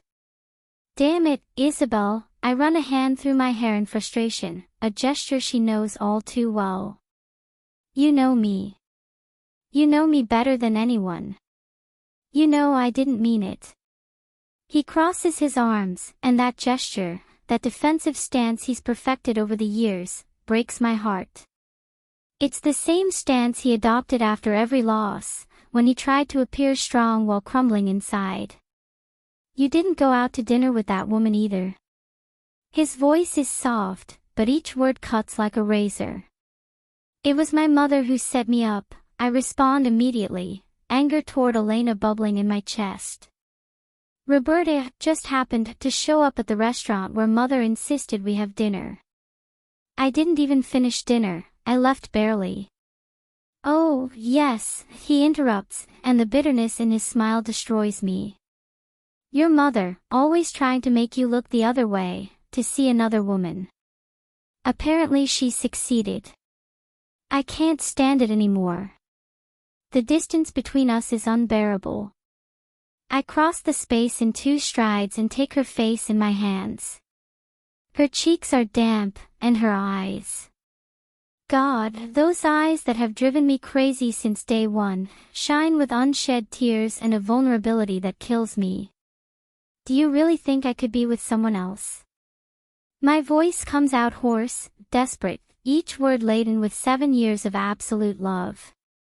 I'm crazy about you, my love. I always have been. Since the first day, since you walked into that classroom at the National Palace and turned my world upside down with a single glance. My hands tremble as I run over her, memorizing every change in her body like a blind man regaining his sight. She's lost weight, too much weight, and worry mixes with a savage possessiveness in my chest. Her cheekbones are more pronounced, her waist narrows beneath my fingers, and every evidence of her suffering makes something primal roar inside me. When did you find out? The questions tumble out in a desperate cascade as my hands trace obsessive patterns on her skin. How are you? You've lost weight, too much weight. Have you been eating well? Why didn't you come to me sooner? I can't stop touching her. 8 weeks without being able to touch her skin have made me hungry for her. My fingers find every hollow between her ribs, every new angle on her body, and the need to protect her, to care for her, becomes almost unbearable. Eduardo, she tries to take a step back, but my hands on her waist keep her firm against me. No, my voice comes out as a possessive growl. Don't walk away from me. Not again. My fingers trace his jaw with desperate adoration. Have you been nauseous? Dizzy? God, Isabel, you should have told me. I watch her lower her gaze, her wet eyelashes casting shadows on her pale cheeks. The vulnerability in her expression shatters me. I don't want to get too excited, he whispers, and the tremble in his voice makes my heart clench. We both know what can happen. The other times. I silence his words with a finger to his lips, unable to bear the fear in his voice. The mere thought of another loss makes my blood freeze in my veins. Don't even think about it, my voice comes out firm, laden with a determination born from the soul. This time will be different. I'll take care of you like never before. I'll take care of both of you. My hands find her still flat stomach, and the thought of our son growing there steals my breath away. Everything will be okay, my love. We'll go home and... No, she tenses under my hands. I'll stay here. At least until I'm sure. A growl escapes my throat, primal and possessive. I gently turn her until her back is against the wall, my arms effectively caging her. Over my fucking dead body, I interrupt, my voice low and dangerous as my hands frame her face. If you think I'm going to allow us to continue this madness of living apart, then you've truly forgotten who I am, Isabel. Do you want to see my possessive side? Because I'll gladly bring it out. I'll take you home even if I have to carry you all the way. Eduardo. There's a note of warning in his voice that only fuels my determination. No, I cut her off, my thumb tracing her trembling lips. My wife is pregnant. My wife is carrying my child. Every word is laced with a possessiveness I don't bother to hide. If you think for 1 second that I'm going to leave you alone in this apartment, that I'm going to sleep one more night without being able to touch you, without being able to make sure you're eating well, that you're getting enough rest, then you've truly forgotten who you married. My fingers slide down her neck, finding that spot where her pulse races. You're mine, Isabel, I whisper against her temple. You and that baby are my whole life. And if I have to tie you to me to keep you safe, to make sure you're both okay, so be it. I see the ghost of a smile tug at her lips, though her eyes are still bright with tears. Always so domineering, Your Honor. Always, I confirm, pulling her closer if possible. Especially when it comes to you. About you too. My hand finds her belly again, splayed and protective. You are not alone in this, my love. You weren't alone with the previous losses, and you definitely won't be now. Every nausea, every dizziness, every moment of fear or doubt. I will be there. And this time, my voice turns fierce. This time everything will be different. Chapter 8. Isabel. The SUV moves through the nighttime streets of DC like a bubble isolated from the outside world. Sebastian had said goodbye in the parking lot with a quick hug, and now Eduardo and I are in the back seat, his hand resting possessively on my thigh. The silence between us is thick, almost electric, charged with all the conversations we need to have and the kisses we long to give.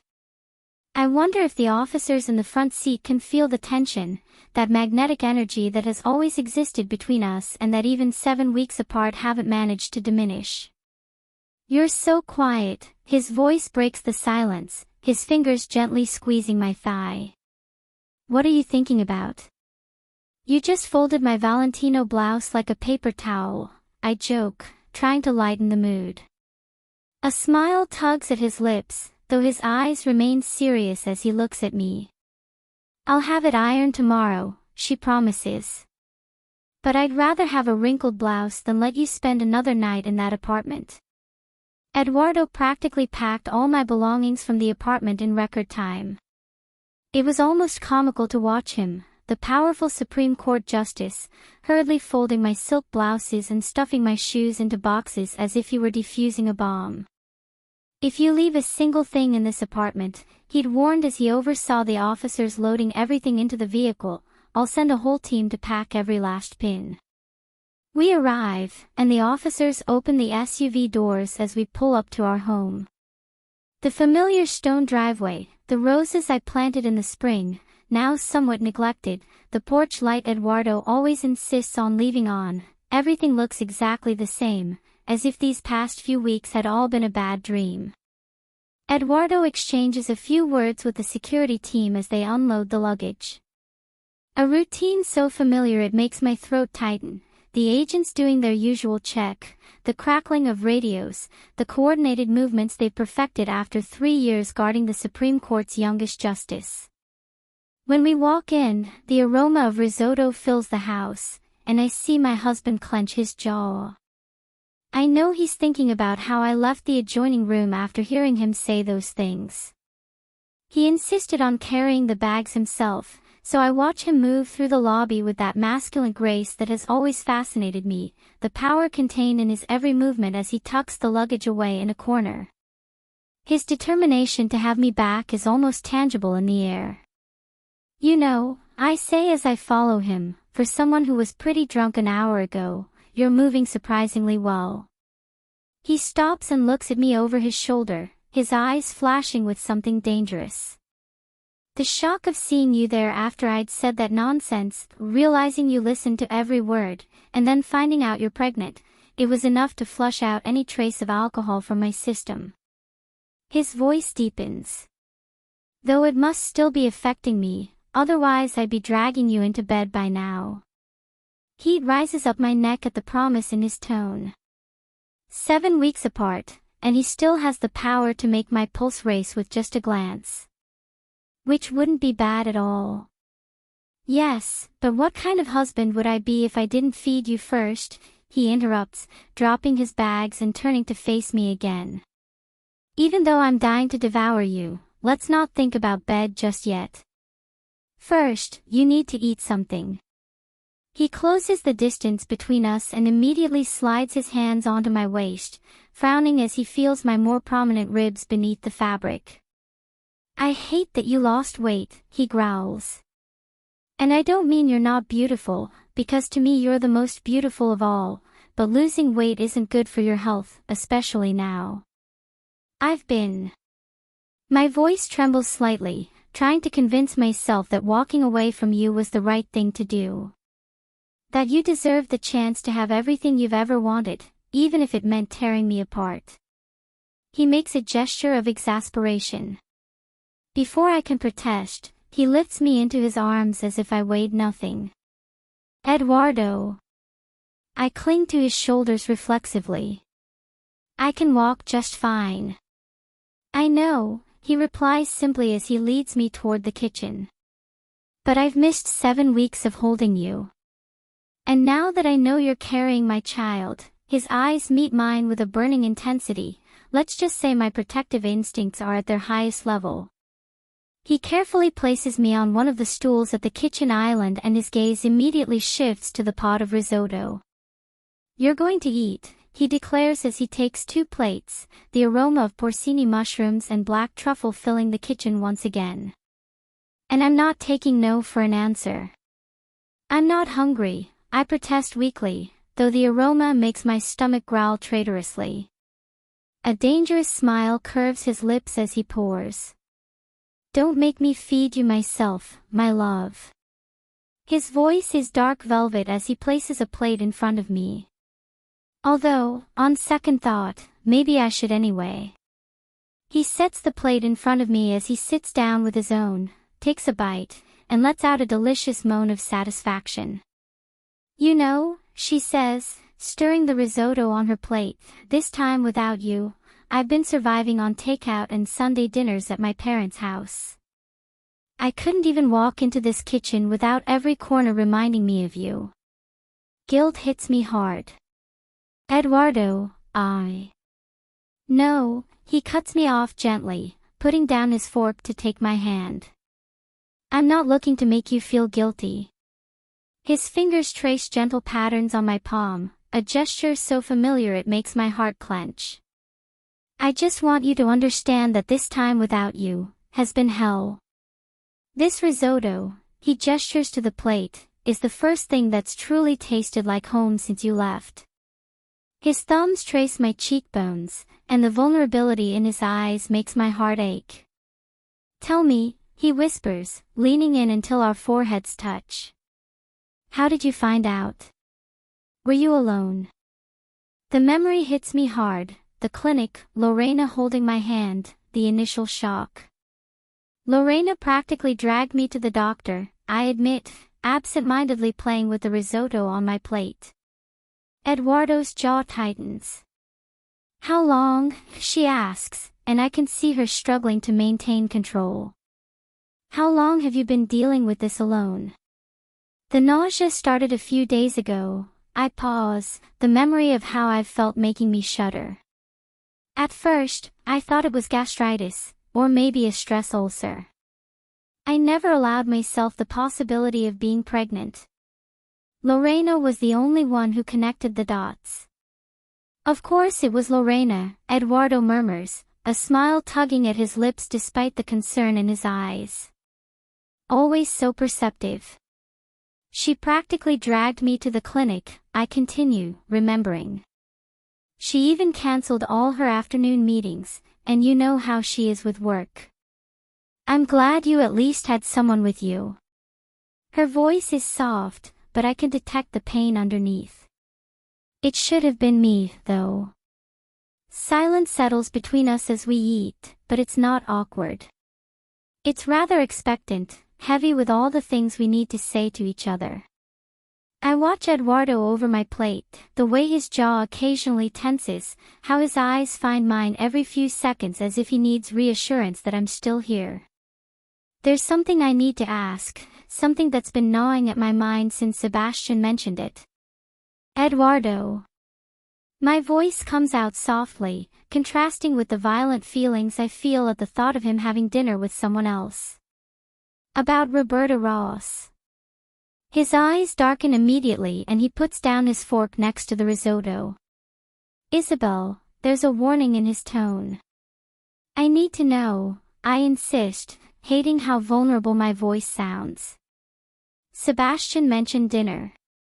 Eduardo exhales heavily, running a hand through his hair in that gesture I know so well, the one he makes when he's frustrated. My mother, he finally says, and there's so much disgust in his voice that it surprises me. She invited me to dinner. She insisted so much that I finally accepted. Of course, Roberta just happened to show up at the restaurant. His fingers find my chin, forcing me to look at him. Isabel, look at me. His fingers find my chin, gently forcing me to look at him. What my mother and Roberta attempted that night was pathetic and futile. I left that table the moment I understood what they were doing. Do you know why? Because I've spent 7 years waking up every morning more in love with you than the day before. No woman, no matter what my mother plans or what DC society thinks, could ever compare to you. You are the love of my life, the mother of my child, my everything. A low growl escapes his throat when I try to look away. I should have been there for you, he murmurs, more to himself than to me. I was upset about our last encounter. If I had insisted, I know you so well that I would have noticed something wasn't right, that you were. Eduardo, I interrupt his spiral of guilt, my fingers finding his shirt buttons in a familiar gesture. You were respecting my request for space, remember? Something I'll never do again in my damn life, he declares fiercely. No more distance between us. Not when we're madly in love, not when you're carrying our child. His hand slides down my cheek, tender and protective. God, Isabel, a baby. After so long, so many attempts. His voice cracks slightly, and the vulnerability in his tone brings tears to my eyes. I don't want anyone to know yet, I whisper, fear seeping into my voice. It's too soon, and after all the other times. Shook, he silences me with a soft kiss. Whatever you need, my love. It'll be our secret until you're ready. I smile gratefully because he is an extraordinary and perfect man. But there are some things that are non-negotiable, he declares, pointing at my plate. First, you're going to eat better. I'll personally make sure every meal is nutritious and balanced. Eduardo. I'm not finished, he interrupts, his tone brooking no argument. Second, you'll get more sleep. No working late, no skipping naps if you're tired.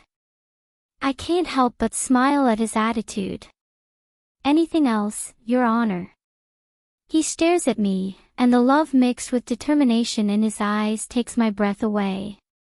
Yes, he replies, his voice dropping to that deep register that always makes my skin crawl. No more secrets between us. No more carrying worries alone. We're in this together, Isabel. In everything. He gestures with his chin toward my plate. Every bite, he orders. And then. After. I ask when he stops, noticing how his eyes darken. A dangerous smile curves his lips as he leans toward me. Then, he whispers against my ear, I'm going to take you upstairs and worship every inch of your body until you don't remember why you ever thought you could live without me. I swallow hard before a sort of gasp leaves my lips. Weren't you too tired? I try to joke, although my voice sounds too hoarse. His laugh is low and dark as his fingers trace my bottom lip.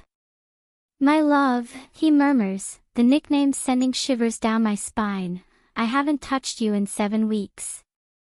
I could be on the brink of death and still have the energy to make you mine.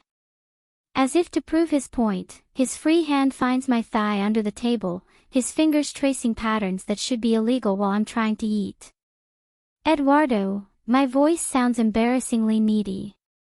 Eat, he orders, though his fingers never stop moving. You need to eat well. Our baby needs you to eat well. The way he says, our baby, with such reverence and possessiveness, makes something melt inside me. This is Eduardo at his purest, protective to the core, possessive to the extreme, and so completely devoted that it sometimes takes my breath away. I love you, he whispers against my temple as he watches every bite I take. I love you both. And I swear on my life, this time will be different. And as his lips find that sensitive spot below my ear, as his hands trace silent promises over my skin, I feel like I'm finally home. Because home isn't this brick building in the National Palace, nor even this bed we've shared for years. Home is Eduardo. It always has been. Isabel. If there's anything more hypnotic than watching Eduardo Ortega get dressed for work, I haven't found it yet. The dawn light filters through the curtains, creating the perfect setting for this particular show that, 7 years later, still takes my breath away. It's almost unfair how well the gray suit fits him, the way the tailored material hugs his broad shoulders and strong back. His fingers work on the knot of his tie with that studied precision he applies to everything in his life, and I can't help but remember how those same fingers tortured me with pleasure last night. You're burning me with your gaze. His voice has that deep, amused tone that makes my skin crawl. He finds me watching him through the reflection while he puts on his watch, and that gorgeous, masculine smile of his has a devastating effect on every nerve ending in my body. I settle back against the pillows, aware that my lace nightgown has strategically gaped over my breasts. And deprive me of my favorite morning entertainment. Out of the question, I reply, watching her eyes follow the movement of the fabric. Besides, have you seen my husband? He's ridiculously attractive when he's getting ready to go save American justice. A low sound, somewhere between a growl and a laugh, escapes from his throat. Isabel. There's a warning in his voice that sends shivers down my spine. You shouldn't provoke me when you know I have to be at court in less than an hour. Me? I blink with feigned innocence as I deliberately stretch, the silk sliding higher up my thighs. I have no idea what you're talking about. In 2 steps he's at the bedside, moving in a powerful and masculine manner. The scent of his perfume envelopes me completely. You know exactly what you're doing, he murmurs, leaning over me. His gray eyes sparkle with a mixture of amusement and desire that makes my stomach clench. Especially when you bite your lip like that. Like what? I repeat the gesture deliberately, earning another grunt. Exactly like that. His hand finds my cheek, his thumb tracing my lower lip. Like you're turned on and urging me to do something about it. Well. I run my fingers over his tie, playing with the silk. Maybe that's exactly what I want to do. Are you surprised? I'd be surprised if you didn't. There's arrogance in his tone, but also something deeper, more vulnerable. I've missed being like this. These days without you, they were truly shit. Eduardo, my voice softens. No, let me say this. His fingers trace my jaw with reverent gentleness, as if drawing an invisible line between us. Do you know how many times I wished I wasn't who I am? My position, the protocol, there are times when I hate everything that entails. I've been forced to suppress what I feel, to hold back when all I wanted was to find you, to bring you with me, even if it was by dragging me. Of course, you, as stubborn as ever, would surely have resisted, and we would have ended up making a spectacle of ourselves on the news. He pauses, his eyes fixed on mine, heavy with emotion. Being who I am prevents me from doing a lot of things. It prevents me from taking a day like today and just staying here with you, which is all I want after so many days apart. Is the Honorable Judge Ortega considering ignoring his responsibilities? I try to lighten the moment. That would have been quite a scandal. Exactly my point, especially with the amount of work we have at court, he grumbles, though there's a smile tugging at his lips. But I'll make it up to you. In fact. His eyes flash with determination. We're going out for dinner tonight. Oh. I raise an eyebrow. Fiola Mare, he declares, and there's something almost predatory in his smile. It's time we put some rumors to rest. The Fiola Mare. I can't help but laugh. Isn't that a bit dramatic? Although I suppose if we're going to put on a show for DC high society, we might as well do it where the wine costs more than a semester at the National Palace. It's not a show, his voice drops to that register that makes everything inside me melt. It's a statement. A statement. I run my fingers down his chest, feeling his heart race beneath my touch. What kind of statement, Your Honor? The kind of guy who makes it clear to every man in this city, the ones who are surely obsessively checking Tinder, hoping you've dared to open a single profile, that you're still mine, completely out of his reach. His lips find my neck, and the contrast between his soft kiss and his possessive words makes me shiver. And the same guy who reminds every woman who's ever dreamed of her chance that this judge made his decision 7 years ago and he's never going to change it. I pretend to consider his words. Including Karen from the archives. The one who casually reorganized the entire system so you had to check her 3 times a day. His laughter vibrates against my skin. Jealous, Mrs. Ortega. Karen's. Please. I run my fingers down the back of her neck, playing with her hair. Although I must admit, her dedication is impressive. How many times has she accidentally dropped files in front of your office? Not as many as Matthews from the Second Circuit has tried to invite you for coffee, he counters, and there's a dangerous glint in his eyes that makes my pulse race. Oh, so you noticed. His response is a kiss that's anything but gentle. It's possessive and fiery, his tongue claims my mouth while his free hand tangles in my hair. I moan against his lips and feel his satisfied smile. The ringing of his phone cuts through the moment like a razor, and the frustrated growl that escapes his throat makes me laugh. Saved by the bell, I joke as she straightens. Look, you have work to do, and I understand. The American justice system would collapse without you. Shit, he mutters, though he's already adjusting his tie. He pauses for a moment, pulling out his phone again. But before I go, remember what I told you a little while ago, I'm completely serious about taking pictures of every meal. And don't even think about going near the garden. Those roses can wait. Eduardo, I begin to protest. Don't even try, she cuts me off in that voice she uses at court, though there's amusement in her eyes. There's no way I'm letting you crouch in the sun tending to plants. In fact. Her fingers move quickly over the screen. I'll tell Violetta to contact a gardening service. Is Violetta already working? I raise an eyebrow. It's 7 in the morning. My assistant is so efficient, I sometimes wonder if she sleeps, she replies without looking up from her phone. I'll also ask her to run a reference for a new housekeeper. Since Margaret moved to Indiana to be near her grandchildren, this house needs someone to take care of things. I don't want you to stress out about anything.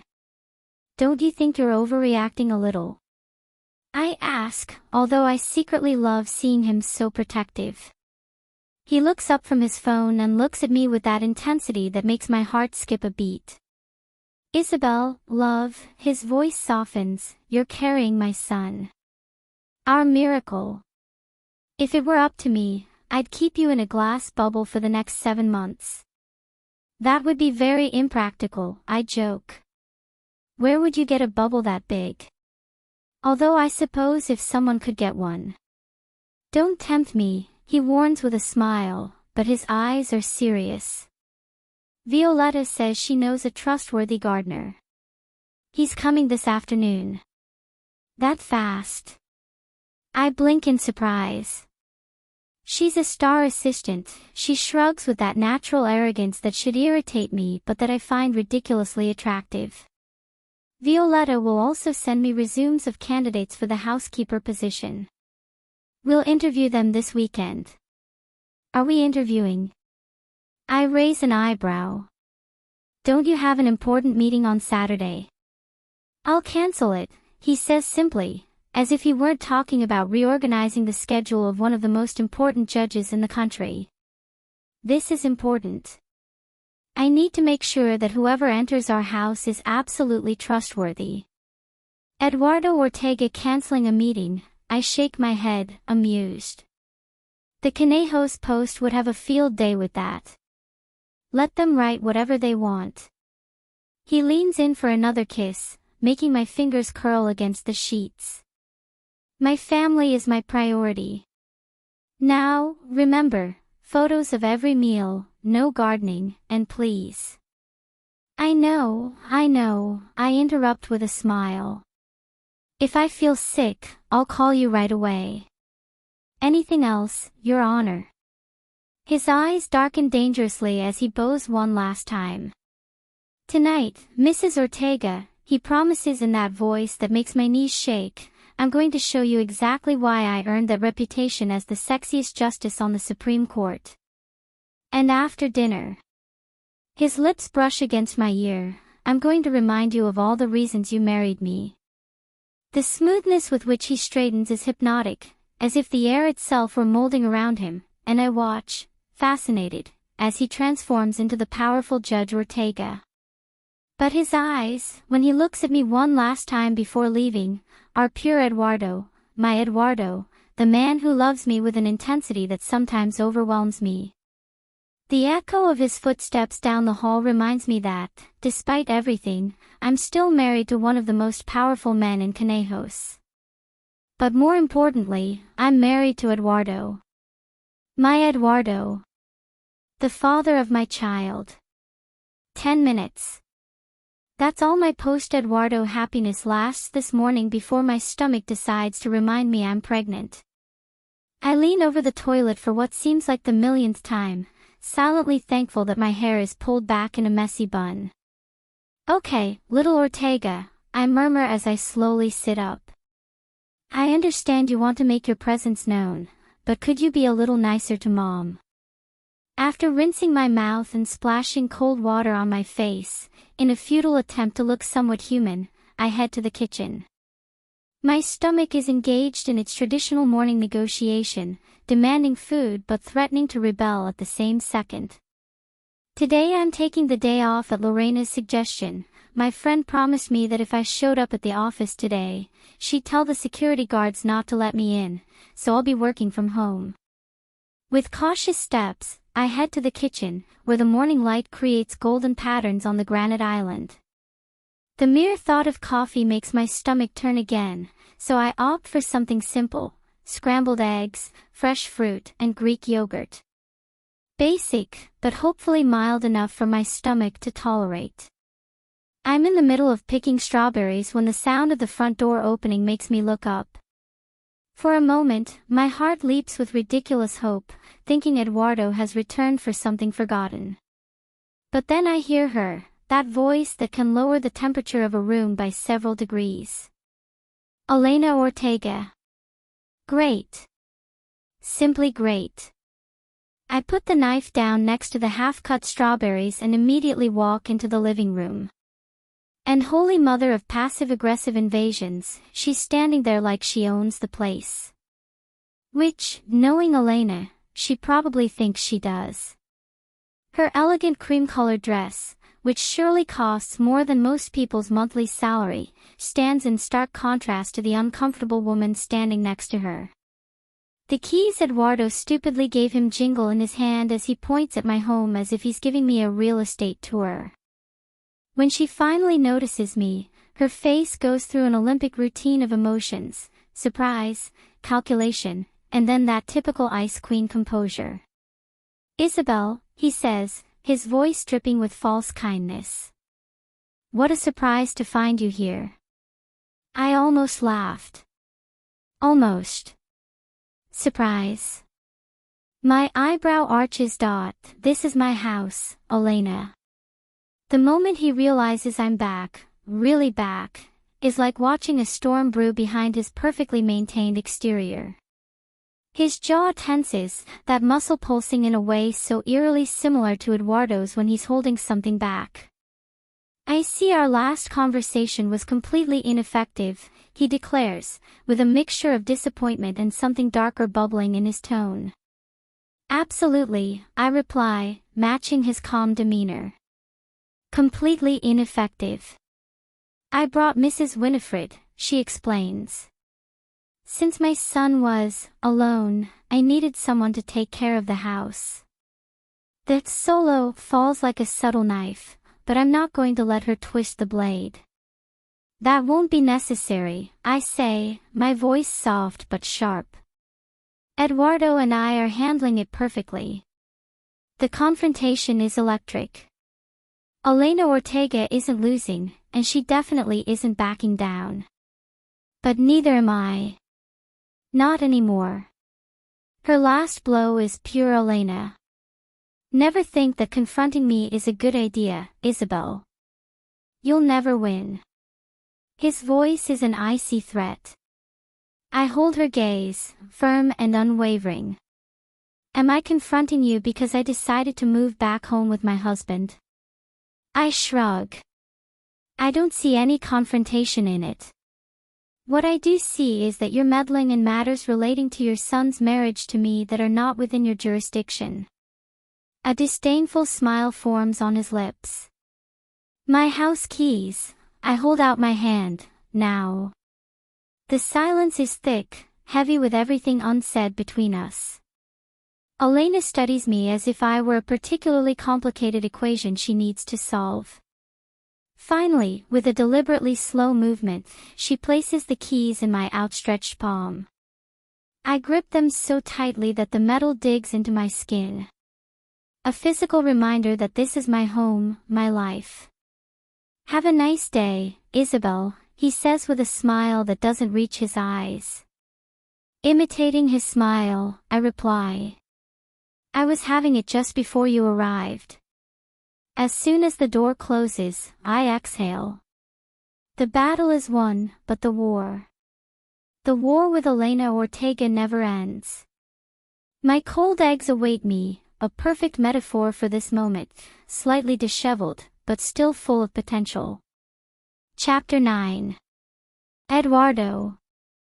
I look at my watch, 10:15 a.m. Normally at this time, I'd be completely immersed in the pile of files stacked in front of me, each one representing a life, a future, awaiting my judgment.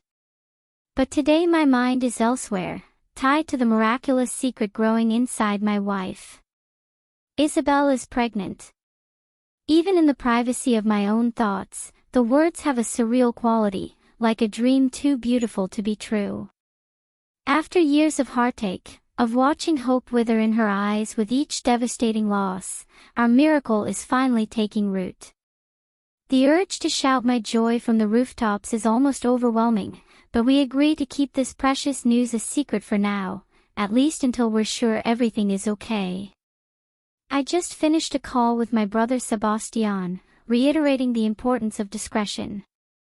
If there's anyone we can trust with this fragile truth, it's him, but the instinct to protect this budding joy is fierce and unyielding.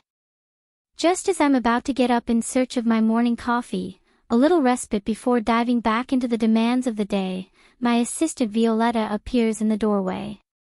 Her expression, usually an impassive mask of efficiency, carries a hint of apprehension. Your mother is here to see you, sir, he announces, his tone conveying a silent warning. Surprise raises my eyebrow. It's rare for my mother to venture into the halls of the Supreme Court. Her usual haunts are charity galas and ladies' luncheons. For her to come here, unannounced, something must be wrong. Show her in, I say, straightening in my chair, preparing for whatever storm is about to come through my door. She enters with her usual poise. Her tailored suit and heirloom pearls are the very image of elegance. But there's a tension around her eyes, a brittle edge to her smile that sets off alarm bells in my head. Mother, what a surprise, I greet her, keeping my tone carefully neutral. I stopped by your house this morning, he says without preamble, settling into the chair opposite me without waiting for an invitation, to bring someone I trust to help with the cleaning. Imagine my shock to find Isabel there. Ah. So that's what this unannounced visit is about. I should have seen it coming. Isabel's back home, where she belongs, I declare calmly, meeting her gaze without hesitation. By my side. It's a mistake, Eduardo, she replies, disapproval dripping from every syllable. Don't you see? A woman who can't even give you a family. You couldn't be more wrong, I cut her off, unable to stop myself. It bothers me every time she says that, every time she speaks badly of her, tries to minimize her. Isabel is pregnant. The revelation slips out before I can stop it, breaking the promise of secrecy I made just a few hours ago. I see my mother's eyes widen, but not with the joy I expected. There's something darker there, more calculating.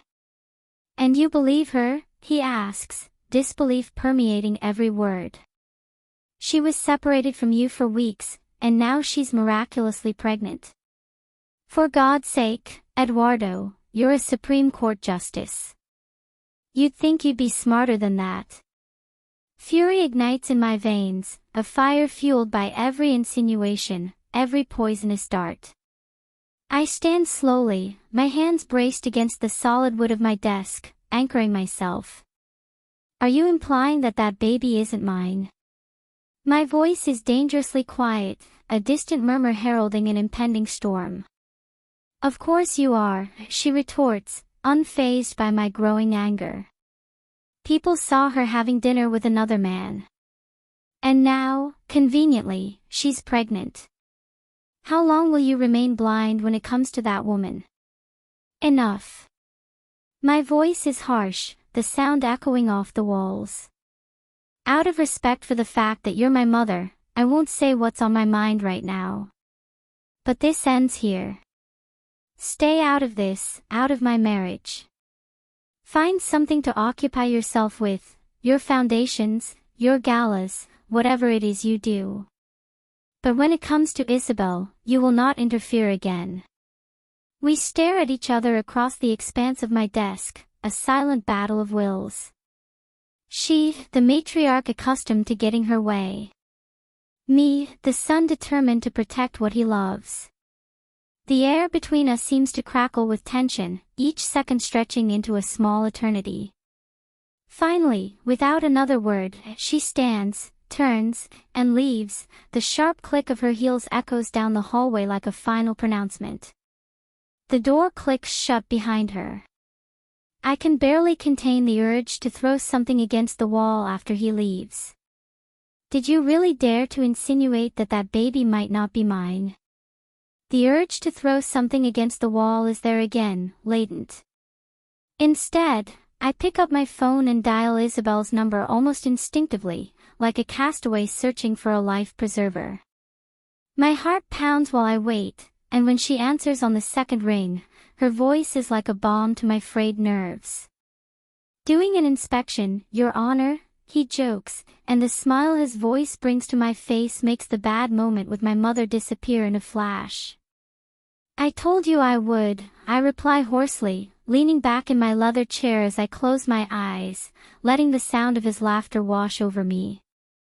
I needed to hear your voice. Is everything okay? he asks, and I know he's detected something in my tone. You sound tense. Better now, I admit, running a hand through my hair. Did you eat? Of course. In fact, I already sent you the breakfast photos as you requested. There's amusement in her voice.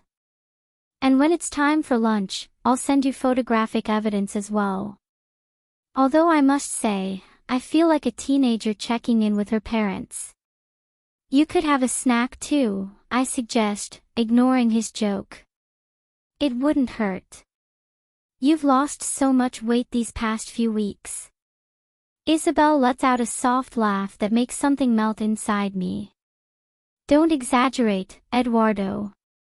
You'll see that when I curl up in a ball, all those super elegant and stylish women who are desperate to get their hands on you will seem more attractive to you than I am. Especially Roberta Ross, with her mile-long legs and perfect pedigree. The humor in his voice fails to completely hide the underlying insecurity, and I feel my chest tighten painfully. Isabel Salinas, I use her maiden name deliberately, dropping my voice to that deep register I know makes her tremble. No one in the world seems more beautiful to me than you. Do you want me to tell you what drives me crazy? The way you wrinkle your nose when you're focused on a case. How your eyes sparkle when you stand up for something you believe in, that passion that makes everyone in the room stop and listen. Eduardo. She whispers, and I can imagine her biting her lower lip. I'm not finished, I interrupt gently.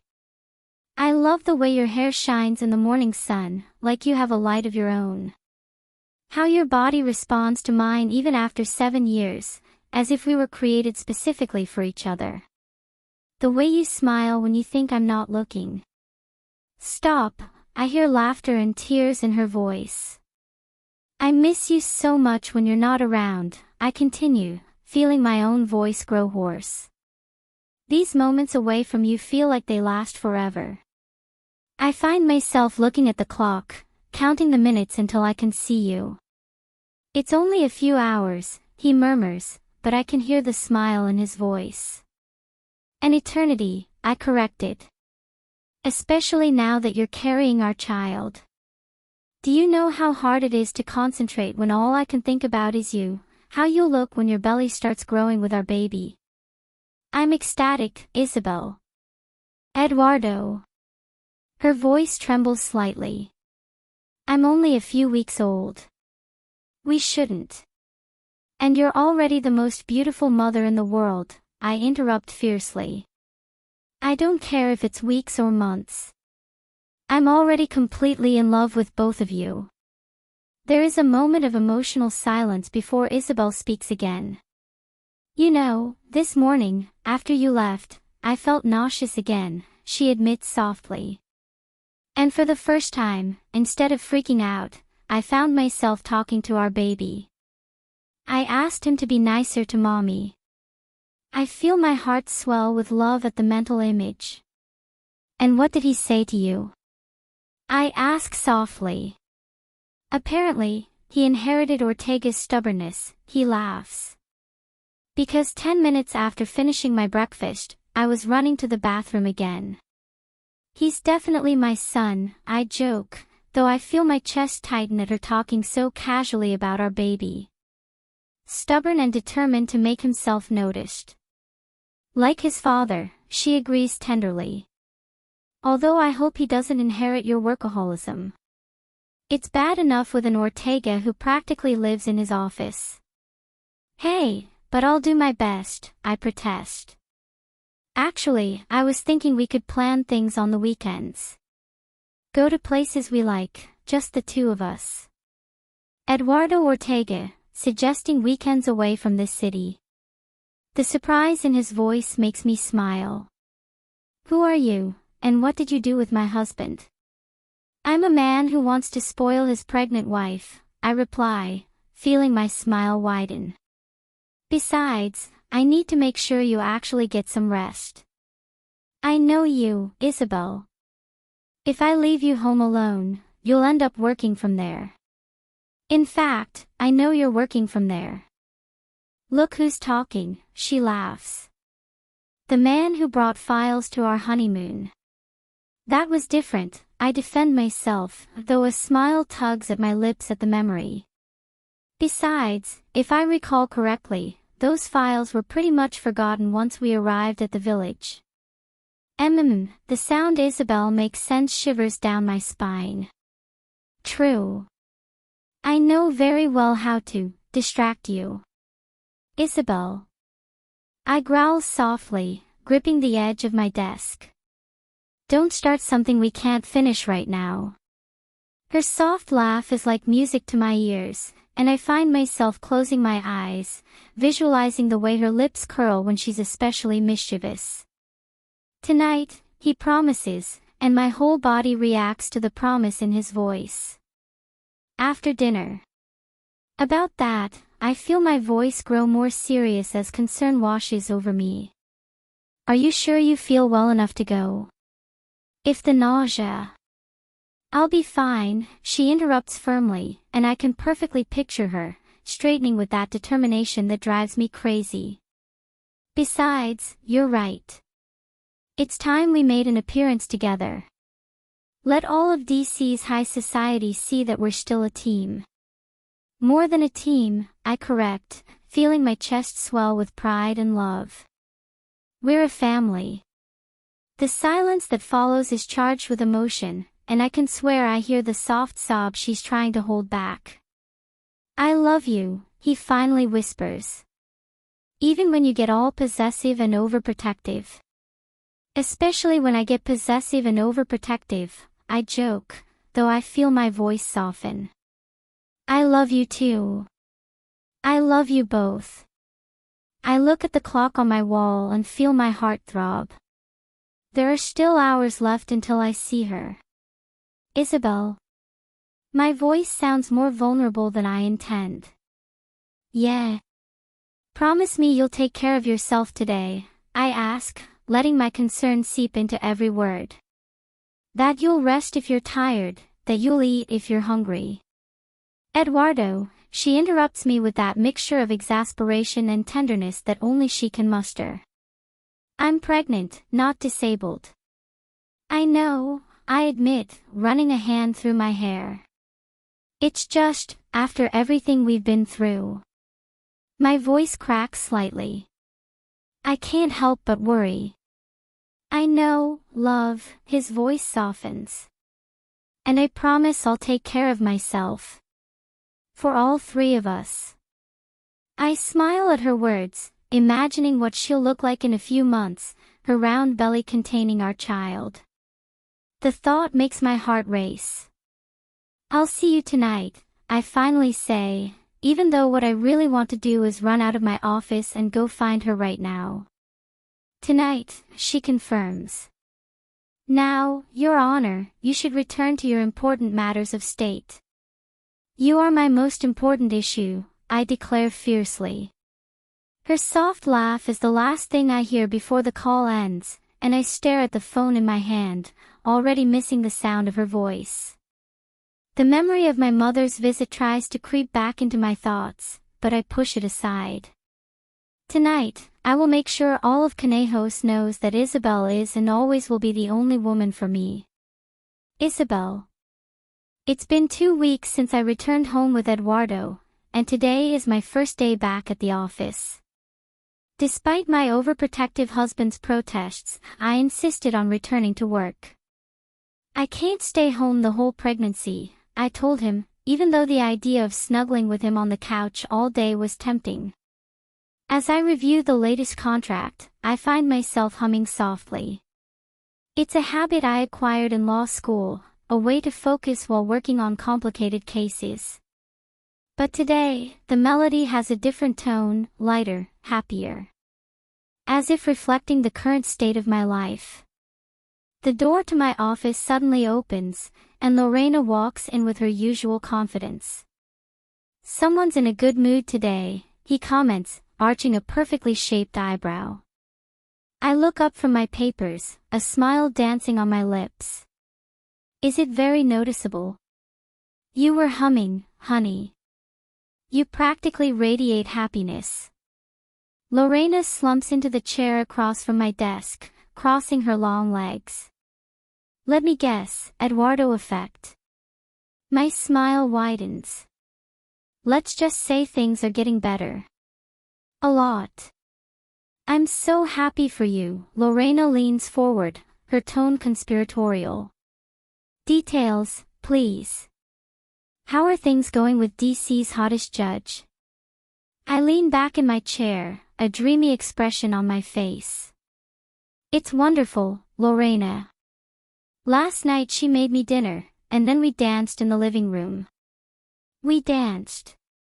Eduardo Ortega, the man who rarely relaxes, dancing with me in our living room. Who would have thought it? The man has his romantic side. Lorena smiles. You deserve it, Isabel. After everything you've been through, it's time for you to be happy. The mention of our past makes my smile falter slightly. Have you told him about the arguments with his mother? Lorena asks, noticing the change in my expression. About the things he said to you.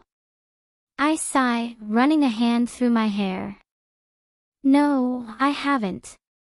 Things are so good between us now that I don't want to ruin it. Isabel. I know what you're going to say, I interrupt. But you know Eduardo.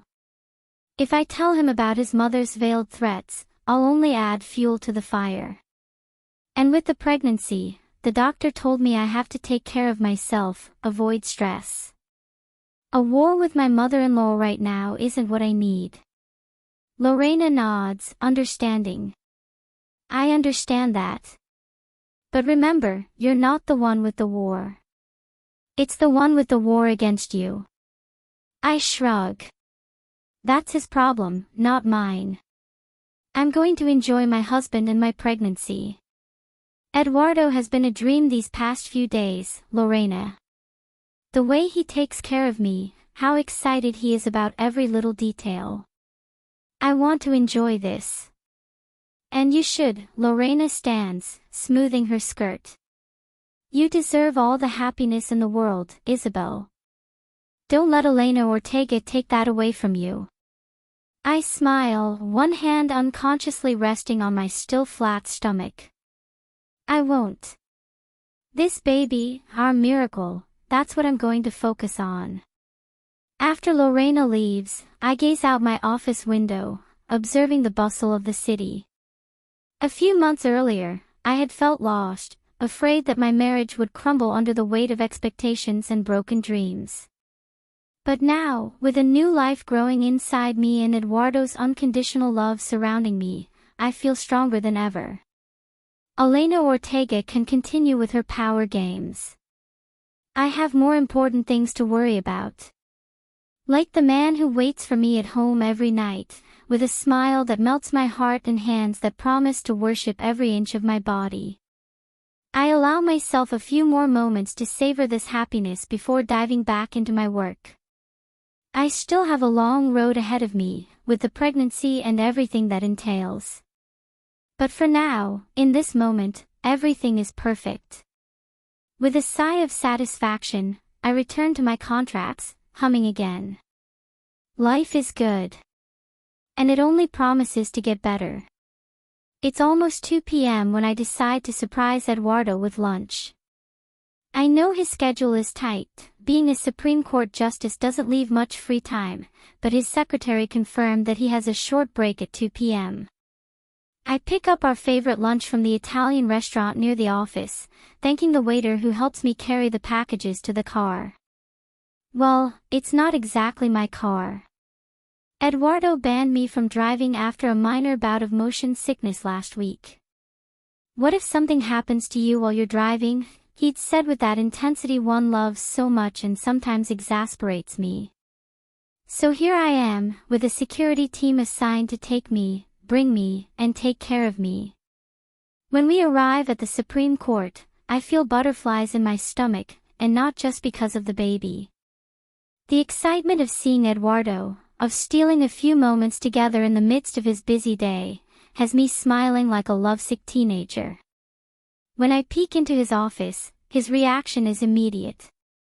He stands with a huge smile, the one he reserves just for me, and in 2 strides, he's wrapped me in his arms. His kiss takes my breath away, his lips demanding and passionate against mine. This is a real surprise, he murmurs against my lips when we finally break apart to take a breath. I thought I'd have lunch with my husband, I smile, showing off the bags of food. I know you've been busy and... He frowns slightly as he looks at his watch. Isabel, it's almost 2. You should have had lunch a long time ago. I roll my eyes, used to his overprotectiveness. I had a snack at 11, Eduardo. I'm not a child, I know how to take care of myself and our baby. His hand finds my belly, still flat but with the promise of life growing inside. I know, but I can't help it. They're my whole world. My heart melts at his words. This man, with his ferocity at court and his tenderness at home, has me completely enamored. And you have ours. I cover his hand with mine. Now, can we eat before the food gets cold? We settle into his office sofa, lunch spread out on the coffee table in front of us. Between bites, he tells me about his day, the cases he's reviewing, the discussions with the other judges. I listen, fascinated, loving the passion in his voice when he talks about the law, about justice. So how's my baby today? He asks, his hand sliding down to my belly. Fine, although we had a little argument with Mom about carrots for breakfast. He laughs, with a rich, deep sound. Carrots? Really? Apparently your son is as picky about food as you are. Something dark and possessive flashes in his eyes at the words, your son. He pulls me onto his lap, his hands running up my thighs. I like the sound of that. My son. His voice is a whisper against my neck. Our son. His lips find that spot below my ear that makes my knees shake. I moan softly, my fingers tangling in his hair. Eduardo, we're in your office. I don't care, he growls, his teeth grazing my skin. I need to touch you. Every time I see you, every time I think of you carrying my child. God, Isabel, you have no idea what you do to me. His words send a shiver down my spine. This man, always so controlled, so restrained, losing control over me, it's intoxicating. Show me then, I whisper, gently biting her lower lip. Show me how much you want me. With a low growl, he leans me back onto the couch, his body covering mine. His hands find their way under my skirt, his fingers tracing maddening patterns on my skin. Just when I think I'm going to lose my mind at his touch, the intercom buzzes. His secretary's voice fills the office, reminding him of his upcoming meeting. Eduardo drops his forehead against mine, chuckling. I swear I hate my job sometimes. I laugh with him, tracing his jaw with my fingers. Go on, be the brilliant judge you are. I'll wait for you at home with dinner ready, and dessert. His eyes darken at the promise implied in my words. Tonight, he says, his voice low and husky, it's a good incentive to rush home right after. My whole body shudders with anticipation. It definitely is. With one last scorching kiss, he helps me to my feet. We straighten our clothes, trying to look presentable and not like we'd just been about to make love in his office. Before I leave, he takes my face in his hands, his eyes searching mine. I love you, Mrs. Ortega. The feeling is mutual, Mr. Ortega, I whisper against his lips. His laughter accompanies me as I leave his office, my heart so full it could burst. This man, this love, he's everything I've ever wanted. And now, with our son growing in my belly, I know nothing and no one can come between us.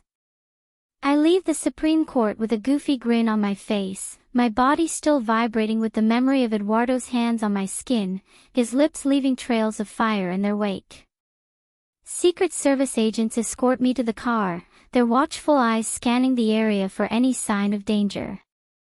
I slide into the back seat of the SUV, allowing myself a few moments to savor the happiness bubbling inside me.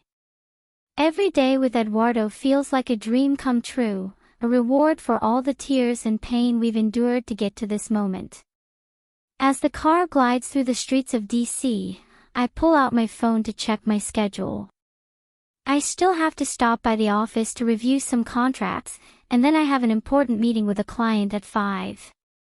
My mind is already planning dinner, wondering if I should stop by the grocery store to pick up the ingredients for the lasagna I know will make Eduardo smile. Just as I'm about to put my phone away, it vibrates with a new message. I frown at the unfamiliar number, a string of digits I don't recognize. With a shrug, I open the message, thinking it might be something work-related. But the words on the screen leave me frozen, my blood turning to ice in my veins. Be very careful with every bite you take, every sip you drink. Just be very careful. There's so much evil in this world. My first instinct is to laugh. Are you serious? Is someone sending me an anonymous message warning me about my food? But as the words sink in, a chill runs down my spine. Who would send a message like that? The truth is, I don't know how to take it, as a warning from someone who loves me, or as a threat. Either way, it makes me feel sick. I shake my head, determined not to let this ruin my good mood. It's probably just someone playing a bad joke. Or maybe a wrong number. It's not worth making a big deal out of it. I block the number and delete the message, focusing on the tasks at hand. I have a pregnancy to take care of and a husband I love. I don't have time for games. Chapter 10. Isabel. You're not eating enough. Eduardo's voice interrupts my thoughts as I stare at the scrambled eggs on my plate. We made them together a few minutes ago, him insisting on adding spinach and feta cheese because you need more iron and protein. I look up to find him staring at me with the kind of intensity that makes my stomach turn. He's sitting across from me at the kitchen island, his light blue shirt highlighting the stormy gray of his eyes, his tie loosened slightly around his neck in that sloppy way that makes him look sinfully attractive for so early in the day. I'm eating, I protest softly, putting another bite in my mouth to prove it. His eyes never leave me while I chew, as if he were personally charged with ensuring every bite reached its destination. Since he found out about the pregnancy, he's become almost obsessed with my diet. We need to sort out the house staff, she says as she pours me more orange juice, her movements precise and careful. None of the candidates we interviewed over the weekend convinced me. At least the gardener Violetta sent is excellent, I comment, trying to lighten the subject. Yes, but we need someone trustworthy for cooking and cleaning, her tone brooks no argument. Someone to make sure you're well fed when I'm gone. The words of the message come flooding back to me without permission. Be very careful with every bite you take. A shiver runs down my spine as I stare at the plate in front of me. Maybe. I hesitate for a moment, playing with my fork. Maybe we don't need anyone. I could take care of. No, he cuts me off, his jaw tensing in that way that indicates he's entering stubborn mode. You're not going to push yourself, Isabel. You need to rest, to take care of yourself. Eduardo, I'm not an invalid, I try to reason. I can cook and keep our house in order. His fingers find my chin, gently forcing me to look at him. My love, her voice softens, I know you can do it. But I don't want you to have to. I want you to focus on being calm, on taking care of yourself and our baby. The message echoes in my head again like a persistent alarm. Is this what they were after? To sow distrust. to make me question every person who comes near us.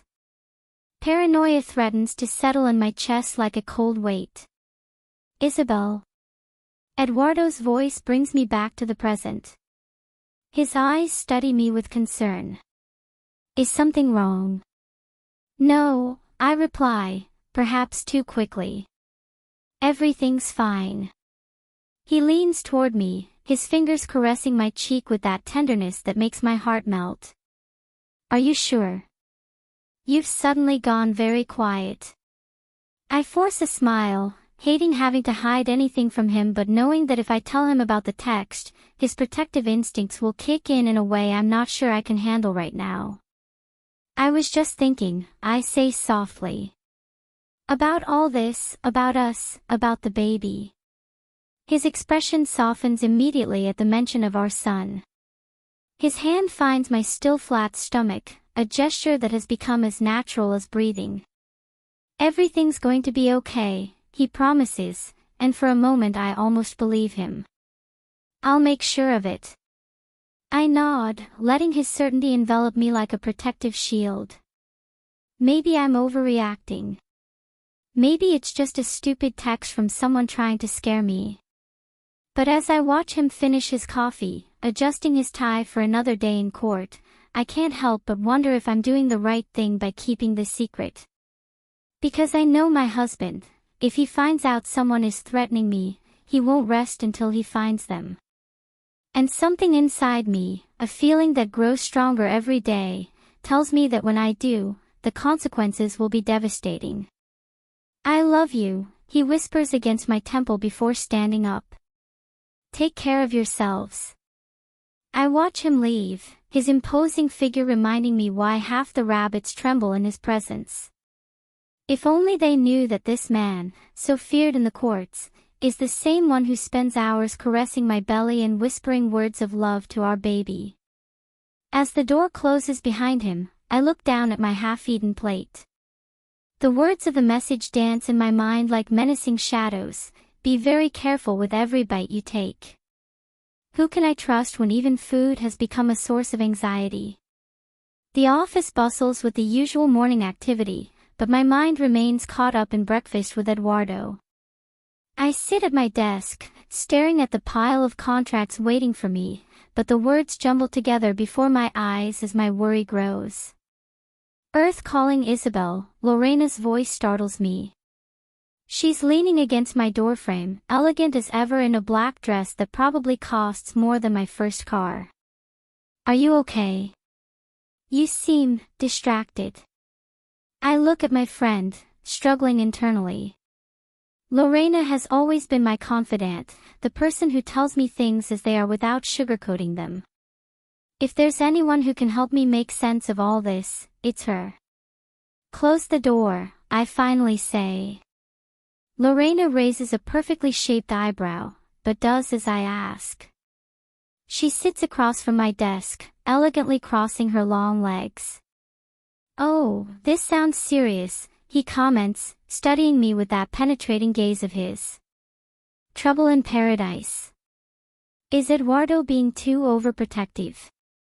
I got a message, I blurt out before I can change my mind. An anonymous one. His expression immediately turns serious. What kind of message? A disturbing one, I reply, avoiding his eyes. About being careful what I eat. When did you get this? He asks, his voice losing all trace of joking. Do you have it? I deleted it, I admit, and his expression changes from concern to disbelief. Along with the number. You did what? Lorena stands up abruptly, her heels clicking against the floor as she begins pacing around my office. Oh my God, Isabel, what were you thinking? I thought if I erased it, if I pretended it didn't exist. I trailed off, aware of how stupid it sounds. Let me get this straight. He stops in front of my desk, his eyes flashing with frustration. You received an anonymous message that worried you enough to mention it now, and your brilliant idea was to delete the evidence. It wasn't a direct threat, I try to defend my decision. Just a warning. A warning about your food. Lorena stares at me. When you're pregnant. After all the losses you've suffered. Are you listening to yourself? I know. I run a hand through my hair in frustration. But you know Eduardo. If he finds out, he'll mobilize the entire FBI. And would that be so bad? Lorena leans forward. You're pregnant, Isabel. After everything you've been through to get to this point, don't you think you should take this seriously? His words echo my own fears. This morning we were talking about hiring house staff, I continue. Eduardo wants someone to take care of the cooking and cleaning, and My voice cracks slightly. I can't help but think about the message every time we talk about food. Have you considered that might be the exact goal? Lorena stares at me. To make you doubt, to make you paranoid. I know, I whisper. And it's working. This morning I barely had breakfast because I couldn't stop thinking about it. Lorena gets up and walks around the desk to sit on the edge, near me. Isabel, honey, you need to tell Eduardo. Her voice is soft but firm. Not just for you, but for the baby. Stress isn't good for your condition. But... No buts, he interrupts. Do you want me to tell you what I think? I think this has Elena's name written all over it. The thought had crossed my mind, of course. The way Elena reacted to the pregnancy, her surprise visit to Eduardo. I don't think even she would go that far, I say, though without much conviction. Lorena lets out a humorless laugh. Are we talking about the same woman?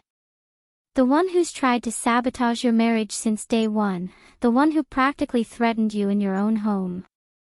Lorena, I interrupt, sighing. If I tell Eduardo now and it turns out to be just a bad joke. A joke? Lorena looks at me as if I'd grown a second head. You don't even believe that, Isabel. If it were just a joke, you wouldn't be here telling me about it, you wouldn't be questioning whether to hire someone to cook, and you definitely wouldn't have that panicked look on your face every time we bring it up. I'll wait, I decide, though my voice sounds more confident than I actually feel. If it happens again, if I get another message, then I'll tell him. That's stupid and you know it, Lorena snaps, frustration evident in every line of her body. You're pregnant, Isabel. After 5 miscarriages, after everything you've been through, are you really going to take that risk? I'm not taking any risks, I protest. I'm just being cautious. No, you're being stubborn, she corrects me. And for once, I wish you'd put that stubbornness aside and allow your husband to protect you. I watch her head for the door, her heels clicking against the floor louder than necessary, clear evidence of her annoyance. Lorena, I call her before she leaves. I won't say anything, he pauses in the doorway. For now. But if I get the slightest inkling that you've received another message. He lets the threat hang in the air. I'm left alone in my office, the weight of my decision settling like lead in my chest. Maybe Lorena is right. Maybe I'm making a mistake. But as my hand finds its way to my belly in that protective gesture that has become so natural, I can't help but think that I need to be completely sure before I unleash the storm that will be Eduardo Ortega finding out that someone is threatening his family. The sound of my phone startles me. It's another text from Eduardo. I'll be late today. I have a meeting with the president, but my phone will be on the whole time. If you have any questions, please call me. I love you.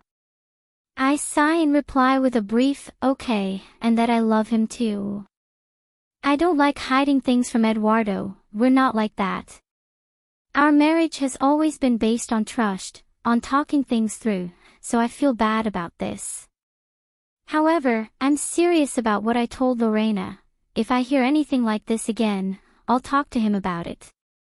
Maybe I'm making the worst mistake of my life by not telling him now. Or maybe I'm avoiding an unnecessary storm. The only thing I know for sure is that whoever is responsible for that message is doing exactly what they wanted, filling me with doubt and fear. And the worst part is that it's working. The book I'm trying to read slips through my fingers as I fight fatigue. The letters dance before my eyes, refusing to form coherent words. Eduardo warned me he'd be late for a meeting with the president, and even though I try to distract myself with reading, my mind keeps wandering. With a sigh of resignation, I turn on the television. The sound fills the emptiness of the house as I settle into the reading room's sofa. On Fox News, the hosts are heatedly debating the latest immigration reform proposal. I can't help but smile when I remember how Eduardo and I used to argue similar cases during our early years together, when he was still a prosecutor and I was an idealistic, newly graduated lawyer.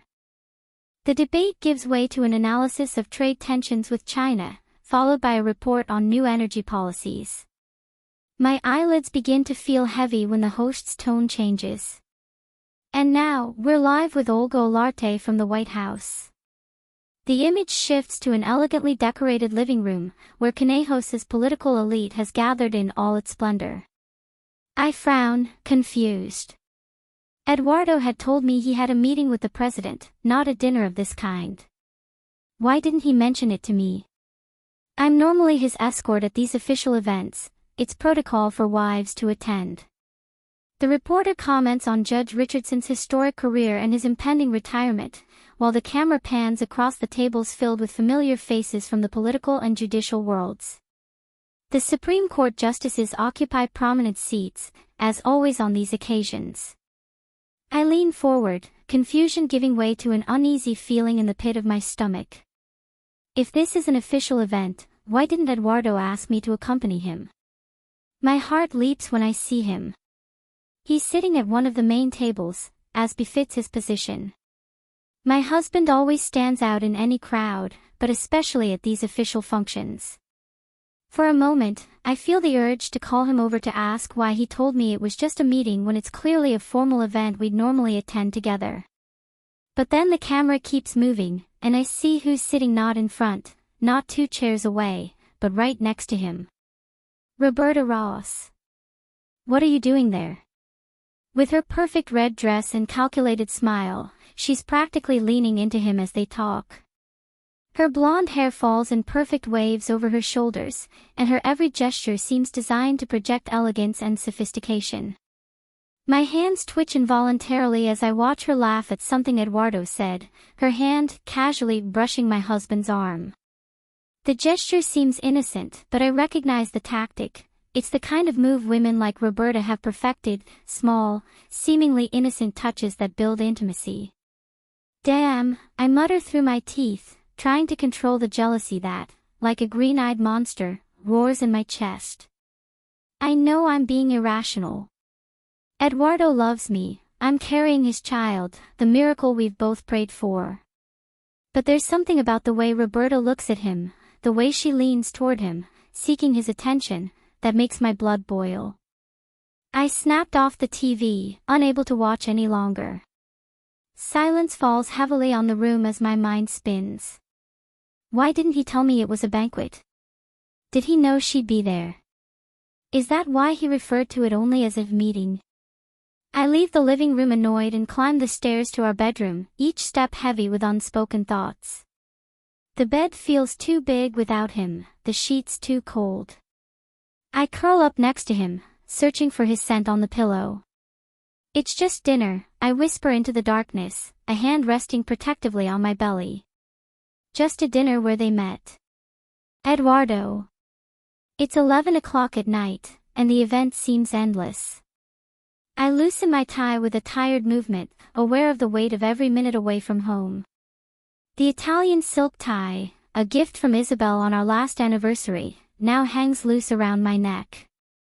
It wasn't an oversight not to mention this gala to her, it was a calculated decision. After her latest loss, my goal is to protect her from any additional worry I can avoid. The president of the Supreme Court had been blunt that afternoon, his voice firm and categorical. These commitments are unavoidable. Pure politics, the language of power I know so well. At 3 in the afternoon, I quickly passed by the house, avoiding any encounter with Isabel. I didn't want to give explanations, I didn't want to see the glimmer of concern in her eyes. I move away from the crowd of politicians and judges, looking for a quiet corner to call her. The phone rings into the void. Only silence. Is she asleep? A knot forms in my stomach, that place where my greatest fears accumulate. The last thing I want is to cause her more distress. When I finally get home, the clock is already striking midnight. A heavy silence greets me. Isabel is asleep, her silhouette barely visible in the shadows of our room. My movements are calculated, precise, a quick shower to erase the scent of champagne and official conversations, a change of clothes. I slip in beside her with the gentleness of someone who doesn't want to disturb a fragile sleep. The alarm clock breaks the stillness like a gunshot. I struggle to find my bearings, the fog of sleep still hangs over me. My hand, in a movement now almost involuntary after years, reaches for the nightstand. 6:30, too early for the feeling of chaos that already invades me. I turn around, seeking her warmth, that refuge that is Isabel. My fingers find only cold sheets. The absence of her body makes me sit up suddenly, sleep fading like fog. Isabel. My voice, hoarse from sleep, fades into a silence that makes my pulse race. The room, illuminated by the gray light of dawn, is spotless. Her side of the bed is perfectly made. The silk robe is missing. Something isn't right. The bathroom is empty, towels untouched, lights off. No trace of the morning sickness that has recently defined our routine. A thick unease begins to grow inside me, that place where I store my deepest fears. I descend the stairs, my steps are silent on the polished wood. The morning chill clings to my skin like an uncomfortable memory. Suddenly, aromas envelop me, freshly brewed coffee, melted butter, and the unmistakable scent of porcini mushrooms. Isabel only makes this dish on special occasions, when she needs to process something intense. The kitchen leaves me paralyzed. Isabel, with her back to me, moves between the island and the cabinets with an energy that borders on the compulsive. My old gray sweater from the National Palace envelopes her, the one she wears when she seeks solace. The counter overflows with airtight containers, some sealed, others waiting. Enough to feed us for weeks. I watch her, the tension in her shoulders, every almost mechanical movement. Her hair is pulled back in a messy bun, unruly strands framing her pale face. I know her too well, she's the Isabel who appears after every loss, trying to contain the pain through constant movement. What are you doing, Isabel? My voice comes out harsher than I intend, concern turning into a reproach I instantly regret. She doesn't turn around. Her back is stiff as a board. I just couldn't sleep, so I decided to cook, she replies with a calmness that sounds more like restrained fragility than actual tranquility. The urge to touch her, to feel her closeness, is almost irresistible. But when I reach for her waist, she pulls away with a movement so abrupt it freezes me. Isabel. I search for a conciliatory tone, aware of the delicate nature of the moment. I know you're upset, but... When he turns around, his eyes flash with a mixture of pain and rage that completely disarms me. It's not a look of simple annoyance, but of a deep wound that threatens to unravel. Do you know what I felt last night? Her voice trembles, heavy with suppressed emotion. Seeing my husband on television, at an event he should have attended, with Roberta Ross practically glued to his side. You know she doesn't mean anything. The words come out automatically, an instant reflex that I know is a mistake as soon as they cross my lips. Her hands, previously clutching the dishcloth, begin to visibly tremble. Her eyes fill with an intensity that makes me take a step back. Do you think I don't know what she's like? What she's after? She's after what she wants, Eduardo, and what she wants is you. These events where you only go are her perfect opportunity. He pauses, venom oozes from every word. She'll get closer and closer, find more excuses to be by your side. And, of course, your mother will be delighted because that's exactly what she's looking for. No, I interrupt her firmly, something protective stirring inside me. My mother knows you're pregnant, so she's more than aware that we won't be separated. Stop seeing ghosts where there aren't any. The silence becomes dense, almost tangible. I watch, almost paralyzed, as the color drains from her face. Her hands grip the edge of the counter so tightly that her knuckles turn pale, as if that grip is the only thing keeping her standing. Did you tell your mother? His voice, barely a whisper, falls between us like a bomb. Elena. Of all the people in the world, you had to tell her. Isabel, I try to get closer, but she backs away as if my proximity burns her. No. Her outburst stops me in my tracks.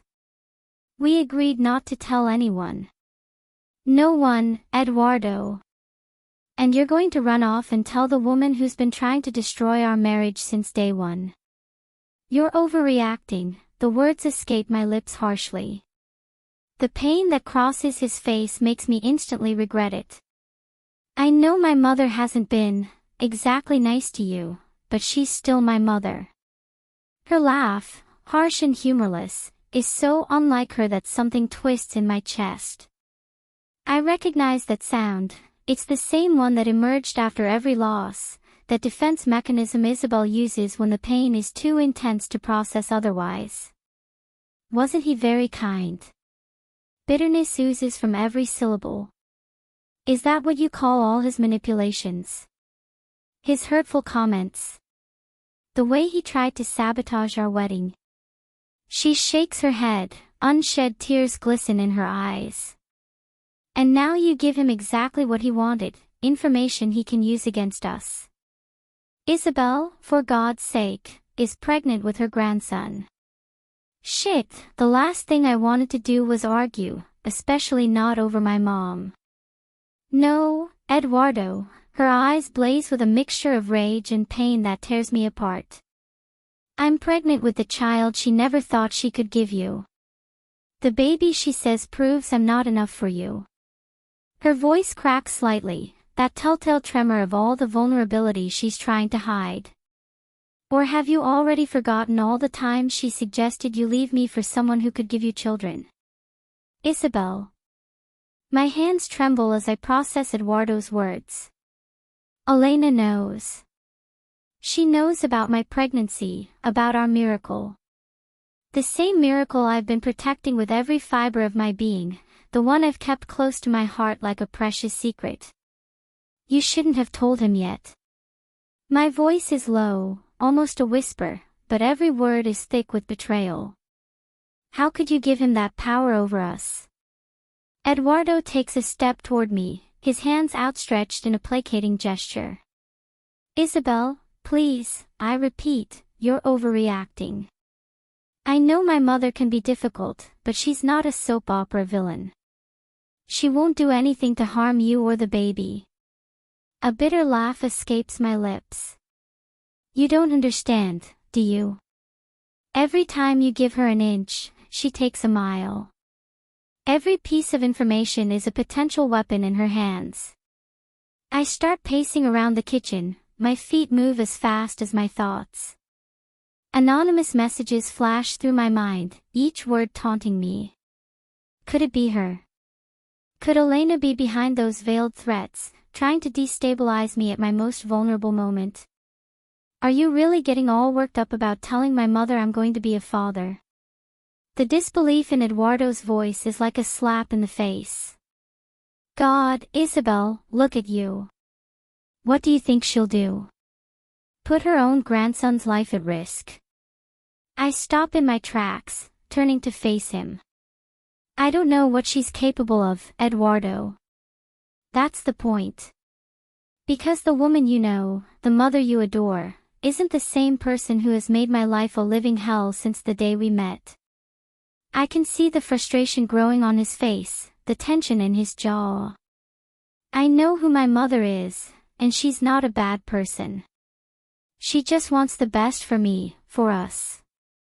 I know she can be controlling, but... Controlling.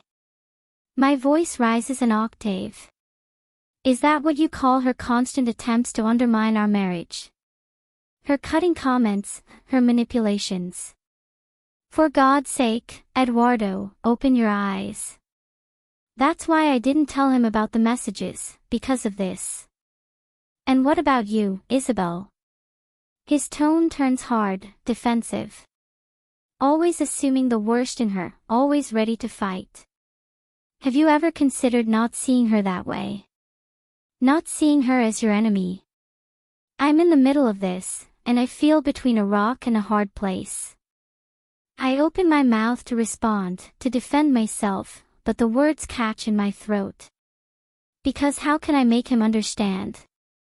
How can I explain that every chance I've given his mother has ended with my heart broken and my self-esteem in tatters?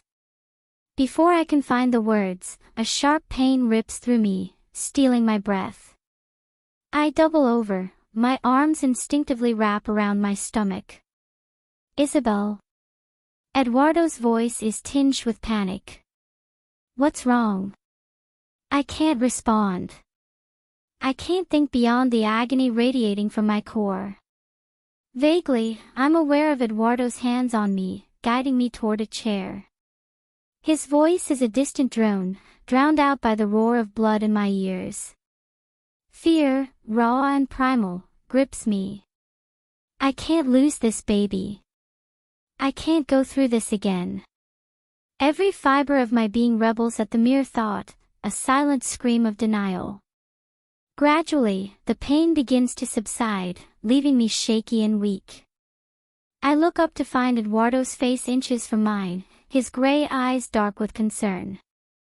The hospital, I say, my voice barely a whisper. We need. I don't finish the sentence. I can't. Because saying it out loud would make real this terror that threatens to consume me. Eduardo wastes no time. In one fluid movement, he lifts me into his arms, cradling me against his chest as if I were the most precious thing in the world. And as we hurry toward the car, I can't help but cling to him, to the solidity of his presence, like an anchor in the midst of a storm.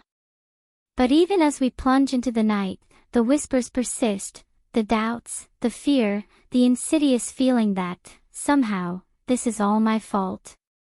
If I lose this baby, if our miracle fades away, no, I don't even want to think about it.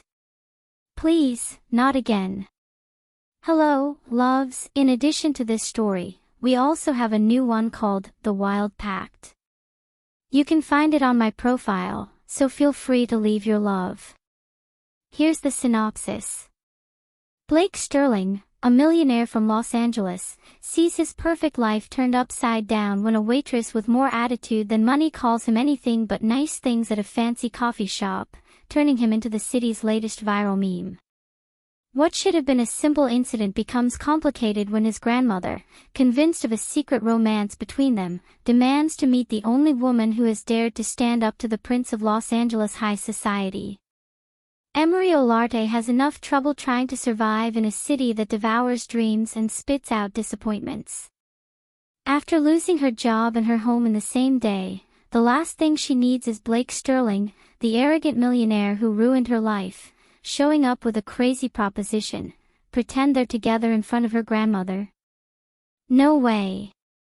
Between confidentiality agreements and high society dinners, Blake and Emery will discover that the most dangerous lies are the ones you start wishing were true. Because when love crosses class lines and Los Azules, even angels can fall, right into the arms of the enemy.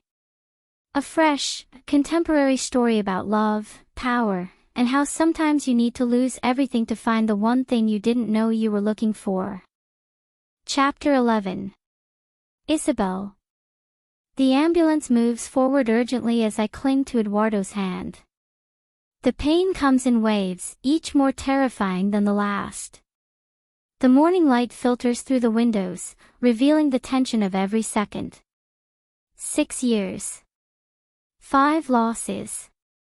And now I'm here again, praying to a God I no longer know if I believe in to not take this baby from me too. Please, I repeat in my mind like a mantra. Please, not again. I couldn't bear it. Not a 6th time. Isabel, Eduardo squeezes my hand. His gray eyes are filled with a fear I recognize all too well. Is the pain like the other times? I can't answer her. I don't dare. Because if I say out loud that yes, it's exactly like the other times, maybe I'll make it real. Maybe this baby, this little miracle we were just beginning to celebrate, will slip through our fingers like all the others before it. The paramedic adjusts something on the floor while monitoring my vital signs. His voice is a distant murmur as he reports numbers over the radio. Blood pressure. Heart rate. Data that should matter to me but I can't process. All that exists is this paralyzing fear, this terror that knows me all too well. Mrs. Ortega, the paramedic tries to get my attention. How long ago did the pain start? Since my husband mentioned telling his mother about my pregnancy, I want to say. Since you tried to justify the unjustifiable again. But I bite my tongue. It's not the time. Not when our baby could be dying inside me. It was, my voice cracks as another wave of pain hits me, about 20 minutes ago. Eduardo leans toward me, his lips brushing my forehead. I can feel his own fear, his helplessness. It's always been like this, the powerful federal judge reduced to a terrified husband every time we enter a hospital. The ambulance brakes sharply and the doors burst open. The night chill hits me as I'm wheeled into the emergency room. The fluorescent lights are blinding after the dimness of the ambulance. 32-year-old patient, 8 weeks pregnant, history of 5 previous miscarriages. I hear the paramedic report as I'm being transported, acute abdominal pain and mild bleeding. A middle-aged doctor quickly approaches the table. Her face displays the professional efficiency I've seen so many times before. I'm Dr. Chai, she introduces herself as she checks my vital signs. Isabel, I need you to tell me exactly what you're feeling. Tears stream down my cheeks as I try to describe the pain. How can I explain that it's not just physical? That every pang brings back memories of 5 babies I never got to meet. It hurts, like a cramp, but worse, I manage between sobs. Please. I don't want to lose this baby. I can't go through this again. Eduardo never lets go of my hand. His thumb traces circles on my palm, a gesture meant to be reassuring but betraying his own trembling. We need to run a full battery of tests, the doctor says with professional calm. A detailed ultrasound, complete blood tests, and a comprehensive evaluation. The minutes stretch like hours as the doctor applies the cold gel to my stomach. The silence in the room is deafening as we all wait, holding our breath. And then we heard it, a fast, strong heartbeat. Thump thump. Thump thump. The tears I've been holding back finally spill over.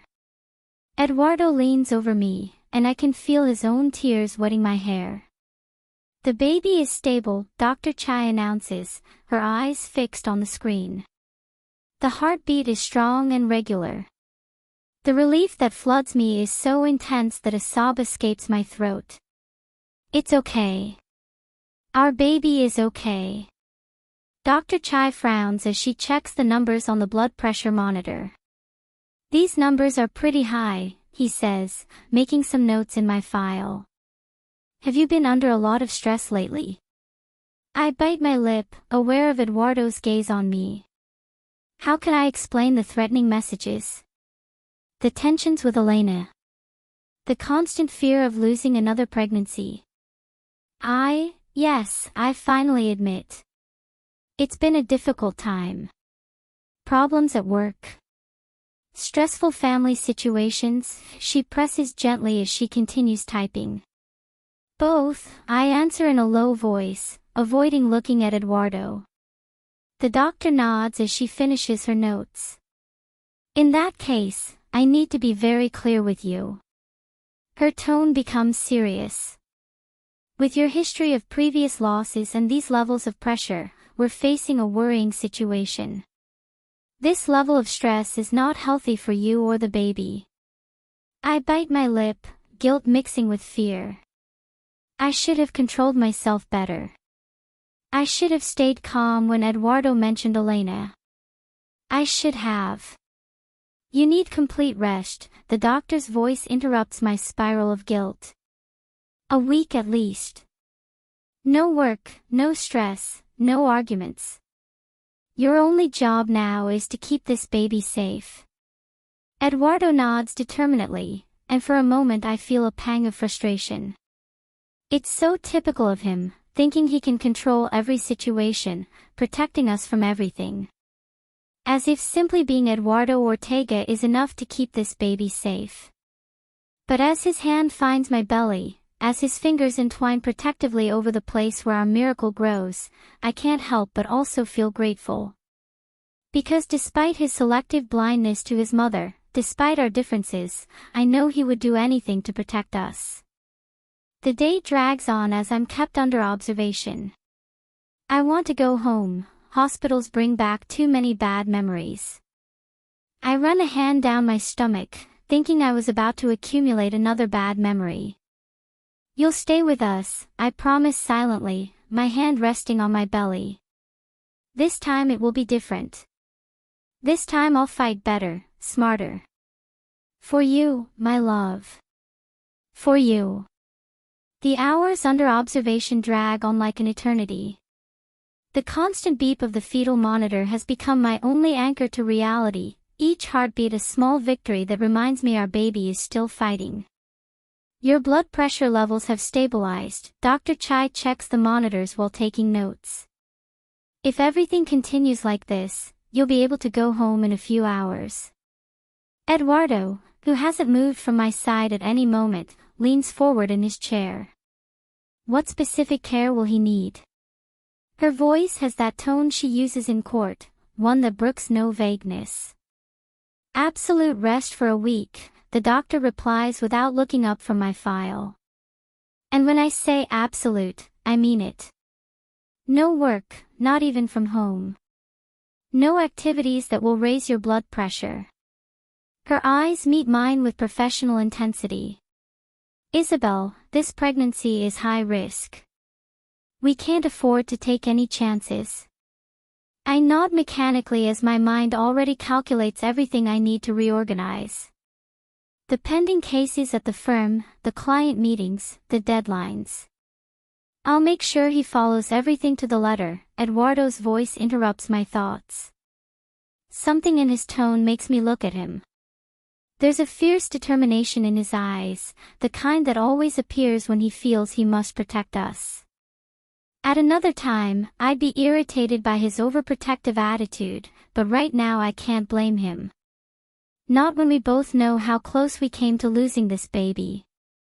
You'll also need to review your diet, the doctor continues. The nurse will give you a detailed list, but the main thing is to maintain regular, balanced meals. Nothing that could upset your blood pressure. Eduardo takes out his phone and starts taking notes. I watch him out of the corner of my eye, recognizing the signs. He's entering total control of the situation mode. It's his way of dealing with fear, of feeling like he can protect us from everything. Dr. Chai says goodbye with the promise of returning in a few hours for discharge if everything remains stable. When the door closes behind her, silence settles between us, broken only by the constant beeping of the monitor. I want to go to El Paso, I say, breaking the silence that surrounds us. Eduardo turns around slowly. His eyes, normally a steely gray that could debunk any argument in court, now seem clearer, washed with worry. He runs his fingers through his hair, that nervous gesture betraying his vulnerability. I don't want to argue, Isabel. His voice is hoarse, laden with hours of tension. I'm not looking for a fight either, I respond immediately. I just think this is the best option we have. Fighting is the last thing I want or need, I can assure you. His eyebrow arches, that characteristic gesture that combines irony and defiance. No. You'd think so. You know me perfectly well, and you know the last thing I'd allow is for you to walk away from me right now. My hand instinctively finds my belly. First, I'm not asking for your permission. Second, I think it's the best thing to do considering the situation. I don't want to go through this again. I notice how he tenses his jaw and breathes deeply, as if he were doing everything he could to avoid revealing that strong, possessive nature of his. We haven't hired anyone to take care of the house yet. I don't have family here. My two best friends, one lives in Ion and the other, although she lives in this same city, has a lot of responsibilities. Going home to El Paso is the best option. Eduardo stands up, his movements revealing all the accumulated tension.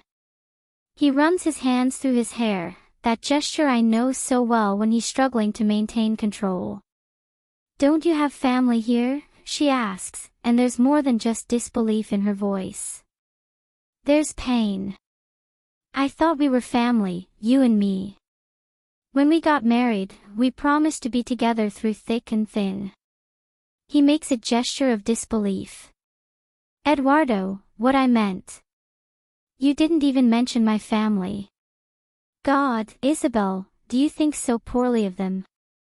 Not everyone's, your mother's, but no, it's obvious not to think about her and everything she represents. I close my eyes. I don't want to fight. This conversation isn't a battle, it's a survival plan. I have nothing against them, I reply. And, of course, you're my family, but you're also a Supreme Court justice. How many times have they called you in the last few hours since we've been here? 20. 30, maybe. You can't really take care of me.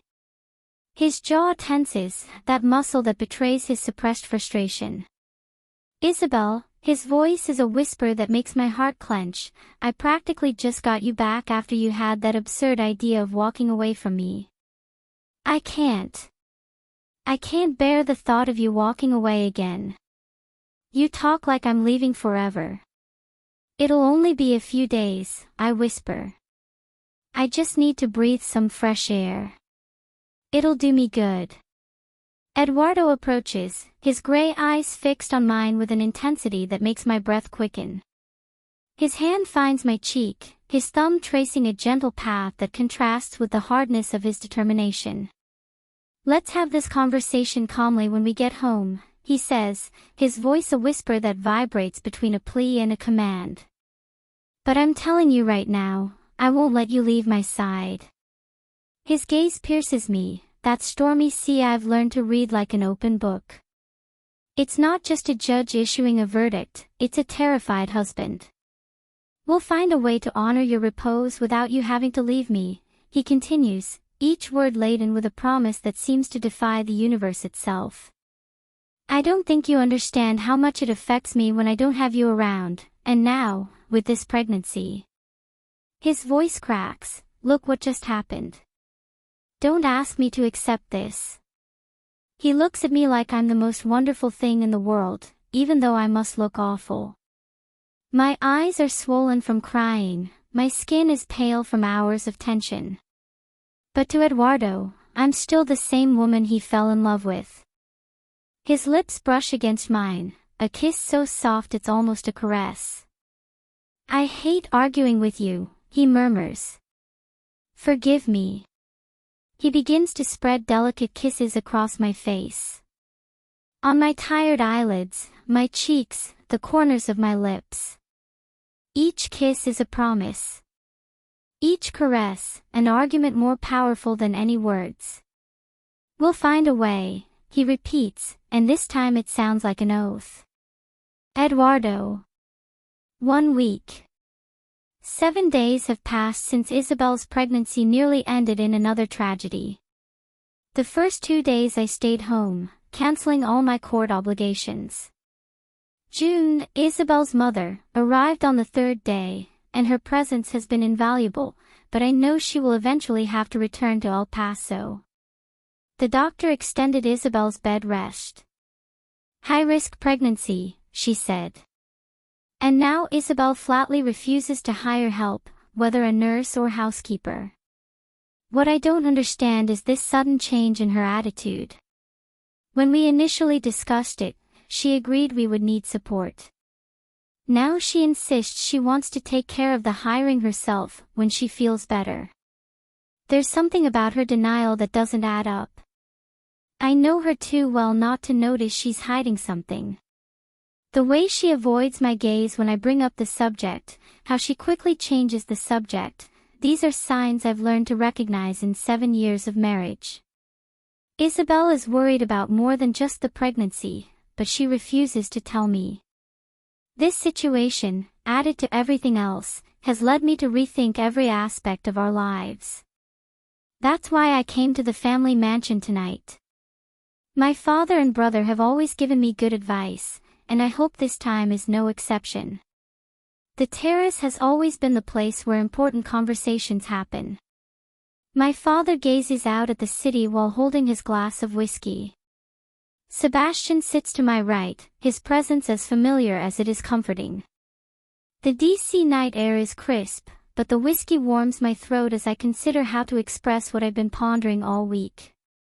I need my father's wisdom and Sebastian's perspective. I need them to help me see something I may be overlooking. I'm considering resigning from the Supreme Court. The words float in the night air, heavy with their implied meaning.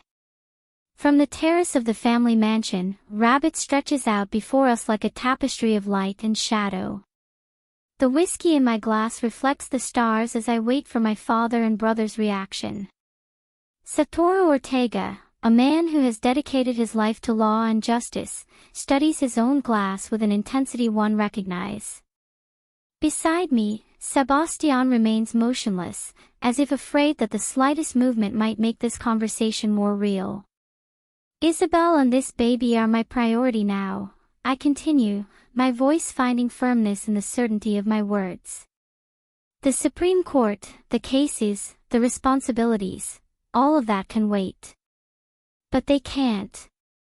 I can't be torn between being a federal judge and being the husband Isabel needs right now. My father places his glass on the table between us, the sound of glass against wood echoes in the silence of the night. Eduardo, her voice maintains that measured cadence she's used all her life to construct irrefutable arguments, you're the youngest Supreme Court justice in decades. That appointment wasn't a coincidence or luck. Your dedication, your legal brilliance, all of that led you to where you are. You can't just abandon everything without considering the long-term consequences. Dad's right, Sebastian leans forward, his expression a mixture of concern and pragmatism. Pregnancy lasts 9 months, Ed. Life goes on after that. Isabel would be the first to want you to maintain your position. Have you thought about what's after?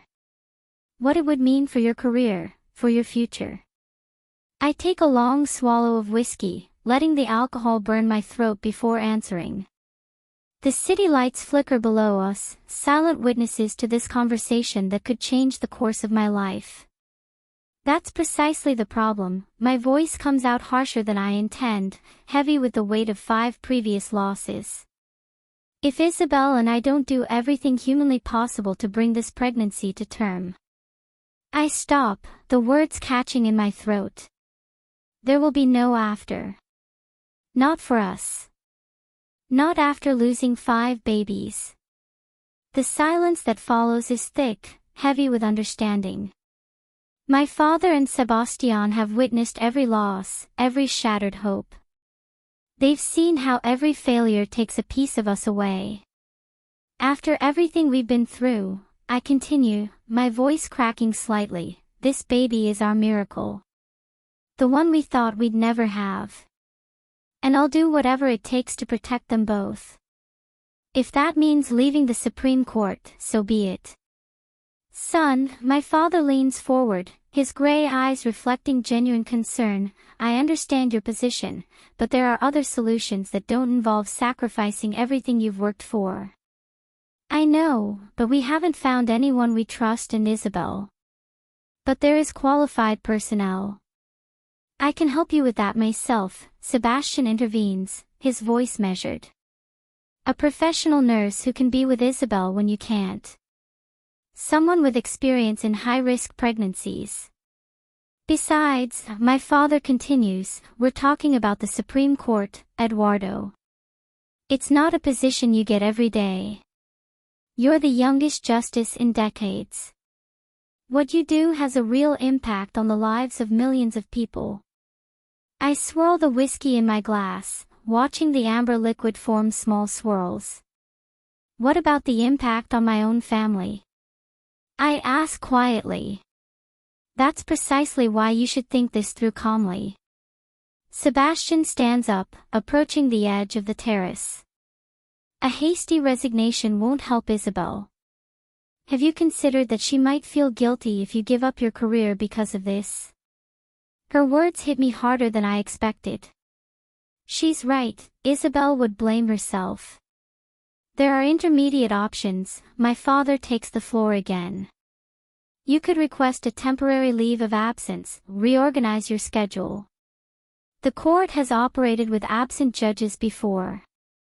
The question isn't whether I can do it, I reply, running a hand through my hair in frustration. It's whether I want to be absent during the most critical moments. Eduardo, my father stands, placing a hand on my shoulder. I understand you. More than you think. When your mother had complications during her pregnancy with Sebastian, I considered leaving my law practice. This information takes me by surprise. I look at Sebastian, who seems as puzzled as I am. But you didn't do it, I point out. No, he admits. Because your mother convinced me there were other options. I hired the best medical team, reorganized my schedule, and made sure I was present at every crucial moment without having to abandon everything. He stops, his eyes meeting mine intensely. What I'm trying to tell you is to take the time to think this through. Consider all your options. And whatever decision you make, I'll support you. But make sure it's a decision made with a level head, not out of fear. Sebastian nods and adds. You can always resign later if things don't work out. But once you leave the Supreme Court. He leaves the sentence unfinished, but the message is clear. Some decisions are irreversible. My father squeezes my shoulder once more before letting go. Think it over carefully, son. Take a few days, explore alternatives. And remember, whatever your final decision, you have our support. Really, Satoru? My mother's sharp voice makes my father swear softly. Will you tell him you'll support him if he does the stupid thing of resigning from the Supreme Court? The sound of her heels against the terrace floor heralds her appearance. Elena Ortega emerges from the shadows. Josefa Contreras' navy blue pantsuit enhances that aristocratic bearing that has intimidated entire cabinets. Her presence, as always, demands immediate attention. Elena. My father warns, but she silences him with a sharp gesture. No, Satoru. It's time someone spoke the truths everyone avoids. His eyes meet mine. Are you really going to destroy all your potential because your wife is incapable of doing what thousands of women in this country can accomplish without drama? Rage climbs up my throat. Mother. What? You can't stand hearing the truth. His laugh lacks all warmth. That woman was a mistake from the start. You never should have married her. A mediocre lawyer from El Paso who... Enough, my voice echoes across the terrace. The glass in my hand shatters, sending glass and whiskey flying in all directions. Sebastian tenses, ready to intervene. I know him well enough to know he's calculating how to keep this from getting out of hand. Enough. My mother moves forward, oozing disdain with every step. I'm your mother, Eduardo.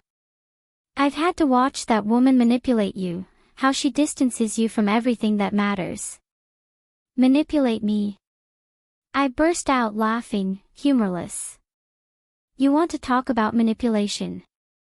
What about your chance encounter with Roberta Ross the day you invited me to dinner at that restaurant? Or how she showed up at Judge Richardson's farewell dinner? Do you think I don't recognize another one of your attempts to set me up with someone else when I've been married to Isabel for 7 years, with whom I'm deeply in love? Eduardo, Sebastian tries to mediate, but I stop him with a gesture. No, this ends here. My voice adopts the tone I use when passing judgment. You've tried to sabotage my marriage from day one. And now, when Isabel is pregnant, he's yours. The words tumble like poison from her perfectly rouged lips. I told you, it's all very convenient, isn't it? Just when I was about to lose you.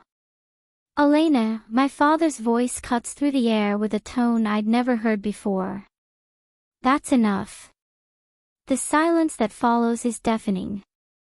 I'm 37 years old, and I've never seen my father use that tone with her. You too. My mother flinches, as if the words have physically struck her.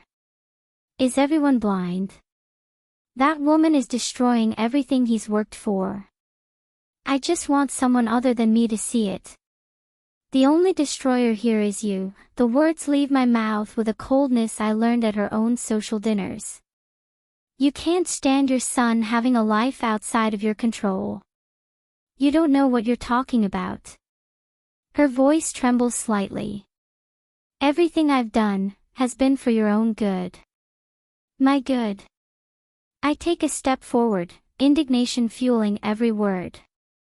Was it for my good when you tried to ruin our wedding? When you told Isabel she wasn't good enough for me? When you orchestrated encounters with other women? Her voice cracks as she stumbles slightly. You alone, what, mother? You wanted the best for me. And who decided what was best? Each word carries the weight of years of resentment. Isabel is my wife. The woman I love. The mother of my child. And if I have to choose between her and anything else in this world, including you. Eduardo. My father's voice sounds alarmed. My mother puts a hand to her chest, her breathing becoming erratic. Her eyes widen in sudden panic as she searches for support on the nearest railing. No. I can't, she gasps, and her legs give way. I catch her before she hits the ground, the weight of her limp body in my arms causing all my anger to evaporate instantly. Mother. My voice sounds full of panic. Mother. Call 911, my father orders, kneeling beside us as Sebastian dials the number. Elena, my love, what's wrong? I hold her while my father checks her vital signs. My mother's face, always so perfect and controlled, is ashen. Her lips, normally a flawless red, are beginning to take on a blue tint that makes my blood run cold. The paramedics are on their way, Sebastian announces, his voice tense. 4 minutes. 4 minutes. I hold my mother as each second stretches like an eternity. The cruel words we exchanged hang in the air like silent witnesses to our pride and stubbornness. The thought that these could be our last words makes my stomach twist with guilt. Sirens sound in the distance, getting closer. My father holds my mother's hand, whispering words of love mixed with pleas. Sebastian coordinates with security so the ambulance can have immediate access. And I can only hold her, silently praying that it's not too late for the words we've never spoken. Because despite everything, despite the pain and anger, she's still my mother. And the thought of losing her like this, in the middle of an argument about my marriage, is unbearable.